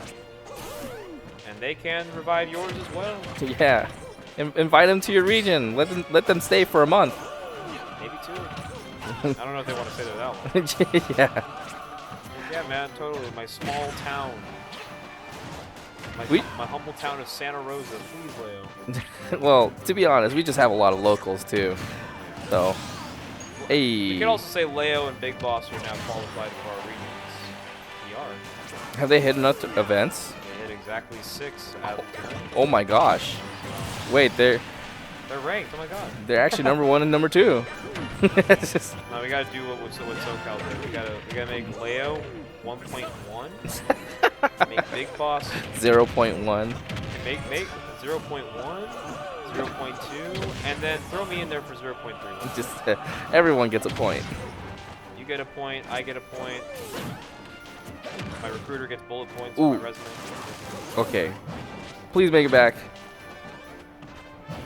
Honestly, all this extra damage. Wait, wall jump? Never mind. Unfortunate, SD. Imagine, though, if he wall jumped right there and double jumped and made it back with super jump punch. Would have been hot. Hey, man, you know this is some serious shiz right now when you see MkLeo's Joker playing absolutely out of his mind right now. Yeah, yeah. He's been holding back on Junior. He's like, man, I know you remember this character. Right, yeah. Okay. Dude, I'm actually surprised. Junior's struggling a lot right here to even find one opening. I mean, granted, that is all that Junior needs. Yep. And it's the opening he gets, and it's the opening he shall receive. Yeah, yeah. I say that, but yeah, you know what? When you're playing against Mario, your goal is to not let him have that opening, right? It's another Luigi function right here, especially when it's Kurama. Do you think we get a throwback character counter pick for Kurama? There's what do you mean? Oh, for MkLeo against Kurama? Yeah, bro. Bring back the porn? You're saying Kurama's porn? Kurama's porn was a big thing, right? Yeah, it was. And Kurama's Sora, right? I was just about to mention. It makes sense because Kurama's like conversion game is actually just wild. Ah, yes, down guns. Nice. Okay. Leo in control, 2-0 lead in the reset. We shall see if MkLeo can close out another Guildhouse. But luckily, we've been seeing Leo shed some blood at these brackets. It has not been always that easy for him. So Right, now up 2-0 right here. Kurama's got a huge mountain to climb. Has to do the reverse 3-0 on the GOAT, bro. You know, some people are asking, why did Leo even bother playing a character he knew he was going to lose with? It's a little thing called having a different taste in your palate. I mean, Leo's a good enough player to play any character. That he knew he was gonna lose with? What? that's just wild, man. Good shot at Vaughn. He knew he was gonna lose with this character. That's why. All I'm saying is, if Twitch chat actually came together and made their own Smash bracket, I'd be down to see who's the best Twitch chatter in the scene. It's the best Twitch chatter. I got $50 on TechnoWatch. I love TechnoWatch though. They make the chat interesting. TechnoWatch mentioned. we know Twitch chatters by first and last name. Ayo! Okay, hold on. Later. There it is. Okay, Kurama does not want a 3-0 to happen. Dude, what? He didn't get a follow-up? Oh, yo, hello? Dang, Kurama's trying so much, doing the extra. Just to get a little bit more. Cheeky bastard. Yeah, true. Oh my god, no way. The DI mix-up, killing him at 75. Yo, PS2? So this save might be a problem. Dude, thank you. I love you, PS2. Oh, wow. Oh, wow. Stop. You get hit once, you are kissing that top of the time. Yeah, you don't want to get rising up aired right here. Nice, okay. Back air. When I get hit my Mario ladders at 40%, I make sure to hold up. I'm gonna take it. Take it all. I'm gonna just take this guy. Oh. That's it. No, never mind. He got the DI right this time. Yeah, thank goodness.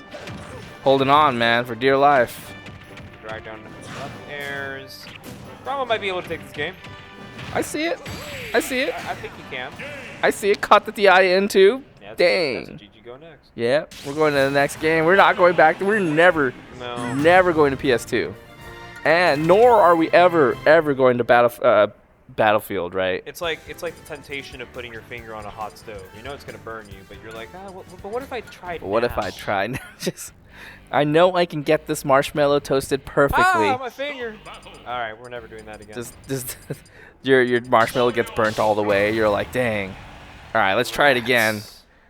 How close can I get to the fire? All right, game number 4. We're moving on over here. We got a Battlefield. Oh my gosh, actually?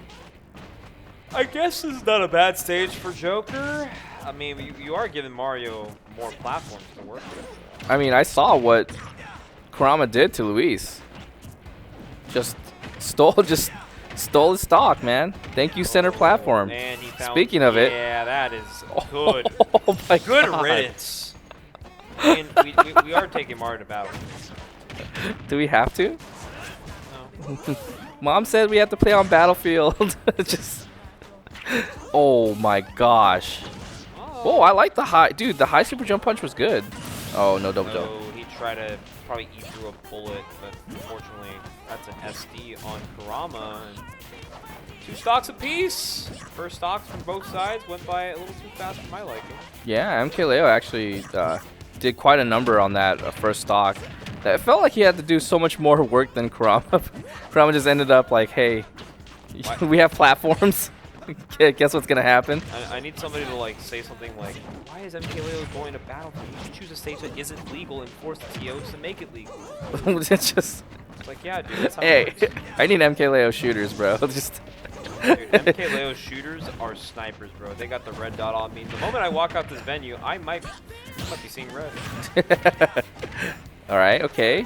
We're finding a lot of up airs right here thanks to the down throw. Okay, dude, how many times are you going to cross up MkLeo? It's so hard. Another down air from Kurama. Oh, he's up a stock again at the expense of MkLeo's mental stability with this character right now. 'Cause trust me, I think what we're seeing out of Kurama is definitely what we all feel about Mario sometimes. Oh my god, that jump back to call out the jump guns. Hello? Oh, thank God Arsene was there. Yo, Persona. Persona! Ooh, bro, how, dude, those down Down tilts, tilt. yeah, they reach, man. Good grab from Ooh, Lazy Nair. That's gonna probably get punished. yeah. I don't dislike it, but you did get picked up. Bro, he just did it again. He just, Alright, nice. Good early up B right there. At least he's making Leo work his Arsene off. yeah. Because now you get to play a fresh stock with Leo having no Arsene. Yeah, definitely, Got a chance.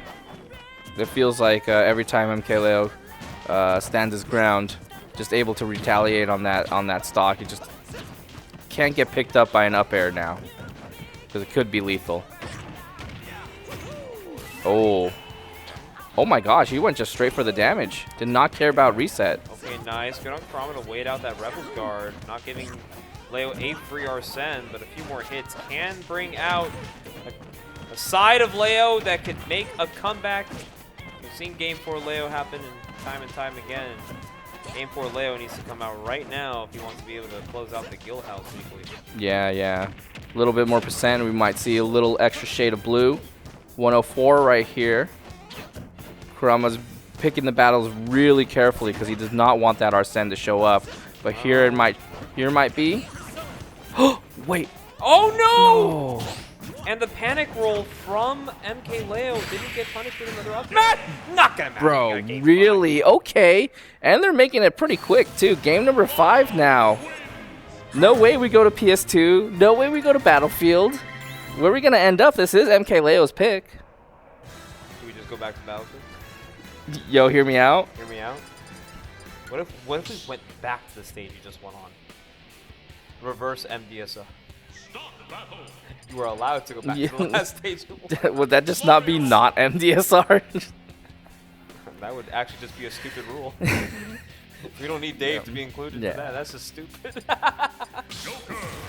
What stage did we actually end up on? Did you hear? I'm gonna say like not small. Hollow Bastion. Say small. No way. We are back on We're here? Battlefield for the reset. Ladies and gentlemen, game number 5 between Kurama and Leo is going to be on Battlefield. Leo really wants to prove something on this stage. Yeah, went back to the blue Joker too. Was tired of the red, tired of seeing blood. He wants to make peace. Yeah. But peace with Kurama's dead body after this. Oh no, no. Oh, thank God Arsene was lurking, because that would have been another early exit on another stock. Yeah, the double blue really looking good on MkLeo right now. Staying alive. Dang, it's actually super rough too, because you're at 111% right now. What are the chances that you get a second Arsene if this one runs out? Ladies and gentlemen, this is as storybook as it comes. Both players evenly matched, quite literally in set record. And this is a Game 5 to determine a weekly, a set record lifetime, and even bragging rights till the next time they meet at a major. Oh my goodness. And now Kurama actually just throwing out these up smashes just raw. Hey, finds the down tilt back here. Is this it? Have we stopped MkLeo from winning all of our events? Can't talk too soon, though. We've seen MkLeo make these comebacks possible, but we are on Battlefield, which is a stage Kurama is more than happy to take an opportunity for. I know crash outs are going to be happening if we don't see Kurama take this one. That's a wobble. Yeah. Oh my gosh, he's big. But he lives! He's fat. That boy never went on a diet. Dude, the meatballs, man. Too many. Albondigas. Oh, big conversion. Yeah, not able to get anything else good on MkLeo to stay alive that whole time. He is getting nervous. Yeah, Kurama's holding it down too. Literally held down. Oh my god, and Kurama is probably playing some of his best smash yet. All of our Sen is gone. He's going to go for the Nair gift. Doesn't quite find it. But he's back in neutral once more. Oh my gosh. So many buttons being exchanged right here. Down air, up air. There's a grab. Back throw still not going to steal that first stock right here. Kurama might be able to find the second stock before MkLeo finds one, but there's the back air. Okay. All right. Yeah, not exactly dead yet, right? And there is a chance we can find that second Arsene this stock. The down throw. Has to work really hard right here. Gets picked up by an up air. There's just going to be stray hits from now on for Kurama to be able to pick up the stock. Oh No my way! Goodness. The pivot up smash from Kurama. He's a stock away from taking the Guildhouse weekly over MkLeo. Yep. The arrival of the kid. Yeah, Brand, he's back. Kurama is back, baby. Hold on, he's off the stage with no jump though. No. Just kidding, he had a jump. Yeah, held it on. Quite some time. 113 to MkLeo. Every hit is important for Kurama. And he's not going to find it, but he lives off the up smash. Gets through the back air. Yeah, didn't overextend right there too. Kurama just let MkLeo hit back onto the stage. Wanted to see exactly how he was going to operate as soon as he hit the ground. Yeah, good trade here. Kurama, one of the very few in this region to take a set off MkLeo in the past month, but he will be the first to take a tournament off of MkLeo if he's able to complete this comeback. Ladies and gentlemen, the kid, Kurama, has a chance, but Leo, with full Arsene, 161 on this Mario, it's going to blow up, and forward tilt's going to be the deciding factor. Game number 5, and he gets a taunt out real quick. He's letting Kurama know, you got to fight me at your best. Right here. Yeah, 43%. This is looking pretty good for MkLeo. Unless he gets... And he got the top one! No way! Beats MkLeo! He is going to win Guildhouse Weekly! Look at that smile. Look at that smile, dude. Just a sigh of relief right there. Thank goodness he held it down for us. I can't believe he did it. We've been trying to stop this tyrant from taking over our region for such a long time, and we brought in the cavalry. We brought in Kurama. He's back, baby. We have seen it over and over again, but Kurama defends NorCal against MkLeo and becomes your Guildhouse Weekly champion. We've been waiting for this moment for quite some time, too. The whole time they were here, we were unsure if we would ever get Kurama to actually come out to a local. There was a chance we might have seen him on a weekend tournament, but he had stuff going on. I'm glad he came out to Guildhouse tonight. Guild Weekly, you already know where we're at, right here in downtown San Jose. Kurama cleaned it up. Cleaned up house, actually. Yeah. Oh, gosh, that was... Dude, why did we go to Battlefield? Like, let's be...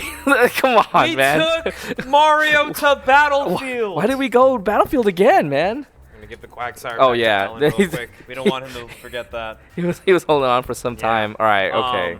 So it is late. It is about to be midnight. We're going to wrap things up really quickly. But I do want to say, guys, MkLeo and MkBigBoss, that is their final time competing in a NorCal bracket.